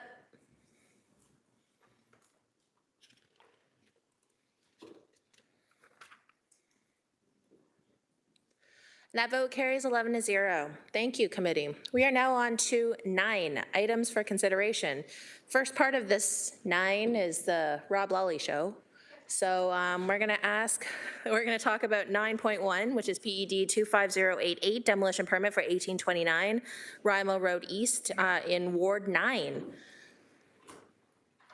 Any questions, concerns? Would committee like an overview? Or I see Councillor Clark is nodding, so do you want an overview, Councillor Clark, or? Yes, big nods, okay, cool. CBO Lally, please, can you give us an overview? Sure. Rob Lally, Director of Building. Thank you for attending my show here for the next few applications. So 1829 Rymal Road East is a demolition permit that we received. And this is standard reports that we've been bringing forward in 2025. The application currently does not meet my authority under the demolition control bylaw to allow demolition at this time. So the application has been denied for the fact that the property is not in an unsafe condition. The application for site plan approval for development has not been submitted and doesn't meet any of the other tests of the delegated control bylaw. And for that reason, it's been denied. Should committee feel differently, I provided an alternative for them to approve and authorize me to issue the demolition permit. Thank you. Now I have Councillor Clark, please. Thank you. Chair Wang, can I just ask Mr. Lally, your inspection is only on the outside of the building, is that correct? Through the chair, that's correct. So the decision might be different if you're able to gain access to the inside of the building. That's a general assumption. I think you would agree, yes? Through the chair, my opinion may be different if I was able to access the inside of the building. Just some quick comments, Chair, if I can now, or I can do it afterwards if there's other questions. There are no other questions, Councillor Clark, so please go ahead. Thank you. I support the demolition. This is a property that has been purchased by Lozani. Lozani is in the planning process, I guess more of the design phase of adding 2 apartment buildings in that area. Mr. Lozani has been quite reasonable with the houses in that area that he has been consolidating. More recently, he rented out a home that was in good condition that he didn't need right away to a foster family right across the road from Bishop Ryan High School. So he's being very careful in terms of how he proceeds. It is their determination that the inside of the house would be unsafe for occupation. And I would agree with him, so I would encourage a counselor to move the alternative for me, please. Thank you. Thank you, Councillor Clark. And just a reminder to committee that this was a delegation from Travis Skelton earlier today. So at this time, I do need a mover and a seconder to Councillor Beatty, please. Thank you, Chair. At the appropriate time, I'd move the alternative. So I think now is the right time. Then I would proceed I was- to move the alternative. I have had an opportunity to converse with Councillor Clark in advance to ensure that this is the direction that he was hoping for. I think we all saw the delegate this morning with the pictures provided. I don't know if Councillor Clark was able to see those as well, but it was pretty plain that the house is, while possibly structurally sound as per the inspections taking place at the building division, just not suitable for human habitation. So I'd like to move the alternative to demolish. Okay, so at this time, Councillor Beatty is moving the alternative. I do need a seconder if anybody wants to support him. Councillor Taddison. This is to move the alternative, which is actually to allow them to demolish. Okay? Any questions, comments, concerns on the alternative at all? All right, this is an electronic vote, so may I have your vote electronically, please? Votes up. Again, a vote on the alternative. Vote carries 11-0. All right, let's move on to 9.2. Rob Lally, any questions, comments, or overview? Do I need to do an overview? I can do an overview. This one here is a very similar scenario, and the only difference with this one here is the applicant does have a subdivision application that has been reviewed for this address, but it has not received draft plan approval, which prohibits me under my delegated authority from issuing a demolition permit. Okay, thank you very much. So at this time, mover and a seconder to approve the recommendations in the report, which is actually to deny. Councillor Beatty, please. I would like to move the alternative. Okay, all right. And just speaking as the ward councillor, I'm very familiar with the site. And as noted, there are development processes taking place. Has been ongoing for a period of about 2 years. There has been a community meeting on this. So they're, while not at a stage to allow the delegated authority of the demolition to take place, they are at a stage where it would be appropriate for the removal of the building. It is also uninhabitable. Okay, all right. So I currently have a move for the alternative. I need a seconder for that. Councillor Cooper. Any questions, comments, concerns on the alternative, moving the alternative? Okay, seeing none, may I have your vote electronically, please? Votes up.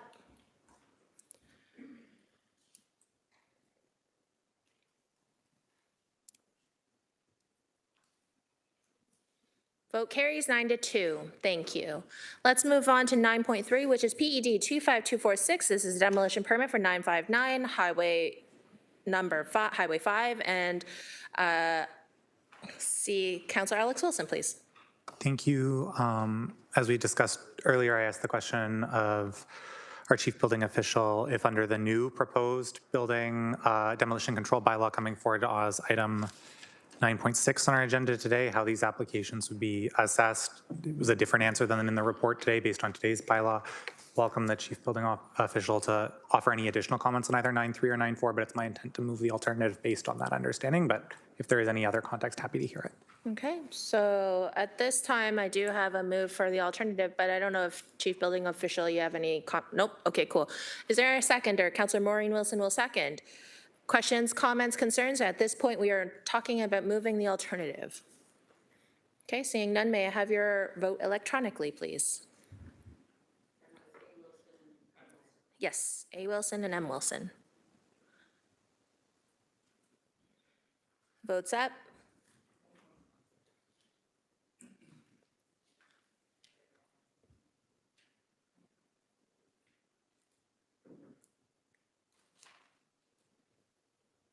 Vote carries 11-0. Thank you. We are now moving on to 9.4. This is PED 25250, demolition permit for 963 Highway 5, West Flamborough. Also looking at Councillor Alex Wilson. Exact same story, adjacent property. Okay. And do we have a seconder for moving the alternative, please? Councillor Beatty. Any questions, comments, concerns? Okay, seeing none. Sorry, am I moving too fast for you, Clerk Kelsey?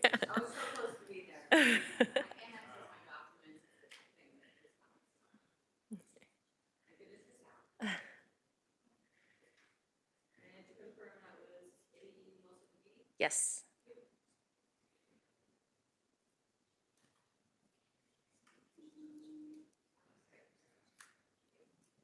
Okay, vote is up.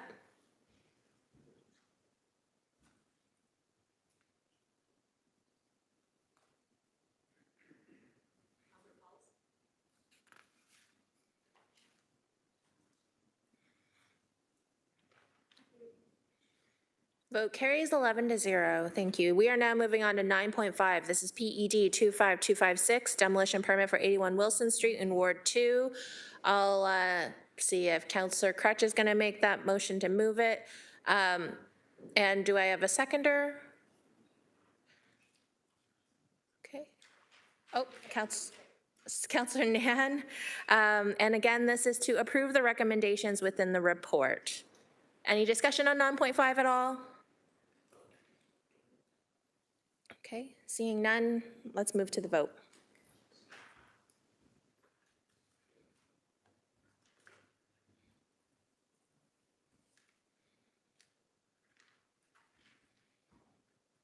Vote carries 11-0. Thank you.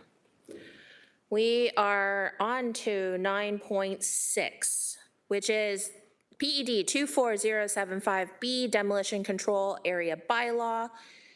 Do have CBO Lully on standby because it's the Rob Lully show today. So do I have a mover and a seconder to put it on the floor, please? Councillor Nan and Councillor Crutch, please. Questions, concerns? Councillor Nan, please. Thank you, through you, Chair, and thank you to CBO Lally and the staff team who updated the bylaw in front of us today. Just a couple of clarifying questions, if I could. The report states that the recommendation that these changes are based in rest in addressing the properties, residential properties and commercial properties that pose a significant threat to health, safety, and security of our community. So I have three questions related to that specifically. One is, how would the threat to health, safety, and security of the community, and I think the recommendation spoke specifically to sensitive land use areas like schools, how are we going to assess that as a municipality? Thank you for the question, Councillor, and through the chair. So the recommendation that's actually in the report doesn't actually address the sensitive land use area piece, because that's outside of our delegated authority. So what we try to do is try to be consistent in our approach in the way we apply the delegated authority to residential properties. It really only applies to residential properties. So the report back, we were asked to report back on providing less reports to committee. As you can see, I brought forward 5 reports today, and 4 of them were overturned on denial.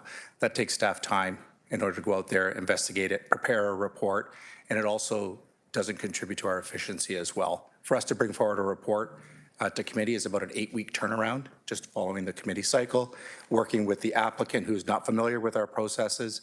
So try to be a little bit more efficient in that manner. So the changes that we've incorporated into the report are some of the changes that some of the original delegated authorities that were some of the original recommendations that were brought forward in 2022 are back into the report now in order to streamline the process. So as far as dealing with where Councillor Nan and I have been speaking back and forth and dealing with these sensitive land use areas, and not to put any words into the councillor's mouth, but we're talking about residential properties that could be in vacant, derelict state, adjacent to schools or nearby to schools. And please correct me, councillor, if I'm saying anything incorrectly. we're still applying our authority under the delegated control bylaw. We're still able to, if the property is in imminent risk of collapse, we always had the tools to issue unsafe orders. You know, some of the pictures that you saw today, you know, if the properties have mold inside, doesn't mean it's going to collapse. That comes outside of my authority. Those are property standards matters that are dealt with through my colleague, Dan Smith. Broken windows, open doors, those can be boarded up. Those don't necessarily need to be demolished, because if we start going around and issuing demolition permits for everything that you're going to see, then the complete intent of the demolition control bylaw is completely being misused. So we've tried a soft approach. We've tried to introduce 3 new recommendations today into the bylaw to help streamline this process, and we're anticipating that you'll see fewer reports come forward. Our intent is that hopefully you're going to see fewer reports coming forward to Planning Committee.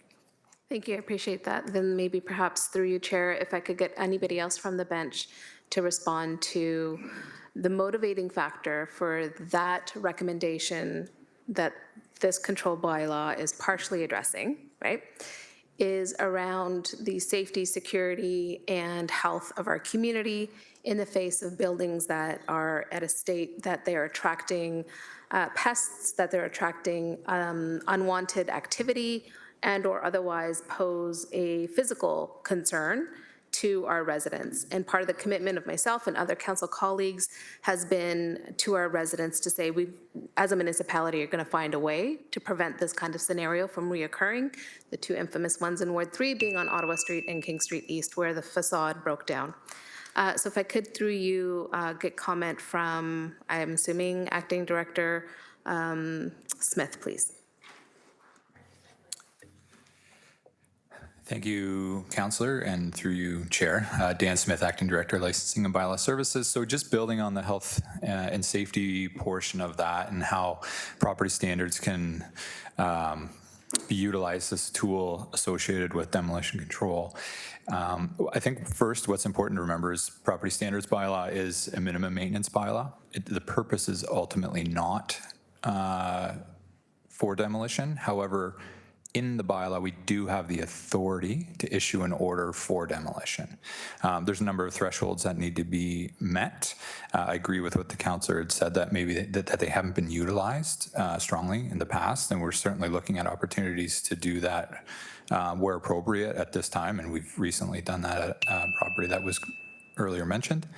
But what we're looking at is trying to provide an additional tool where we can address something quicker where it may not fit into the demolition control bylaw as written or potentially amended, where we can use the property standards to address those health and safety issues that may be occurring through a coordinated effort between myself and our chief building official. Thank you. So if I could summarize, Chair, the change in front of us enables the chief building official to move forward with reports like the ones that we saw today through his delegated authority should this report pass. And then the other component of this that's really important for our community to hear about is that I know, because we've gone back and forth quite a bit, 2 clauses within our property standards bylaw. I wonder if you could give a little bit of flavor to that that's been discussed case specific. I know for Ward 3, I'm not sure that the rest of my planning colleagues are aware of them, but 4.2, which speaks to every building shall be kept free of any condition which constitutes a health and safety hazard. And then the second being 5.8, which is where any building is vacant and or damaged by an accident, storm, fire, neglect, or otherwise, and in the opinion of an officer or the chief building official appointed under the Building Code Act of 1992, it is not feasible to repair the building to the standard prescribed by the bylaw without first demolishing the building or a portion of it. The owner shall demolish the building or a portion of it if it's not feasible to repair within 1 year of it becoming so. Is there anything else outside of those 2 clauses that you're referencing, Acting Director, in terms of being able to give an order to demo?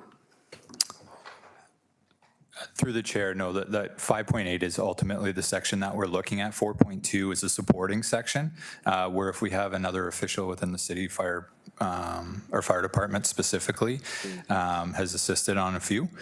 those would be the sections that we would utilize. And I think the difference between how we've utilized those sections in the past and how we're looking to utilize them more effectively now is property standards order usually give an opportunity for a property owner to fix, repair, or demolish a property. That section gives us the authority to require a demolition of the property, provided a threshold is met and it is supported by either our officer or chief building official, where, Councillor, as you said, the best course of action may be demolition. We would change our order to remove the opportunity for repair, require demolition. The only thing that we need to make sure that we also consider is if a property standards order is issued, a property owner does have the right to appeal that within 14 days. Thank you. And then through you, Chair, after that has happened, then it's back over to you, CB O'Halley, for the remainder of the show, right? Where it comes back to you to determine whether the order to comply can then result into a demolition permit? Through the chair, the way the delegated control bylaw is currently written, should Acting Director Smith there write the order under 5.8, it allows me then under the delegated authority to go ahead and issue the demolition permit, as we saw in Ward 3 earlier a couple weeks ago. Thank you. That's it. Thank you. I have Councillor Crutch, followed by Councillor Clark. Councillor Crutch, please.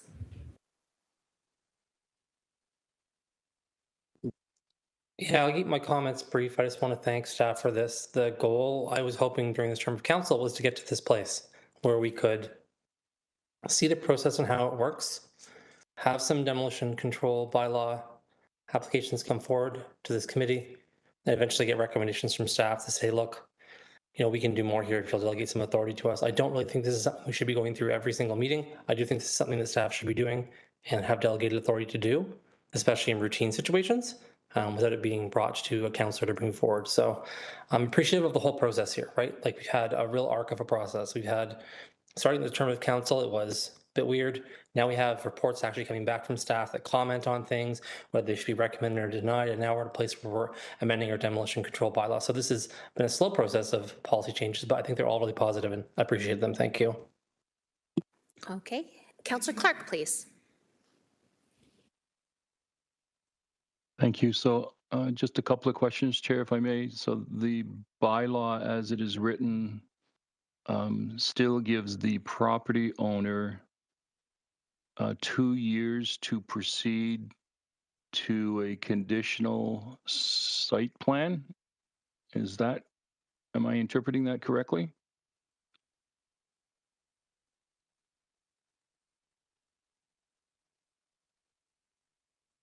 There's a bit of conversing. Hold on. Thank you. Thank you for the question. Just for clarity, did you say that the applicant would have 2 years to apply for site plan, I think you said? Yes. So the way the bylaw is written, the applicant would have 2 years to rebuild on the property.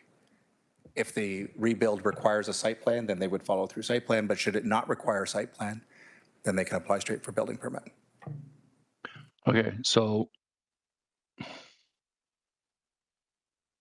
if they're in the middle of the site plan and the 2 years expires, do they get hit with $20,000?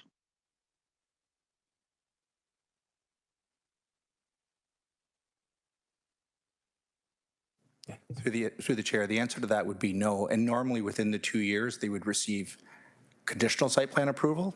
That's been normal practice. So then we would go ahead and issue the demolition permit. Thank you. And if either the building, if it's a complicated build, is there a way to exempt them from the 2 years and give them additional time? Or is that all now handled through delegated authority? You make the call. Through the chair, we have had the instance that we've had to extend that 2 years. In the example that you provided there, there could be a complicated build or there could be other scenarios, and we've gone ahead and granted that extension to the 2 years. Okay. Thank you. I agree with Councillor Crutch. It was a good process to get to where we are today. And I think it will resolve the situation with the planning committee has so many building permits or so many demolition permit applications that are coming before the committee. So I think it has worked out well. So thank you to everybody involved. Okay, thank you. Any other speakers on this particular topic? All right, seeing none, we do already have a mover and a seconder on this one. May I have your vote electronically, please?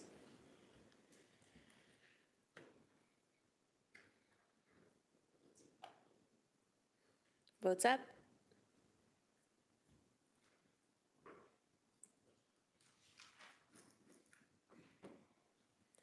That carries 11-0. Thank you, committee. Let's move on to 9.7.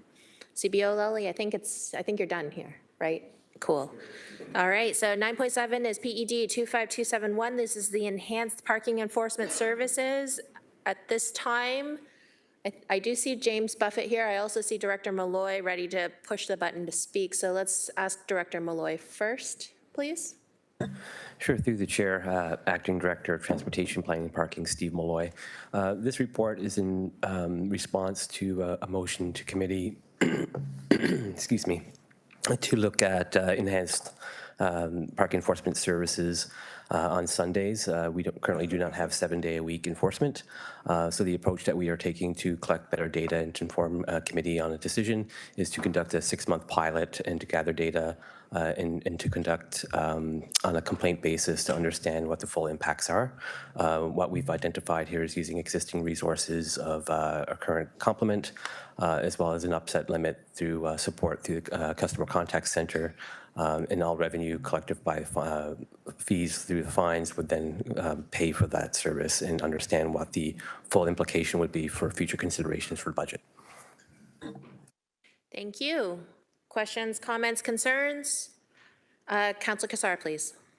Yeah, thank you, Chair. I just wanted to understand a little bit more around the alternative and the decision to make it complaint-based versus proactive, and the differences in the alternative, it would include proactive enforcement as well. So maybe if the Acting Director could just speak to the thought process on where they landed. Thank you. So through the chair, generally speaking, we take a complaint-based approach to enforcement, and that's been our practice throughout most of the city. If we were to move to a proactive approach, again, more proactive style of enforcement, which just kind of changes our practice, and then we should probably change our practice not only on a Sunday, but in other times of the week, which has a bigger implication on service levels and the expectation of the public as well. So that is one consideration. It's an alternative. We can do that. It's just a different type of enforcement that we could look at. Okay, Chair, so a little bit of an ignorant area for me there. I didn't realize that there was no proactive parking enforcement. It's all complaint-based. Okay, so I would agree then changing just one day to be proactive wouldn't make sense without a more holistic approach. Okay, thank you very much. Seeing as there are no other speakers, I do need a mover and a seconder. Councillor Clark is signaling that he wants to ask a question. Councillor Clark, please. Sorry, Chair, I'm confused. I thought parking enforcement, specifically in downtown, was proactive. Director Malloy, please. So through the chair, that is correct. In the paid parking areas, we are, and through contracted services, that is correct. This is intended more through on the weekends when there is no paid parking currently, that type of approach, as well as other complaints that may occur in residential areas. So you're correct, Councillor. Thank you. Okay. Councillor Nan and then Councillor Cooper. Councillor Nan, please. Thank you, Chair, through you to staff.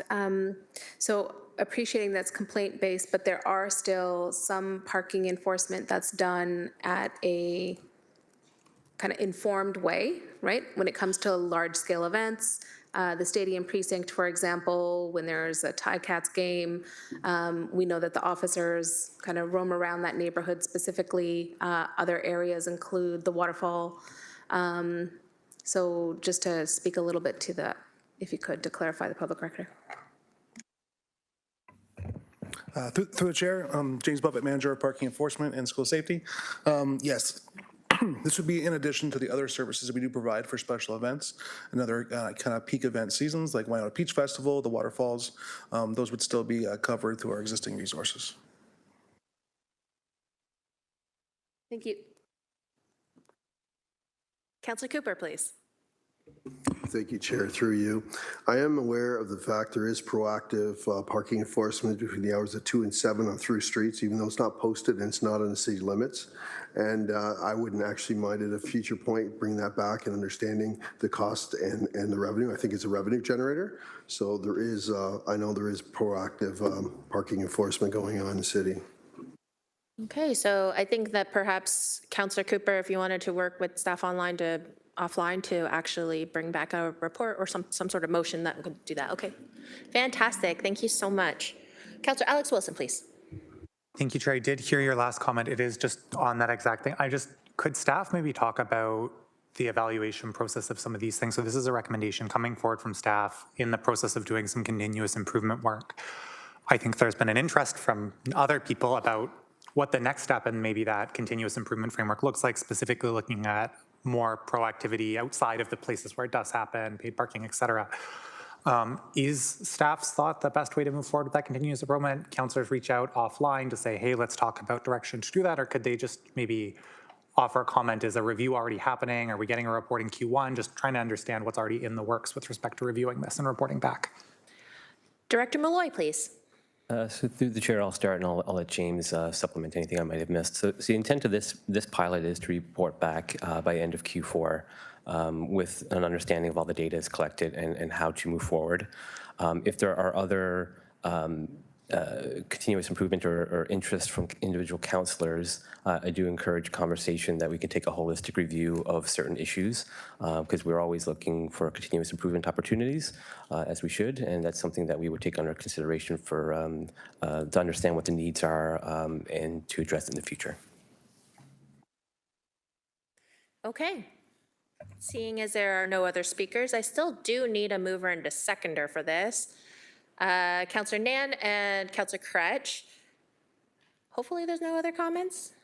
So if that's the case, let's have the vote electronically, please.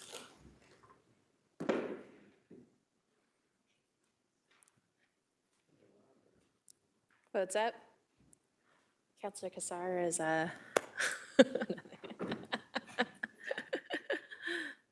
and that vote carries 11-0. Thank you. Let's move on to 9.8. 9.8 is PED 25273. These are comments on the proposed update to the provincial projection methodology guideline. I do have Charlie Toman here. Would committee like to see the presentation? I think we all should. But we don't have a presentation, never mind. But Charlie's sitting down anyway, so perhaps we'll ask Charlie for an overview. That might be a faster way to do that. Thanks, Charlie. Good afternoon, Charlie Toman, Program Lead, Policy Planning and Municipal Comprehensive Review within the Planning Division. So the report is seeking Planning Committee to approve the staff's submission made to the province on the proposed projection methodology guidelines, which the province released this fall, through the Environmental Registry of Ontario, and staff submitted comments before the deadline. The proposed guidelines, they serve two purposes for municipalities. The first is they provide guidance on how to update population, employment, and household forecasts when updating those forecasts within a municipal official plan. So it provides guidance on how to take Ministry of Finance projections and turn them into population, into different types of forecasts. And the other is guidance on undertaking land needs assessments. So looking at things on how to establish a citywide intensification rate and the other factors that should go into a land needs assessment. So overall, staff were supportive of the province releasing updated guidance at this time. The current guidance that's in effect is from 1995, and the updated guidance will assist municipalities in updating their official plans under the new provincial planning statement, which had a number of changes from the previous provincial policy statement. Staff had a number of detailed comments and recommendations in Appendix A to the report, which I can speak to if there are any questions. Yeah, I'd be happy to answer any questions. Thank you. Awesome. Thank you so much, Charlie. Speakers list is open.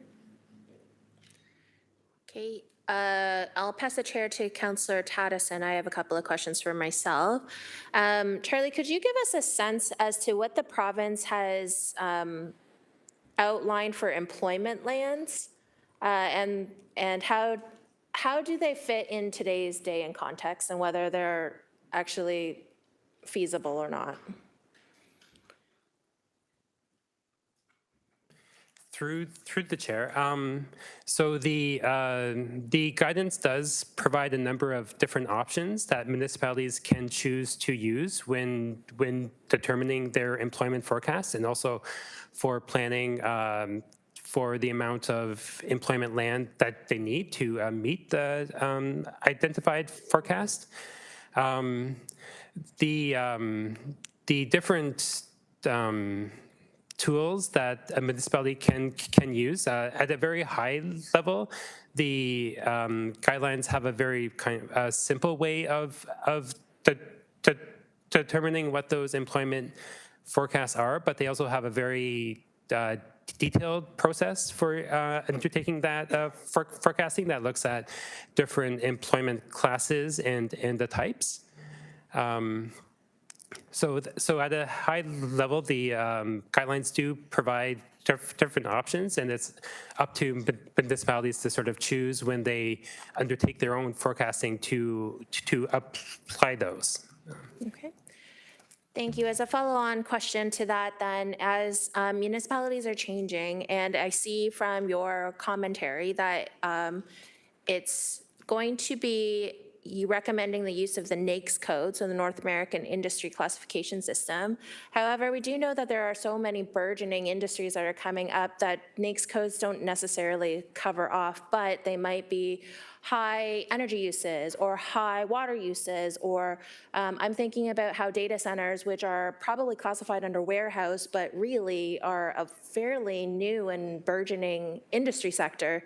And that's where we're seeing a lot of that shift and change. So how do we enable our commentary to be in line with what today's day and age looks like?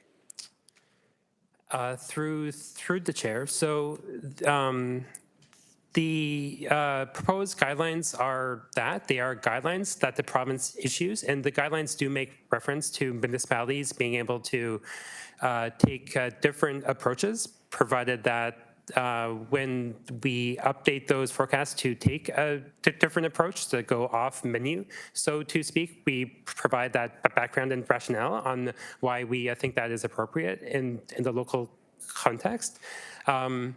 Moving forward, when the city does first undertake updated employment forecast, when we undertake the next review of our Urban Hamilton official plan, the terms of reference for that forecasting, that is a time when we would look at different which methodology to apply and potential to shift that based on those emerging trends, and that is something that the city has typically gone outside to like an external qualified consultant to do. So that would be something that we'd be reporting on in more detail in the future.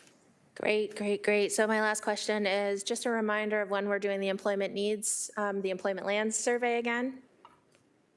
Yes, through the chair. So the employment land review, staff took a report, I believe, to the last planning committee meeting on a phased approach, with which the first phase being a blanket official plan amendment just to bring our official our existing designated employment lands into conformity with the change, or to be consistent with the recent changes to the provincial planning statement. The second phase, which will be reporting back on Q1 of 2026, will have a detailed work plan for phase 2. And phase 2 is, as a part of that work, we will be bringing forward an update to our employment forecast based on a number of factors, including any updated guidance from the province. Thank you. Those are all my questions, so I'll take back the chair from Councillor Tattison. Okay, thank you. Any other speakers to this? Okay, I do need a mover and a seconder to receive the staff presentation, please, to start. Councillor Moore, no. But didn't he do it? What do you call it? No.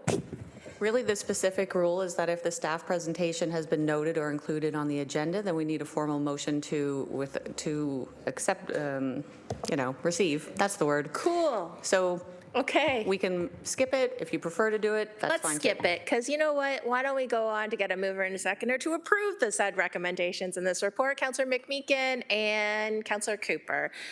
Any other discussions on 9.8? Okay, seeing none, this is an e-scribe vote, please.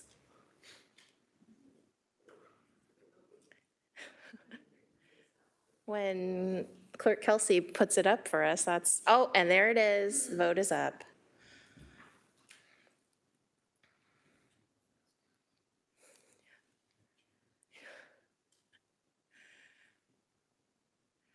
Vote carries 11-0. Thank you. Okay, on to the topic of the hour. This is 9.9, PED 21097G. This is the Rental Housing Licensing Program and Rental Housing Licensing Pilot Summary for Wards 1, 8, and part of 14. At this time, may I please have a mover and a seconder to put the recommendations on the floor? Councillor Maureen Wilson and Councillor Alex Wilson. Questions, comments, concerns on item 9.9, please. Councillor Alex Wilson. Thank you. Through you, Chair, my understanding with the rollout of the program was that there was an optional, or I guess a voluntary participation phase, and then there was a mandatory participation phase. And then at some point there was also an impact from the cybersecurity incident. There was a lot of conversation about some of the program data coming out, and I'm struggling to understand myself how to interpret the program data given the optional phase, then the mandatory phase, and any overlap with potential disruptions from cybersecurity. So are staff able to maybe walk through some of those program statistics that came out, through some of those numbers, what their challenges were, and maybe meeting the expectations we had a year or two ago, and why targets either weren't met, or if staff could kind of just add some detail to that piece. It came up a lot during delegations, and for me, I think that optional period is the question that I don't fully understand the impact of. Excellent, thank you. I see Director Smith gave me some eyebrows, so I'm going to ask him to answer said question. Thank you, Chair, and through you. Thank you for the question, Councillor.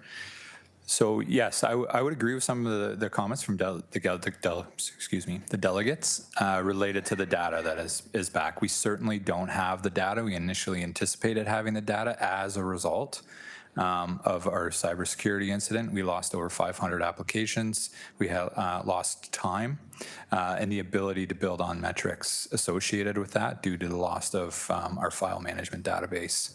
That was a key piece in our program, not being able to come back with a more fulsome scope of that data.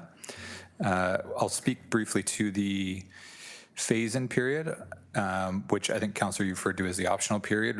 It gave landlords an opportunity to apply over a 3-month period, different 3 months periods based on sectionalizing some of the wards areas, which allowed staff an opportunity to intake applications more efficiently, gave them more time to work specifically on those applications that came in for that area. And once that 3-month phase-in period for that area was completed, we would start an enforcement phase. We did have approximately 18 months of the phase-in period, so 3 months for each group. And at the end of all phase-in periods, we were in a strict enforcement phase where all properties should have applied, but if they hadn't at that point, it was moving straight to enforcement.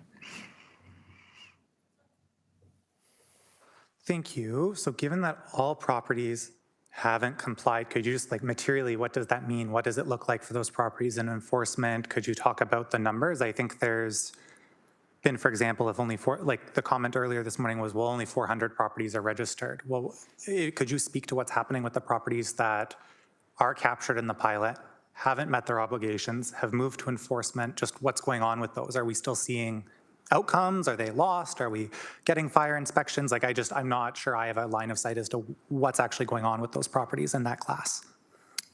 Yep, through you, Chair. So the program is continuing now. It expires at the end of December of this year. However, we still have active investigations going. And initially, when the pilot was proposed, we anticipated approximately 2,000 properties that may need to obtain a license to fall with, because they would fall within the program framework. We have learned through the work that we did that number was much lower than we anticipated. We did report back in some of the information reports that number was a little decreased. We have approximately 478, I believe, licenses now, so it's up from when the report was approved. We also have approximately 700 plus applications in. So we have about 1,200 properties identified right now that are required to participate in the program, are required to have a license. So although only 400 have an actual license in their hand, we have a number of properties, as I said, 700 plus that are going through the application period now. Some of those are ones that we had lost in the cybersecurity incident that we're trying to get the information back on. That's why that number is a little inflated as opposed to lower and having the license number higher. It's us trying to maintain that work. Thank you. Through you, Chair, there was a conversation about fees and the fairness for fees. If I wanted to open a hotel, in addition to paying a licensing fee, a zoning verification fee, a fire inspection fee, a lot of the things that go into this fee, are you just able to comment on, are these fees standard within other types of businesses that also need to get licenses? So for example, I see if I wanted to run, I believe it's a lodging home, I have to pay a license fee of $310 and a health inspection fee of $110. If there's food there, does the $300 licensing fee proposed here like match up? Like, are these unique costs or are they pretty standard within the business licensing that happens for every other business in the city?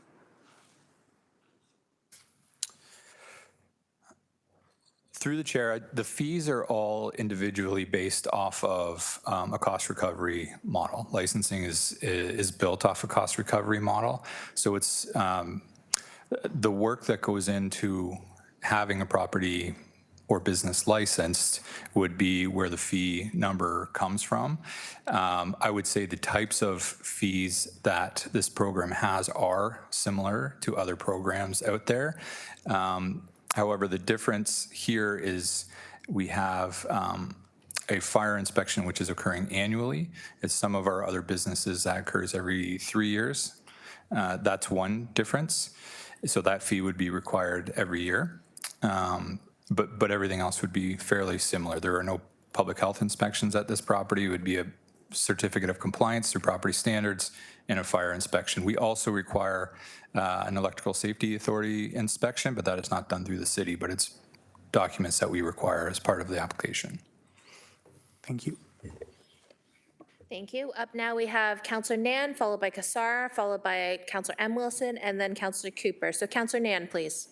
Thank you. Through you, Chair, just a couple questions. So appreciating that this program's primary premise is about ensuring safety in building trust in the rental market for those who choose to rent in those specific wards that the pilot's based on. But there were some comments in today's delegation that spoke to why are we targeting the small residential homeowner that's converted their residential home into rental properties versus the larger landowners and those who own apartment buildings, for example. So I wanted to help perhaps educate those around the table who may have forgotten about it, or also our public. Can you speak a little bit about how this program complements the work of the Safe Apartments program that we've begun? Through the chair, thank you, Councillor.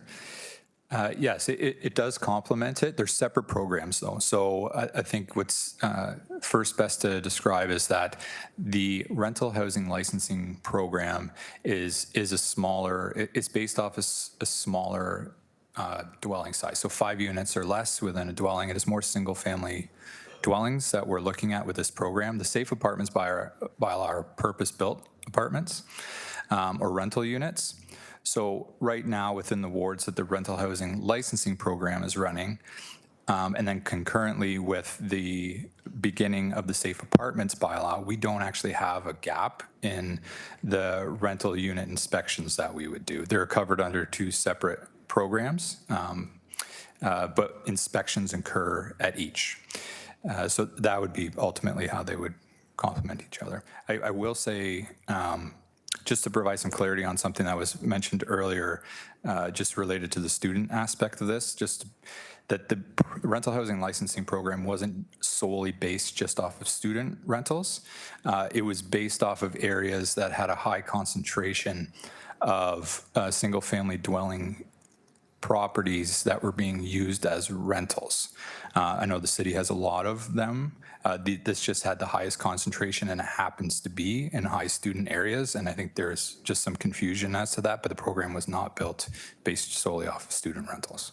That's really helpful to hear, Chair, because I think it has conflated into a student housing issue versus what you've just clarified there. So thanks for both of those pieces of clarity. If I could then just hear back from staff about what benchmarks you feel need to be achieved prior to expanding the program citywide, given that we have this, the existence of former single-family dwelling units being used as rental properties throughout the city. So through the chair, so I think some of the things that we want to make sure that we understand is if the program can remain cost neutral, right? If the efficiencies that we found in the pilot and through some of the changes that we've suggested in the report will allow us to remain cost neutral. That's the goal of the program. We want to make sure that we understand our compliance rates. That'll be a significant benchmark for us. And, you know, that means like total number of rentals versus number of licenses, how many properties remain non-compliant, how many non-compliant properties have turned compliant. We need to make sure that we also have a little more understanding of some feedback from the renters themselves. We've heard a lot from property owners. That's who we converse with the most as they're going through the application process. But we'd like to do more work with the renters to understand that, so that information would be able to be reported back, and we intend to do that. And then market availability, just being able to assess if this program is actually causing less availability, more availability, just a compliance rate within those properties. And we have reported on some of that, but we would want to scope that out further. And Chair, last question. How would we define or try to measure increased trust in the rental market as a municipality as a result of these programs? Through the chair, communication education is a huge piece there, and ensuring that we're reaching the property owners, reaching the tenants and renters of those properties, ensuring that we're reporting fulsomely on the information that we have and continue to do that, being clear about what the objectives of the program are, and then following through on those objectives. Okay, thank you. Those are my questions. Okay, up now is Councillor Kassar, followed by Councillor M. Wilson. Councillor Kassar, please. Thanks, Chair Wang. I wanted to ask a question on behalf of the delegates, because we had several delegates talk about or make the point that we have bylaws and policies in place already, so we just need to enforce them. There was even a presentation that had, 2 columns that said, fire code existed before, building code, property standards, and the same exists now. There's just a fee. So I guess to Acting Director Smith, why can't we just enforce the bylaws and policies that we have now? That's a question on behalf of the delegates, because I think that's a really important point that has been raised. Now meaning without a rental program in place, a licensing program in place. Through the chair, thank you, councilors. Good question. So we do have the bylaws in place in order to provide the enforcement that's needed to bring properties into compliance. What we lacked was a regulatory authority to give us that opportunity to do that. So what licensing does is gives you the opportunity to understand who the property owners are, put some guidelines around what is acceptable within those properties, and then utilize the bylaw, the tools that we have, the property standards bylaw, the fire code, things like that, in a way that we're getting consistent inspection. What we didn't have the ability, and where we were relying on our past work and the bylaws that existed, was just purely based on complaints. We've added a proactive nature to this. We've also required additional inspections. As I mentioned, the Electrical Safety Authority. We ensure insurance is appropriate for the property. And it gives us the opportunity and a lens to build relationships with the property owners and the renters to understand that we're out there checking. Ultimately, to hold the landlords more accountable, it gives us that option to do so, and we utilize a licensing framework to get us there. Okay, Chair. So to summarize what I heard, the bylaws are necessary. You need to have those in place, but on their own, they don't provide enforcement or the framework in order to go out there and make sure that landlords are being held accountable. So I get that. That makes sense. I think that's really important to understand. And then if Acting Director Smith could just talk about funding too, because I think the term cost recovery has been talked about a lot. So prior to the pilot, there wasn't any funding to do this work. Now I understand it. This work is being funded by the licensing program. So I think just to elaborate on that, make that clear publicly on how funding is working before and then now with the pilot program that is now before us today to make permanent. Yeah, through the chair. So the cost of running the program is recoverable through fees, and that's the intent of the program.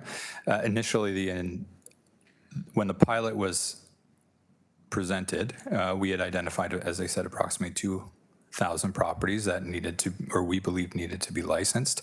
We didn't hit that benchmark because the number just didn't exist ultimately. But because we've had the opportunity to run a pilot, we've had an opportunity to look at what those fees are more appropriately set at so that we can ensure a more cost-neutral delivery of the service. And we believe what we've put forward will allow us to achieve that. Okay, so to summarize again, bylaws existed. There wasn't a framework to enforce them. There wasn't funding to enforce them. What's been done through the pilot and before is now is both the framework and the funding cost recovery from the program in order to make it work. So, okay, I'm clear now. That really helps. Thanks. Okay, thank you. Up now is Councillor Maureen Wilson, followed by Councillor Cooper. Councillor Wilson, please. Thank you, Chair. First of all, thank you to staff over the while in gathering this and doing this, and having this report before us today for our consideration.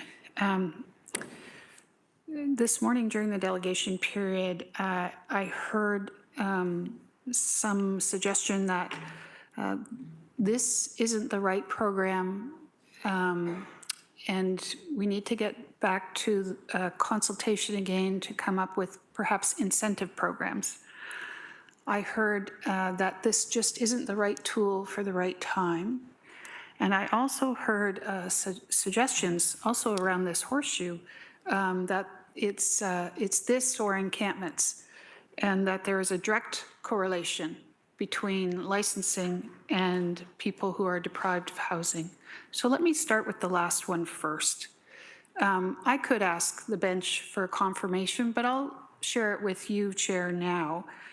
Yes, this city has lost 16,000 units in the last decade prior to this rental program being initiated. And those units are defined as $750 a month or less. We also heard from those who actually rent in wards 1 and 8 and 12 that the base unit for most, the base cost for most units exceeds $750 a month. So when we're talking about housing, Chair, it is a housing system, just like we have a healthcare system. And I would just like us to exercise caution when we try and draw those cause and effects. In terms of the history of this program, Chair, just to seek some confirmation, it has been a long time going about this conversation. In response to this isn't the right time and we should have more conversation, if I could ask through you to the Chair, to Acting Director Smith. Director Smith, do your notes show that this has been a part of the formal City of Hamilton conversation since 2008? Through the chair, yes. Thank you.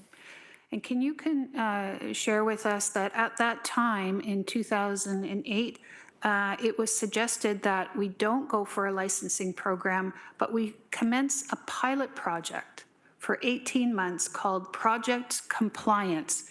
Do you have any knowledge of it and whether in fact it was actioned? Through the chair.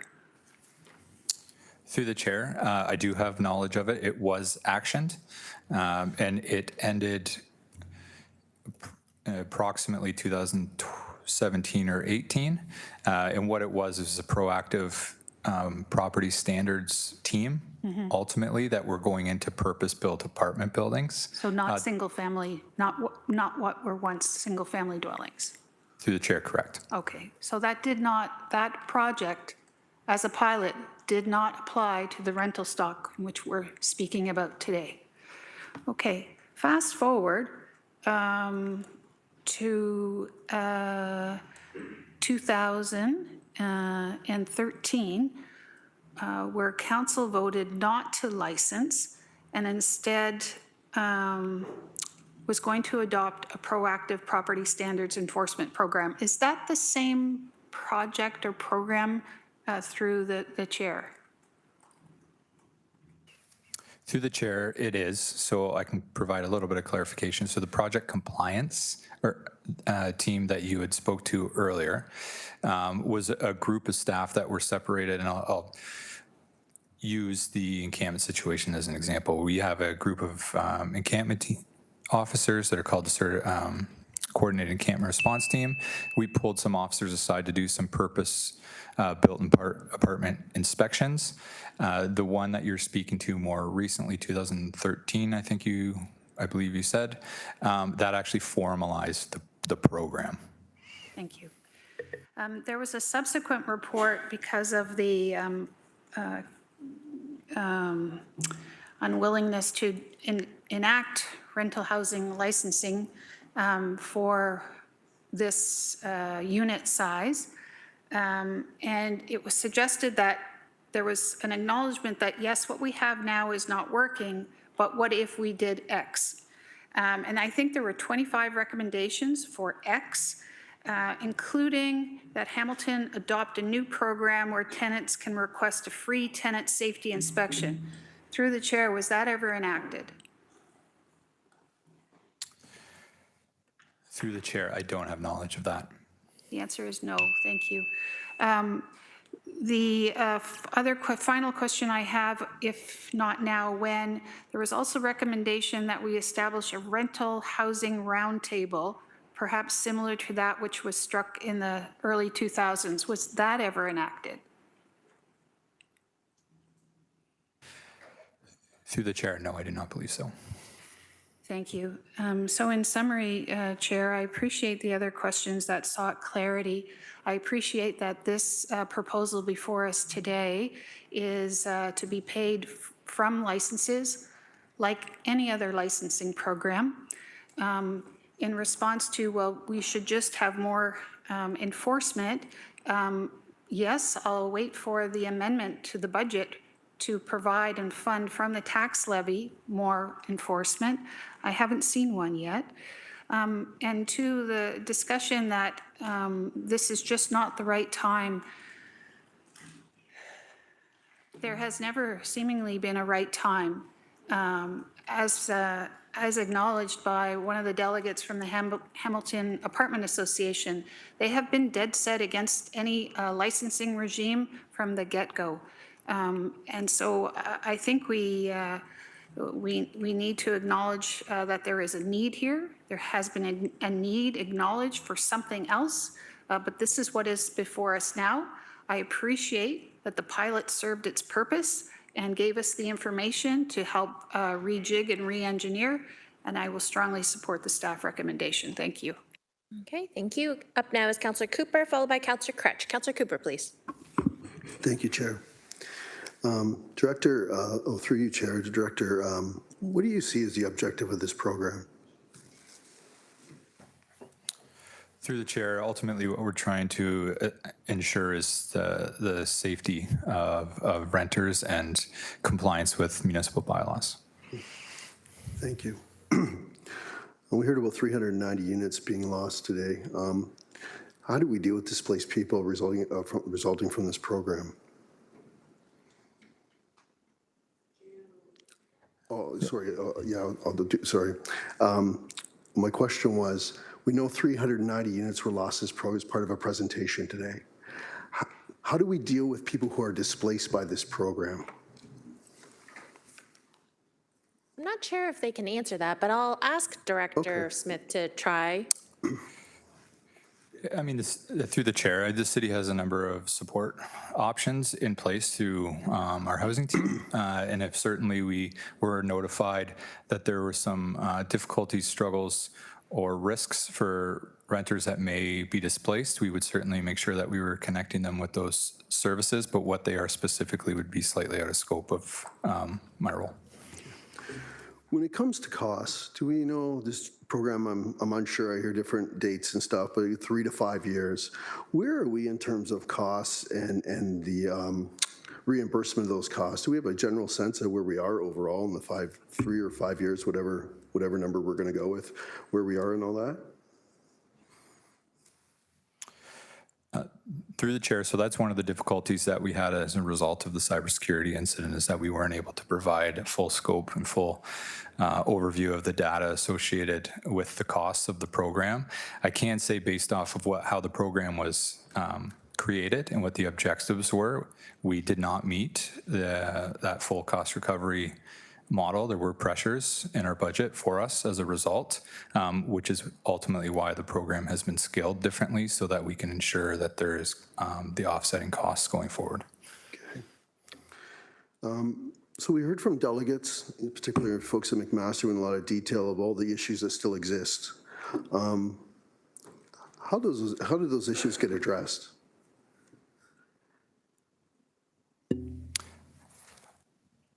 Through the chair, I apologize. Councillor, can you repeat us? Oh, certainly. Yes, we heard from some of the delegates today that there was a number of issues that continue to exist, and they gave a number of examples.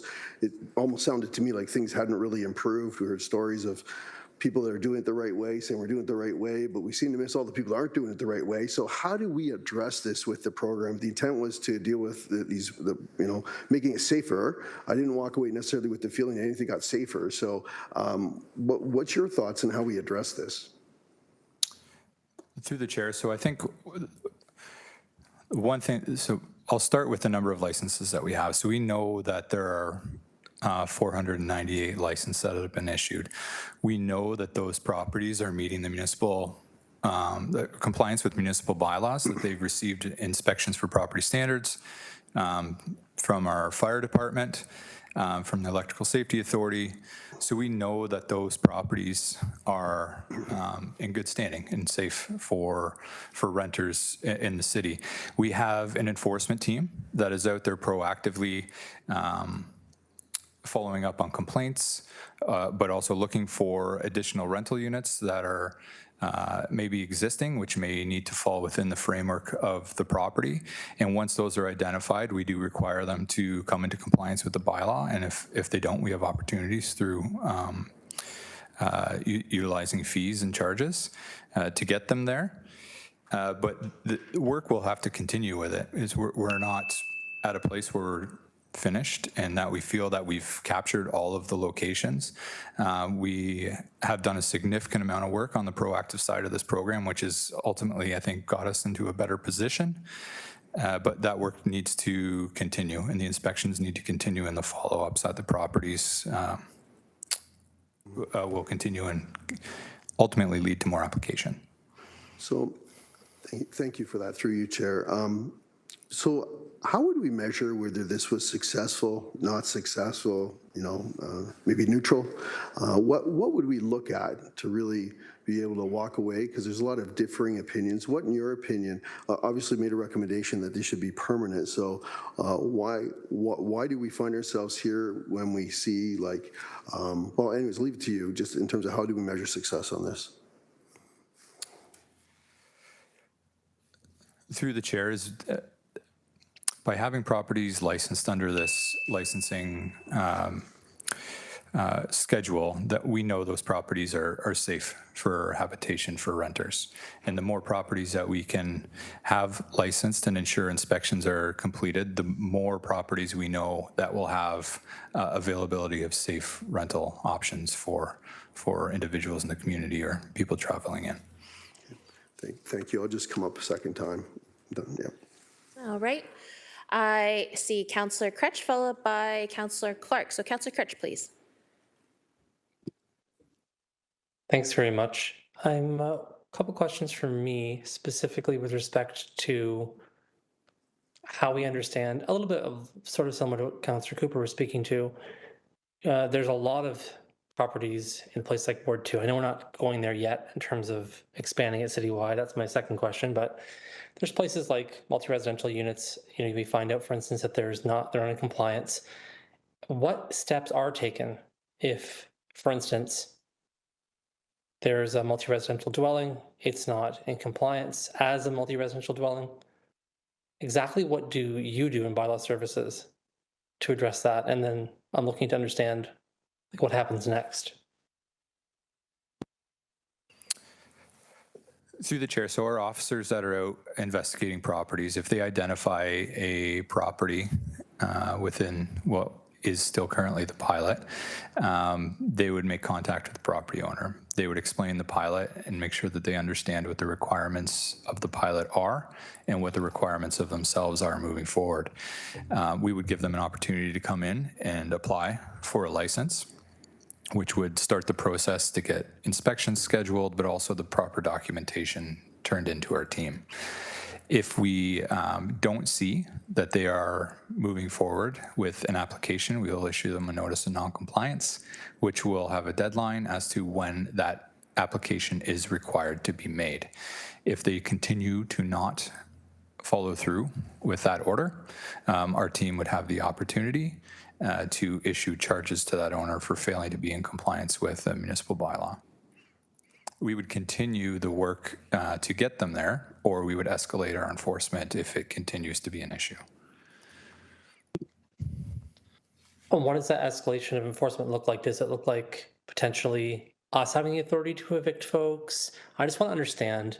I know that we don't evict people. That's not really our role. I'm just trying to really understand in practice what consequences there are for the tenants who, frankly, it's not their responsibility to understand the different things that are happening with a multi-residential unit that they move into.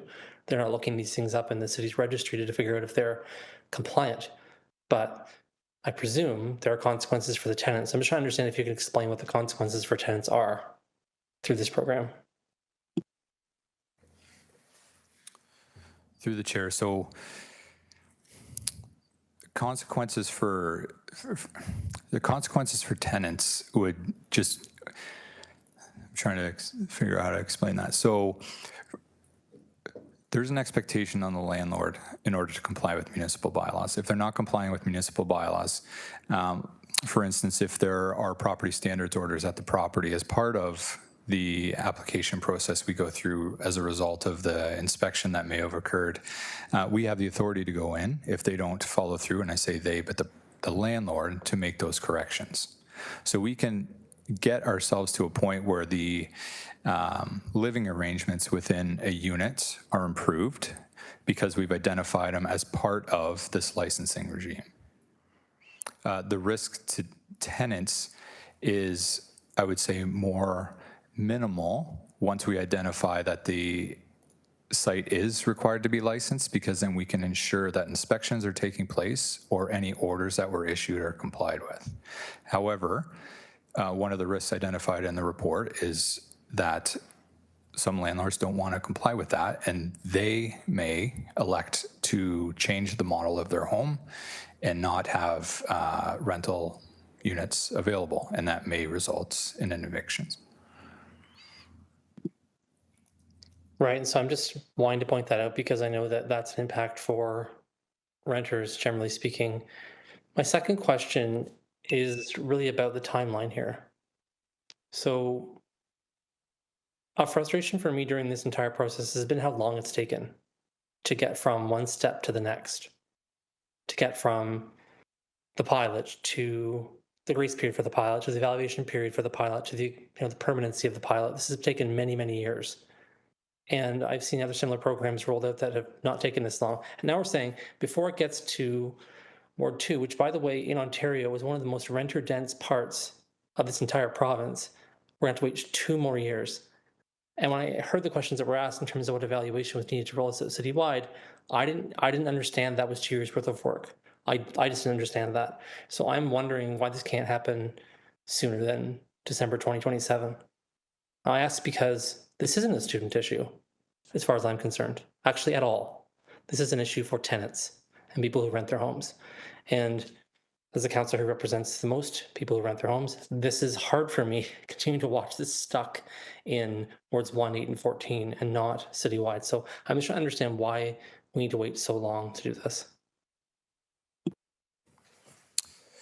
Through the chair to the councillor. So yes, good points. Like, we evaluated and considered all of those items. So one thing that the pilot identified to us is that we had opportunity for some efficiency in the program. We needed to look for a new opportunity to ensure that it's the costs are offset. And we've changed some of the model and the staffing in order to do so. We've lowered the number of staff that are required in order to do so, because we feel we can complete the work with that number of staff in place. In order to make sure that we're continuing to go down a cost recovery model and ensure that the program is operating strictly based off of fees, we wanted to utilize the existing program and adopt the new, more efficient model and understand and see if we did maintain our cost recovery model. We do understand that we need to look to see if it needs to be phased into further areas of the city. We felt that the timelines in place in the report were most appropriate and gave us the best opportunity in order to do that. Could you, as a follow-up, could you expand this to Ward 2 in a shorter timeline? I mean, I'm saying that because, again, Ward 2 is absolutely by far 80% of the people here rent their homes. The next, I think, is 55% in another ward. So we're not talking about a small amount of renters. We're talking about a major, major impact to folks in Ward 2. And there's lots of properties here where rental licensing would really help. Through the chair, we're open to consider shorter timelines.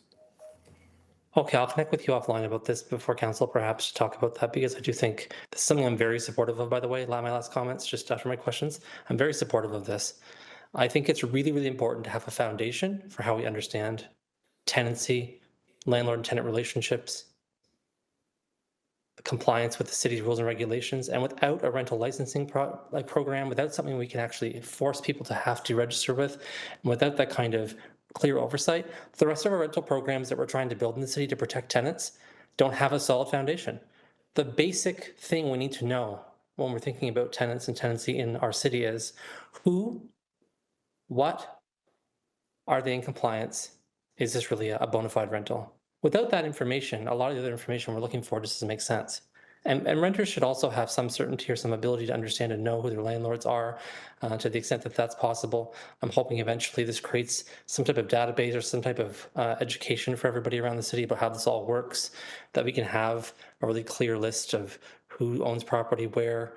So if there are issues where we see some individuals renting across the city in large groups and it's coordinated, that we have an ability to step in and address those coordinated actions. For me, I think anything we do to strengthen the protections for renters is an important thing to do in a city that has a whole full third of people who rent their homes. Thank you. Okay. Actually, Councillor McMeekin has snuck in ahead of Councillor Clark. So Councillor McMeekin, please. Thanks, Chair. I came to the meeting anxious to support this scheme and then got really not confused.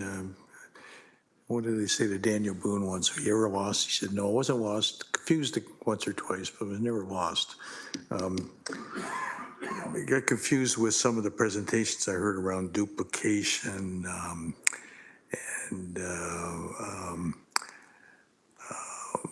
visibility versus enforceability and such. And listening to the debate, here's a fundamental thing I'm struggling with. I think I heard someone suggest that the reason we need to do this is because we need to have regulatory authority.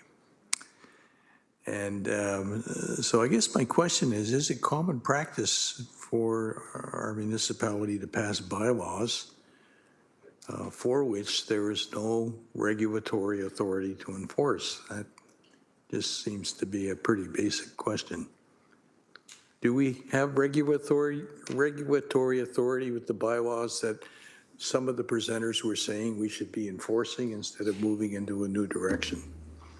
I want to say yes, because we are in planning committee and we do have bylaws where staff have regulatory authority, but I'll ask any of our bench if they can answer that question. Talking about existing bylaws, not this new one, the existing bylaws. Okay, for existing bylaws. So I'll ask Director Smith first.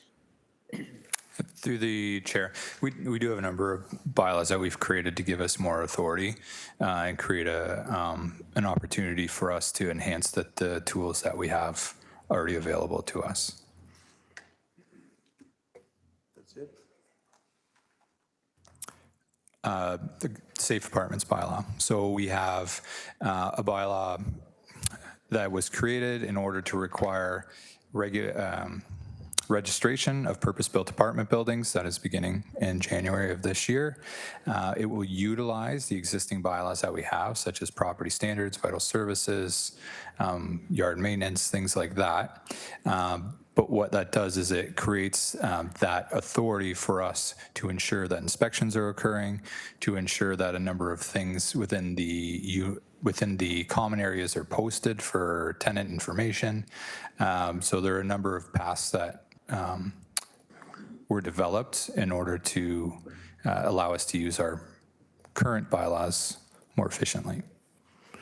So I want to be clear, Chair. I think I'm hearing we're having difficulty enforcing current bylaws, and we need to supplement that with some additional regulatory authority.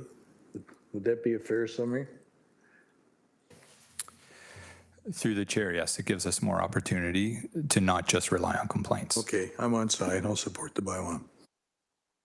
Thank you. Up now is Councillor Clark, please. Thank you, Chair. Just a couple of quick questions so that we're all on the same page, I guess. As I recall, the original motivation which drove Councillor Whitehead was student housing in his ward, and what he described later as rooming houses, and that it was no longer simply student housing. The issue of discriminating against students was seemingly resolved when the HRO, the Human Rights Commission, and the courts determined that municipalities can't dictate what a family is in a home. Can I get comment from our staff if that is the case? Through the chair, that's correct. Thank you. Has there been any human rights appeals against the city with regards to this pilot that you know of?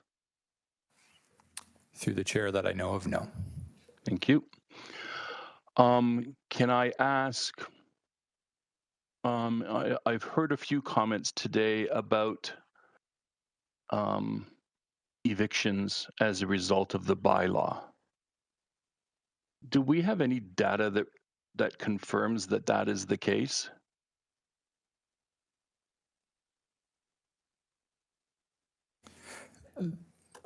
Through the chair, we do have some.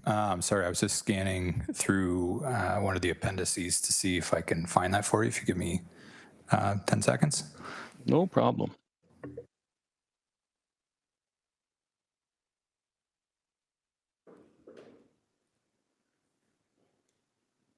There's a little conversing on the bench right now. But for those that are watching online and they're wondering why we're all just sitting here looking at each other, we're just waiting for Dan. Thank you, find Chair. something. Okay.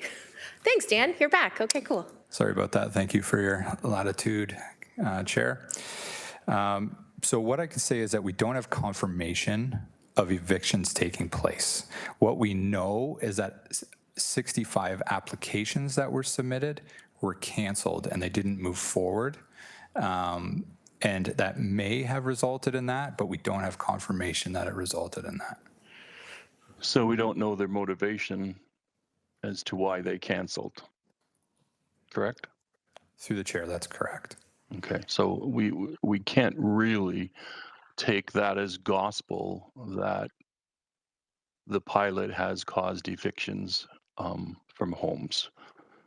That's my interpretation. Would that be a reasonable interpretation from what you're saying?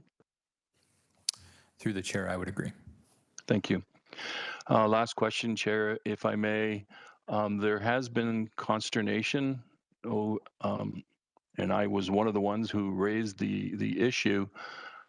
Are we aware of an increase in applications for above guideline increases to rents that is as a result of an increase in fees or licensing costs?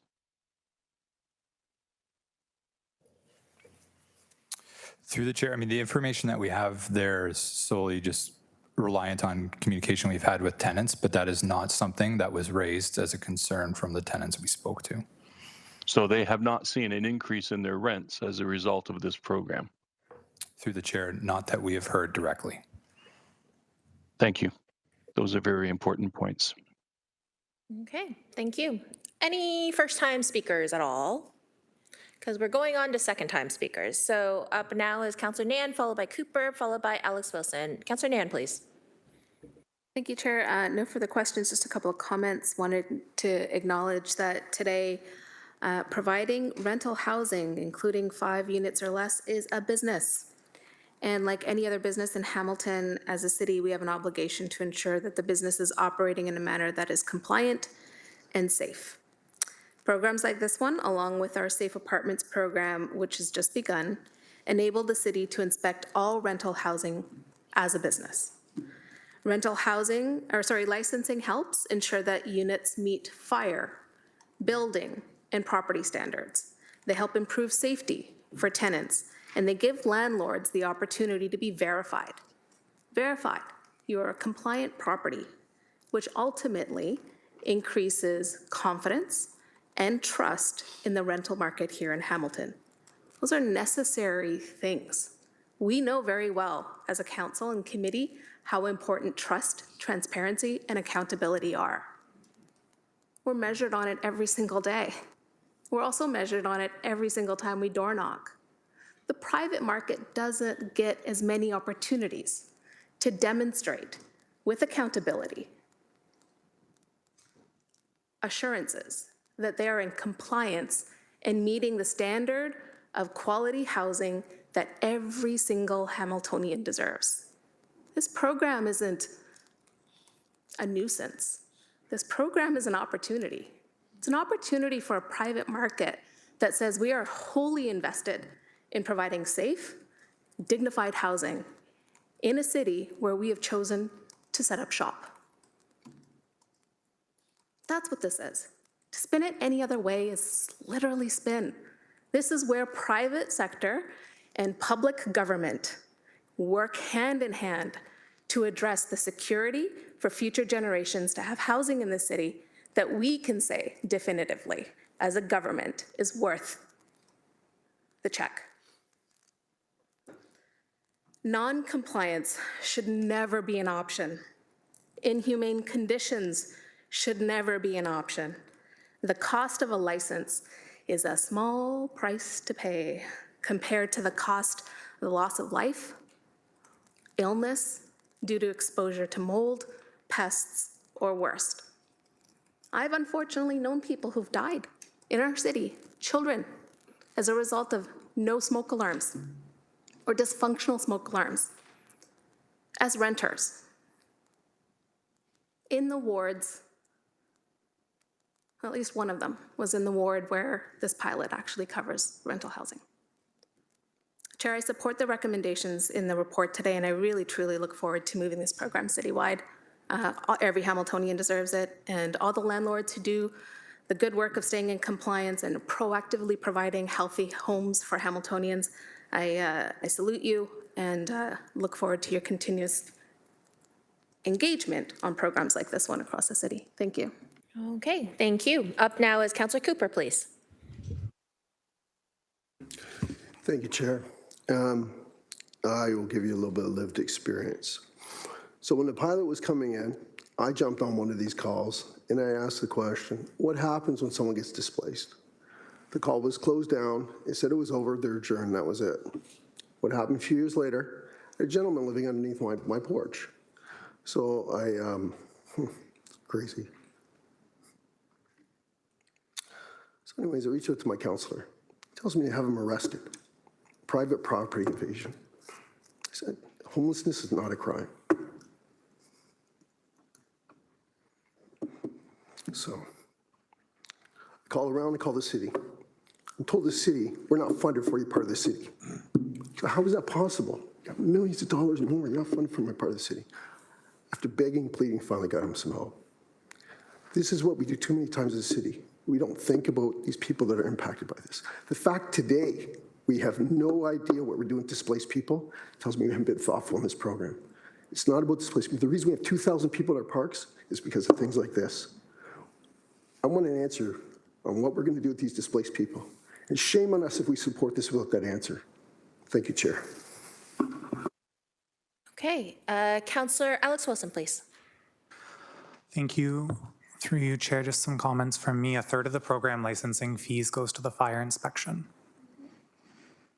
You're not allowed to open a cafe in the city without getting that fire inspection. There's quite literally no business you are allowed to operate without paying a roughly similar fee for that fire inspection, because we say that the risk of that fire should be borne by the people creating the risk, the people with the stoves, the people with the bakeware, whatever it is, except for when it's housing. Then not only do we say that inspection's not necessary, we don't need that regulated authority, will publicly bear the risk, will publicly bear the consequences of not having that, but we'll also ask the residents of our wards to pay for that level of service and pay for that risk when those risks happen. When a building burns down because there wasn't a fire inspection, there wasn't proactive maintenance, the city in some respects deals with some of those costs to the public realm, to the response. This is in some ways responsible asset management and risk management. We're asking users to contribute to a system they benefit from. I've heard a lot about the free market today. The market's not completely free. Everything exists within a context. You can't sell a passport, for example. You can't buy a baby without it being regulated. There are things, everything is regulated. So the housing context exists within supply, it exists within demand, it exists within the trust that folks have, it exists within the context of the pull of McMaster University and Mohawk, and these things are all connected. They're connected to vacancy, they're connected to the removal of provincial rent control, like all of these things link together. Wow. Ultimately, for me, this is a health and safety issue. I do just want to think about the fact that there's one class of businesses in this city that has said, well, we're being treated differently by this bylaw, by this regulatory regime. No, you're being treated the same as everyone else. You're being treated differently today by getting an exemption.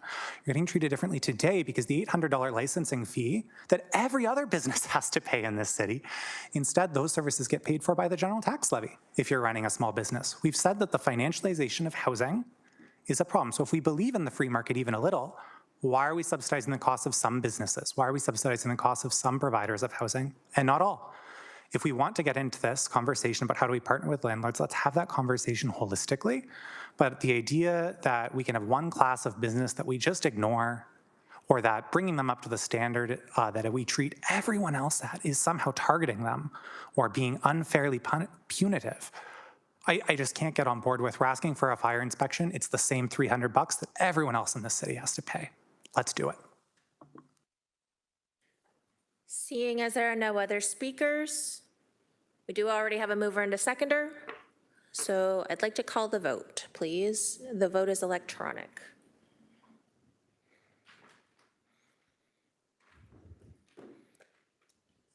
Sorry, Lisa, I should have given you a little heads up. All right, votes up.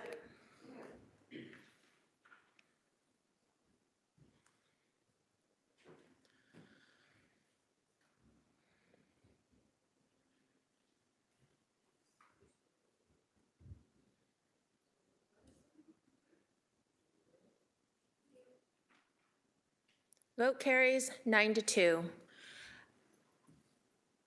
Do I have to also accept the written submissions? Yep. So it's not on my roadmap, but I just want to double check that I can. Yeah, it's all bundled? Vote. Cool. Yep. Excellent, thank you. Okay. Oh yeah, I forgot to read that second part that says receive the written submissions. Sorry, I am totally not following with my roadmap. Okay, but let's go on to 9-10. 9-10 is PED 25128, reestablishing the last recognized use and or legally established non-conforming status within zoning verification reports. May I have a mover and a seconder to approve the recommendations that are in this report, please? Councillor Beattie and Councillor Taddison. Yes. Questions, comments on 9-10, please? All right, this is awesome.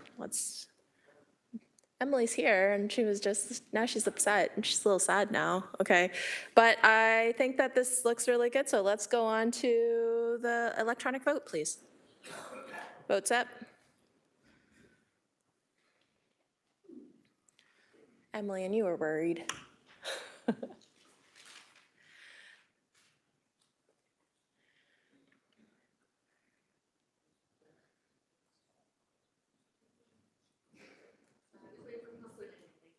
Councillor Nan?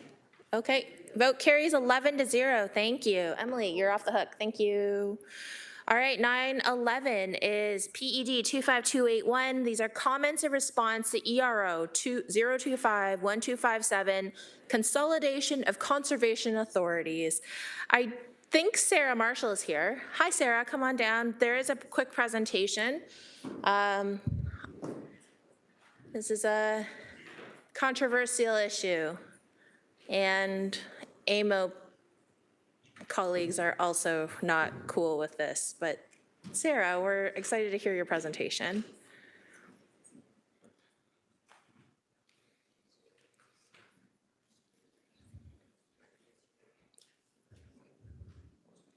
Okay, anytime you're ready, Sarah.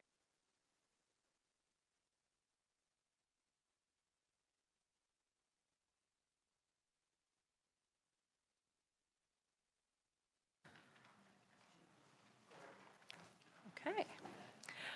I wrote good morning here, but good afternoon to the chair, committee members, staff, and the public. Thank you for the opportunity to speak today. My name is Sarah Marshall, and I am a Natural Heritage Planner 1 with the city's Planning Division. Today I'll be presenting city staff comment on the provincial government's registry posting 025-1257, which is regarding the consolidation of Ontario's conservation authorities from 36 down to 7. So just to start, this slide provides a broad overview of relevant provincial changes regarding conservation authorities in the past 2 years. This began with the adoption of Bill 23, which limited the development approval role of conservation authorities to only consider natural hazards, downloading the responsibility for natural heritage review to municipalities. This was followed by the consolidation of conservation authority regulations into one umbrella regulation. And then a month ago, the Ministry of Environment, Conservation and Parks announced the plan to consolidate conservation authorities themselves and requested comments through the Environmental Registry. While the posting doesn't close for comment until December 22nd, it's notable that the passing of Bill 68 last Thursday resulted in the creation of the Ontario Provincial Conservation Agency, which has a stated objective to oversee the transition to regional conservation authorities. So this is the map that was posted with the ERO posting, with the proposed 7 regional conservation authorities, and Hamilton would be covered by 2 of them. There's Lake Erie in purple and the Western Lake Ontario in brown. As you can see, these are much larger than our historic conservation authorities. You can't see the cities on the map that they provided, but the Lake Erie Regional Conservation Authority in particular stretches from Orangeville to Windsor and over into Niagara as well. So this map shows Hamilton's 4 conservation authorities as they exist today. We currently overlap with 4, Niagara, Hamilton, Halton, and Grand River. Here we can see the proposed regional conservation authorities specifically as they would cover the city and its wards. Niagara, Hamilton, and Halton would be amalgamated and joined by Credit Valley Conservation in Peel. Meanwhile, the GRCA would merge with everything southwest of it. So now I'm going to talk a little bit about staff questions and concerns. First, a need has been identified for a transparent framework that guides transition, ensuring continuity for ongoing projects. During this period, it's critical that we retain local expertise, service levels, and watershed-specific knowledge. Additionally, the costs of this transition should be fully funded by the province and not downloaded onto municipalities. Staff have noted concern that consolidation could dilute Hamilton's voice on the board, making it harder to ensure accountability and fair service delivery across the watersheds.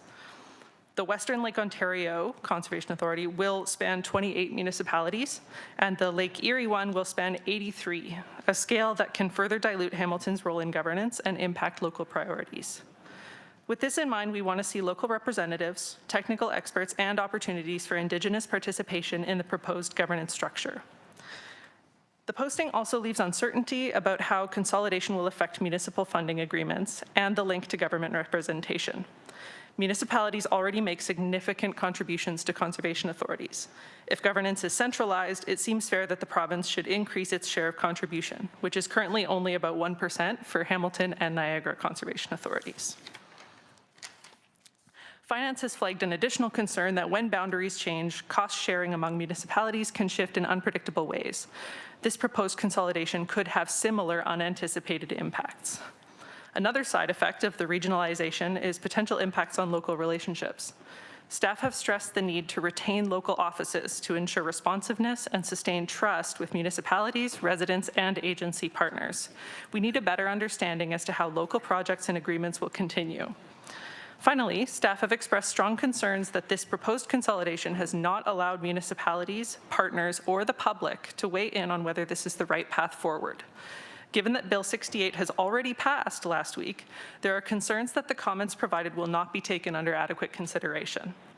While we see the potential benefits of finding efficiencies, there is concern about over-standardization of our watershed management. Hamilton is a diverse municipality with unique needs, and the dilution of its watershed management with other jurisdictions could have impacts. This also includes potential risks of weakening natural hazard protection in the future. Staff recognize the importance of growth and prosperity, but we stress that it shouldn't come at the expense of healthy and safe communities. So that concludes my presentation. More detail can be found in the report and Appendix A, which is attached, but we have lots of staff here that can answer any questions you may have as well, including myself. Well, thank you very much, Sarah. It was a very thorough and fulsome presentation. So speakers list is open. I do have Councillor Alex Wilson first, please, and Councillor Clark at some point. Thank you. Appreciating the concerns detailed both in the presentation and in the corresponding report, as well as the appendix. I just want to narrow in on two things. One I saw in the report and one I didn't see, just to understand kind of how staff are thinking and perceiving any concerns or risks. One of them was about the governance structure, and I'm just wondering if you could articulate what we, expand on what you understand and we understand today to be the proposed change. So right now, Hamilton Conservation Authority members are appointed by this body, and they're currently members of council or selected by the City Council Selection Committee to serve on that board. So that's the today model. What do we know about tomorrow's model, both in terms of who will be on the board, who they will be served, and who will select them? That's a great question. Through the speaker, based on the environmental registry posting, what we've seen so far is, and I wrote down this quote because I thought it was interesting how little there was, is new regional conservation authorities would remain independent with municipal governance and oversight. There was not much more detail about what the proposed model will be. So we do have questions in that regard. Yeah. I believe the legislation spoke about lieutenant and council doing appointments. I know, for example, many other appointees, I think the provincial reps on the Hamilton Police Services Board, I could be wrong, are done via LIC. So we do have some crosses where we know what an LIC appointment can look like. Am I correct in understanding that typically that involves an applicant not applying to the city for that spot, but they apply directly to the province or the relevant ministry, and that's a selection process that's done by caucus or by the minute, like it's done by the bureaucracy, by the political wing? Do we understand? Like, what does an LIC appointment look like? Are you submitting your application to the City of Hamilton? What do we know about that process? Through the speaker, that's an excellent question. I might actually defer up to the director's table for that one. Director Fayback, please. Through the chair, so keeping in mind that we're all just sort of learning about this, and a couple of us attended a ministry-led session this morning where they're just walking us through at a high level what they're intending. So my understanding is that when we're looking at the overall agency, the provincial agency, that would be an appointed agency. In terms of the governance, what the province is indicating to us, and I think Sarah noted this, the governance model, they identify that as being something that's not changing. So regional conservation authorities will continue to be independent, municipally governed organizations. These are their words, just clarifying. And that member municipalities will continue to be represented on a board of directors for each regional conservation authority and will retain full governance responsibilities for regional CAs. So the way that I kind of saw them describing it, that nothing will change, it's just going to be on a larger scale. Thank you. If it is our opinion as a city that we should be the ones selecting those representatives, I think that's important kind of advocacy to put forward, is saying, hey, we don't see this as up in the air. Like, it's not clear to us. We should be the ones that want to continue this process, or here's the value we've seen through the way it works right now, if that's something. The other, so that was piece one, the governance structure. I do appreciate the distinction between the provincial agency that's in legislation today and whatever is going to come that we haven't seen yet. Land holdings. Another thing that switches here is right now, as the Hamilton Conservation Authority exists as a corporate entity, it owns lands, substantial amounts of lands in the city of Hamilton. There's no details posted about the transition process, so I won't ask staff to opine on what the province hasn't told us, but at some point, the Hamilton Conservation Authority will stop existing as a corporate entity once we're done the transition, and we will have this Western Lake Ontario as a corporate entity. Are there any concerns that land that's been primarily purchased by City of Hamilton tax dollars for the purposes of recreation, largely for City of Hamilton residents in our backyards, et cetera, is now going to a governance structure that did not necessarily pay for those, like dispossession of those lands is now being made by a governance board not solely represented by the City of Hamilton? How are those concerns regarding land ownership being considered at this moment in time? Mm-hmm. Through the chair, I can speak a little bit to staff comment that was received on that. So there has been concerns registered about the relationship between the funding of conservation authorities, both on an annual operating basis and on the acquisition of lands, and how the proportionality of that representation in governance, like that those two things are connected, and that balance may not stay the same.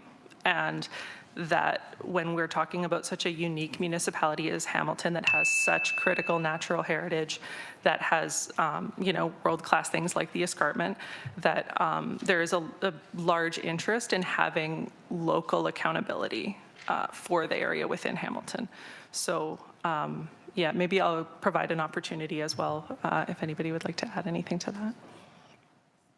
Through the chair, the only thing I would add, and not a lot of specificity has been provided around this, other than the ministry noting that Conservation Authority ownership and management of their lands and trails will continue. But that's about the level of detail that we've received to this point. Thanks, I appreciate staff sharing that. Just a quick comment from me. I think that's pretty abysmal governance from the province. I think this is really disrespectful to local communities, chipping in less than 1% of the budget and claiming to have any thoughts on what should be happening is, I think, a pretty arrogant position to start with. But I'll say this, no one in Greensville dealing with the demands of waterfalls, like really local issues, like overcrowding, things like that, wants to have to go to Queen's Park or Mississauga to talk about over-tourism at the local waterfalls. That is ridiculous. And so I think just for, regardless of how we get there, I think there's some pretty substantial concerns and appreciate staff trying to get answers. It's clear there's a real lack of details. Thank you, Councillor Wilson. Not surprisingly, AMO councillors also said very similar things at the last board meeting as well. Up now is Councillor Clark, please. Thank you, Chair. I'll do a couple of things to the best of my abilities as the chair of the Hamilton Conservation Authority and as a member of the NPCA. The merger in the Hamilton area will include Halton NPCA and the Credit Valley Conservation Authority and Hamilton. That will mean 28 municipalities will be looking for representation on the new Regional Conservation Authority. In today's briefing, the minister and the provincial conservation executive has not stated how many municipalities will have representation. The challenge is, of course, it is highly unlikely to have 28 or more appointed members to the Regional Conservation Authority. And the concern from the Hamilton Conservation Authority, as a matter of fact, all of the conservation authorities that were involved today, is that local autonomy will be lost. That the other member municipalities will always have the majority over Hamilton, over Niagara, over Halton, or over the Credit Valley. The minister and the provincial conservation executive has indicated that lands and assets, all lands, all assets will be uploaded to the Regional Conservation Authority. In today's presentation, we stressed Hamilton has 11,000 acres of conservation lands, more than 11,000 acres of conservation land. Some of it was paid for by the province back in the day when they actually provided capital funding for such things. Councillor Alex Wilson is correct. We are receiving less than 1% provincial funding to the Hamilton Conservation Authority. We raised at this meeting the local issues, whereby a large regional conservation authority would have no understanding of what's going on. Waterfalls, which Councillor Alex Wilson mentioned, and thank you for bringing that up. The Conservation Authority has worked hard with residents to come up with a reservation process to minimize the impact in residential streets near very popular waterfalls that are on conservation lands. That program has worked very well, but that program is very much locally driven. And we have concerns how the Regional Conservation Authority would even address those issues. Because I can assure you, as Councillor Wilson has, residents from Hamilton are not going to drive to a Regional Conservation Authority, perhaps an hour away, to participate in such a process. It's, you know, it begs credulity because there is going to be a loss of local autonomy.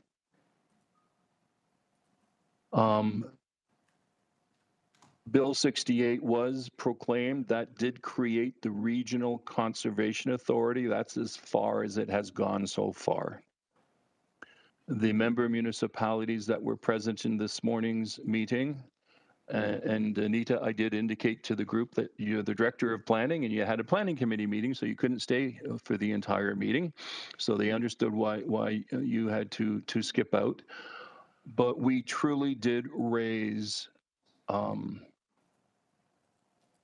alternative whereby the Provincial Conservation Authority, or Conservation Agency, they're calling it,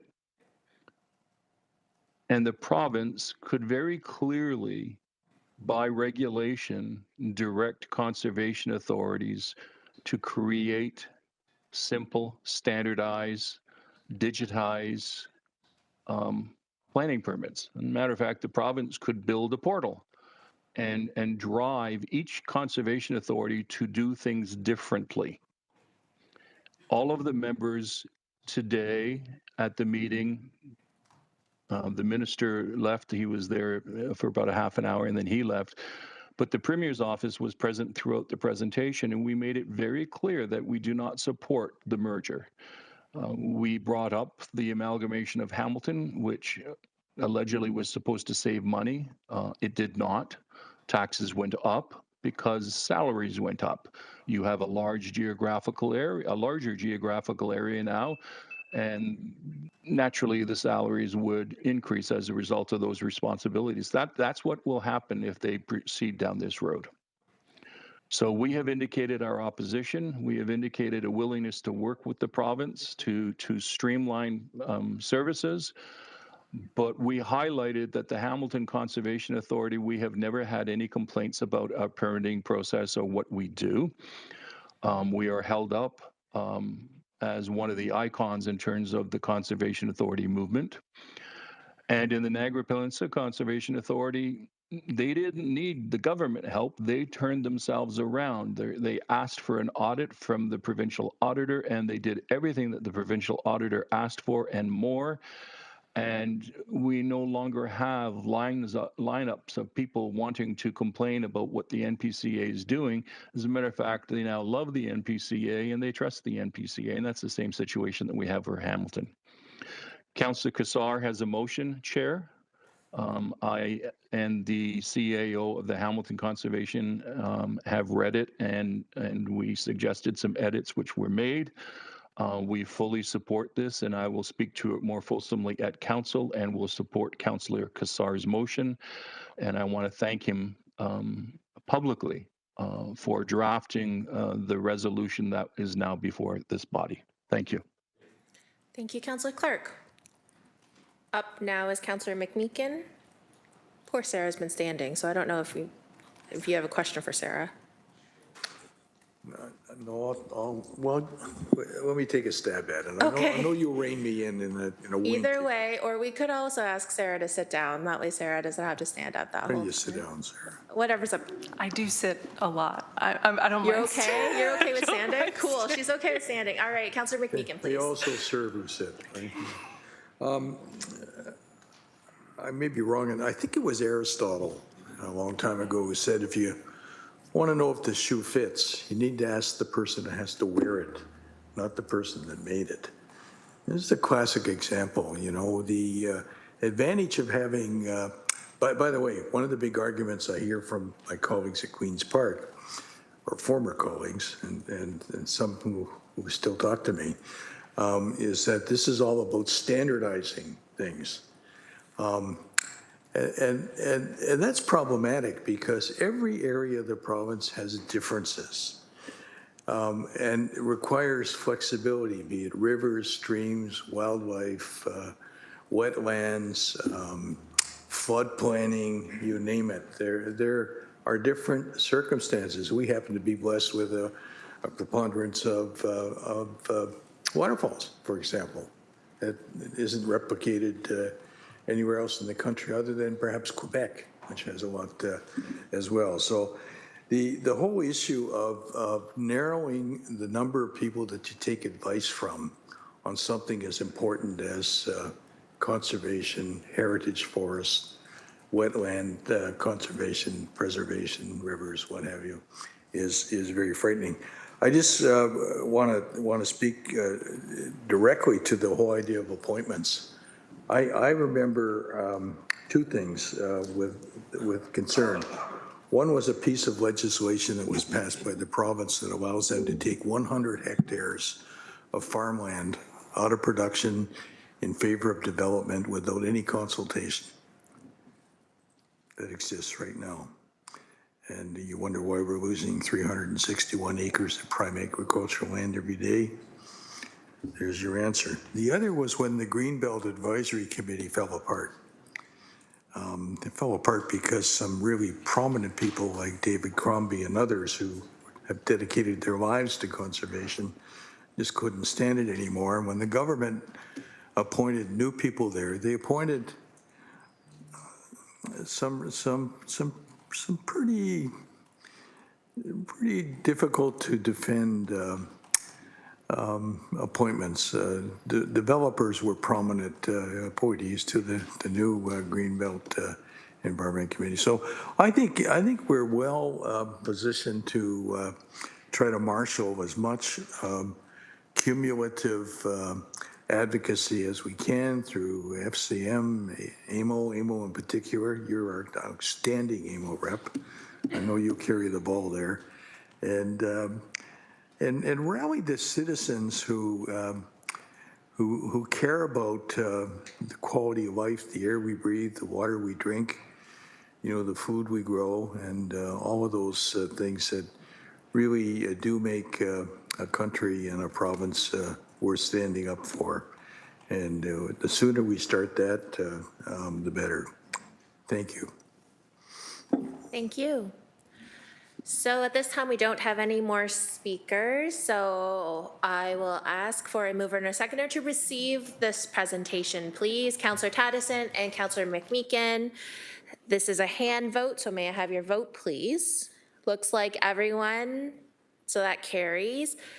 Up now is Councillor Cassar with a motion. Councillor Cassar, please. Thank you, Chair Wang. As Councillor Clark mentioned, we do have a motion that others have had input in. It is to express the City of Hamilton's opposition to the amalgamation of conservation authorities. It's moved by me, seconded by Councillor Alex Wilson, and I am going to read the whereases. Whereas the Conservation Authorities Act 1946 established conservation authorities, CAs, as local watershed-based bodies to manage natural resources in partnership with municipalities. Whereas conservation authorities are governed by boards of directors comprised of municipally elected officials or appointees, ensuring direct accountability to the local tax base. Whereas Bill 68, Schedule 3, has received royal assent, creating the Ontario Provincial Conservation Agency, whose objects include overseeing conservation authorities and the transition to a regional watershed-based framework for conservation authorities in Ontario with municipal cost contribution yet to be defined. Whereas the Ministry of the Environment, Conservation and Parks has posted Environmental Registry Notice number 025-1257, proposed boundaries for the regional consolidation of Ontario's conservation authorities, proposing to reduce Ontario's 36 conservation authorities to 7 regional entities as part of a broader restructuring. Whereas the province already has the authority to establish overarching legislation, regulations, and standards through the Conservation Authorities Act and the Ministry of the Environment, Conservation and Parks. And whereas conservation authorities, in partnership with their membership municipalities, have for decades tailored programs and services to local watershed and community needs. And whereas the province has not substantiated a case for the proposed consolidation with an outline of specific performance objectives for CAs and a related evaluation of current performance. And whereas the current funding model relies heavily on municipal levies and self-generated revenue, with the province of Ontario contributing approximately 5% or less to operating budgets. For example, the Hamilton Conservation Authority receives 35% of their funding from the City of Hamilton and less than 1% from the province. And whereas a forced amalgamation threatens to dilute local decision-making, sever the critical link between local property taxes and local service delivery, and ignore the unique hydrological and environmental differences between our distinct watersheds, therefore be it resolved that the City of Hamilton, A, formally opposes the proposed amalgamation of conservation authorities as outlined in ERO 025-1257, B, calls upon the Province of Ontario to maintain the current watershed-based governance model that ensures local accountability, C, urges the province to strengthen centralized standards, resources, and communication, rather than undertaking broad structural amalgamation, and to provide sustainable, predictable provincial funding across conservation authorities, particularly where gaps exist, to enable local CAs to advance ongoing digitization and systemization work that has already resulted in improved efficiency and consistency in recent years. D, requests that the ministry engage meaningfully and collaboratively with affected municipalities, CAs, and local First Nations before advancing any changes for CAs to ensure that any changes reflect both local needs and the practical realities of implementation. And finally, E, that a copy of this resolution be forwarded to the Premier of Ontario, the Ministry of the Environment, Conservation and Parks, the Minister of Municipal Affairs and Housing, all local MPPs, the Association of Municipalities of Ontario, all Ontario municipalities, Conservation Ontario, Hamilton Conservation Authority, Grand River Conservation Authority, Niagara Peninsula Conservation Authority, and Conservation Halton. So I think it's all been said there and by our colleagues, so I'll just leave it at that. Thank you. Councillor Cassar, and that's seconded by Councillor Alex Wilson. Sure.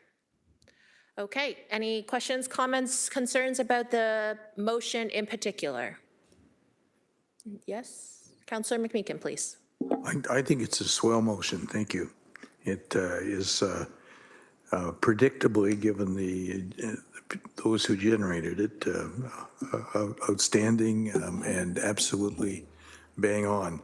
A thought did occur to me, though, as I was reading it and thinking about who we would want to be sharing this with. This might be one of those rare occasions where the City of Hamilton needs to take out a full-page ad in local paper, just running that motion to let people know straight up the concerns that were so, dare I say it, wonderfully communicated in the motion. That would be a suggestion I would make to the Horseshoe. And it'd be darn well be well worth the money, I think. Okay, not sure who to just have that suggestion bug in the ear. I think to GM Prasad, he kind of nodded, so it's all good. So, all right, thank you. Any other questions, comments on this particular motion? We do have a mover and seconder. Let's go to the vote, please. No, that's the motion. Motion. Yeah, as is, yes. Votes up.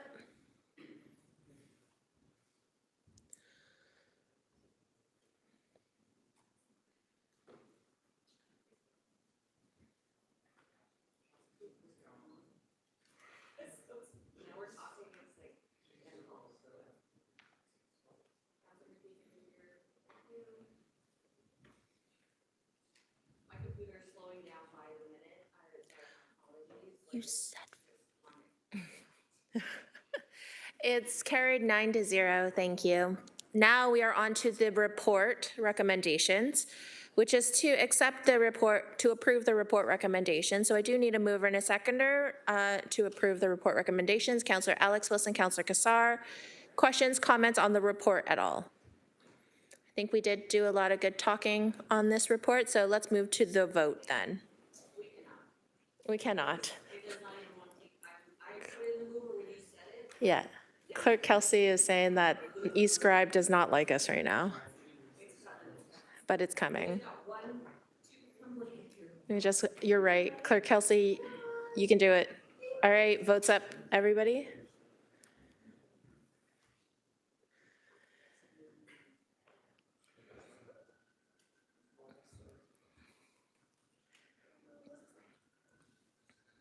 That carries 9-0. Last report of the day. Your computer will make it, Clerk Kelsey. Don't worry, it will make it. This is 9:12. This is HMHC 25012, Hamilton Municipal Heritage Committee minutes dated November 28th. May I have a mover and a seconder to approve the recommendations in the report and receive the written submissions, please? Council, I'm looking for a mover. Councilor Crutch is there. Councilor Alex Wilson is seconding. Questions, comments on 9:12? Apparently, we're not allowed to because Clerk Kelsey's computer may or may not die. Okay. All right. Okay. So Clerk Kelsey has put up the vote. Vote is up.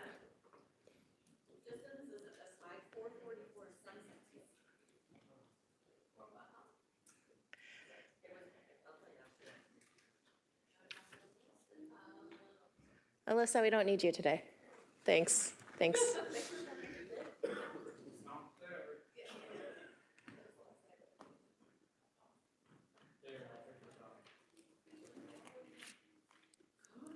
Oh, that carries 9-0. It was a little bit of a nail biter there. Let's go on to 12.1. This is closed session minutes. At this time, may I please have a mover and a seconder to approve the November 14th closed session minutes presented, and they remain confidential. Councilor Alex Wilson and Councilor Tattison. This is an e-scribe vote, so may I have that vote or a thumb? Councilor Tattison and Councilor Nan. So it was Councilor Alex Wilson and Councilor Tattison, mover and seconder. These are the closed session minutes. I know, but I have a vote for the minutes, 9:12. Yeah? And was able to decide. Yeah. Crutch and A. Wilson, yeah, for that one. And that one carried 9-0. Okay. Okay, so we're in for 12-1, closed session minutes. It will, yes. Sal's on it. Sorry, everyone online, we were just having a little bit of a weird kerfuffle, so we were trying to figure out all of our, but now we are on 12-1. We already have a mover and a seconder. And the vote is. I swear I'm not doing this on purpose to take my time. Vote is up. All right. Committee, Lisa's time that she thought that we would be done is 4:28. It is now 4:21. Thank you. Thank you. But let's figure out if we actually got this vote. She says she's not drawing it out to make it like closer to her time. That's 9-0, thank you. And committee, thank you so much. It has been a wonderful year as your chair. Thank you again to Clerk Kelsey and Clerk Sal Salamone. 4:21, we are adjourned. Thank you.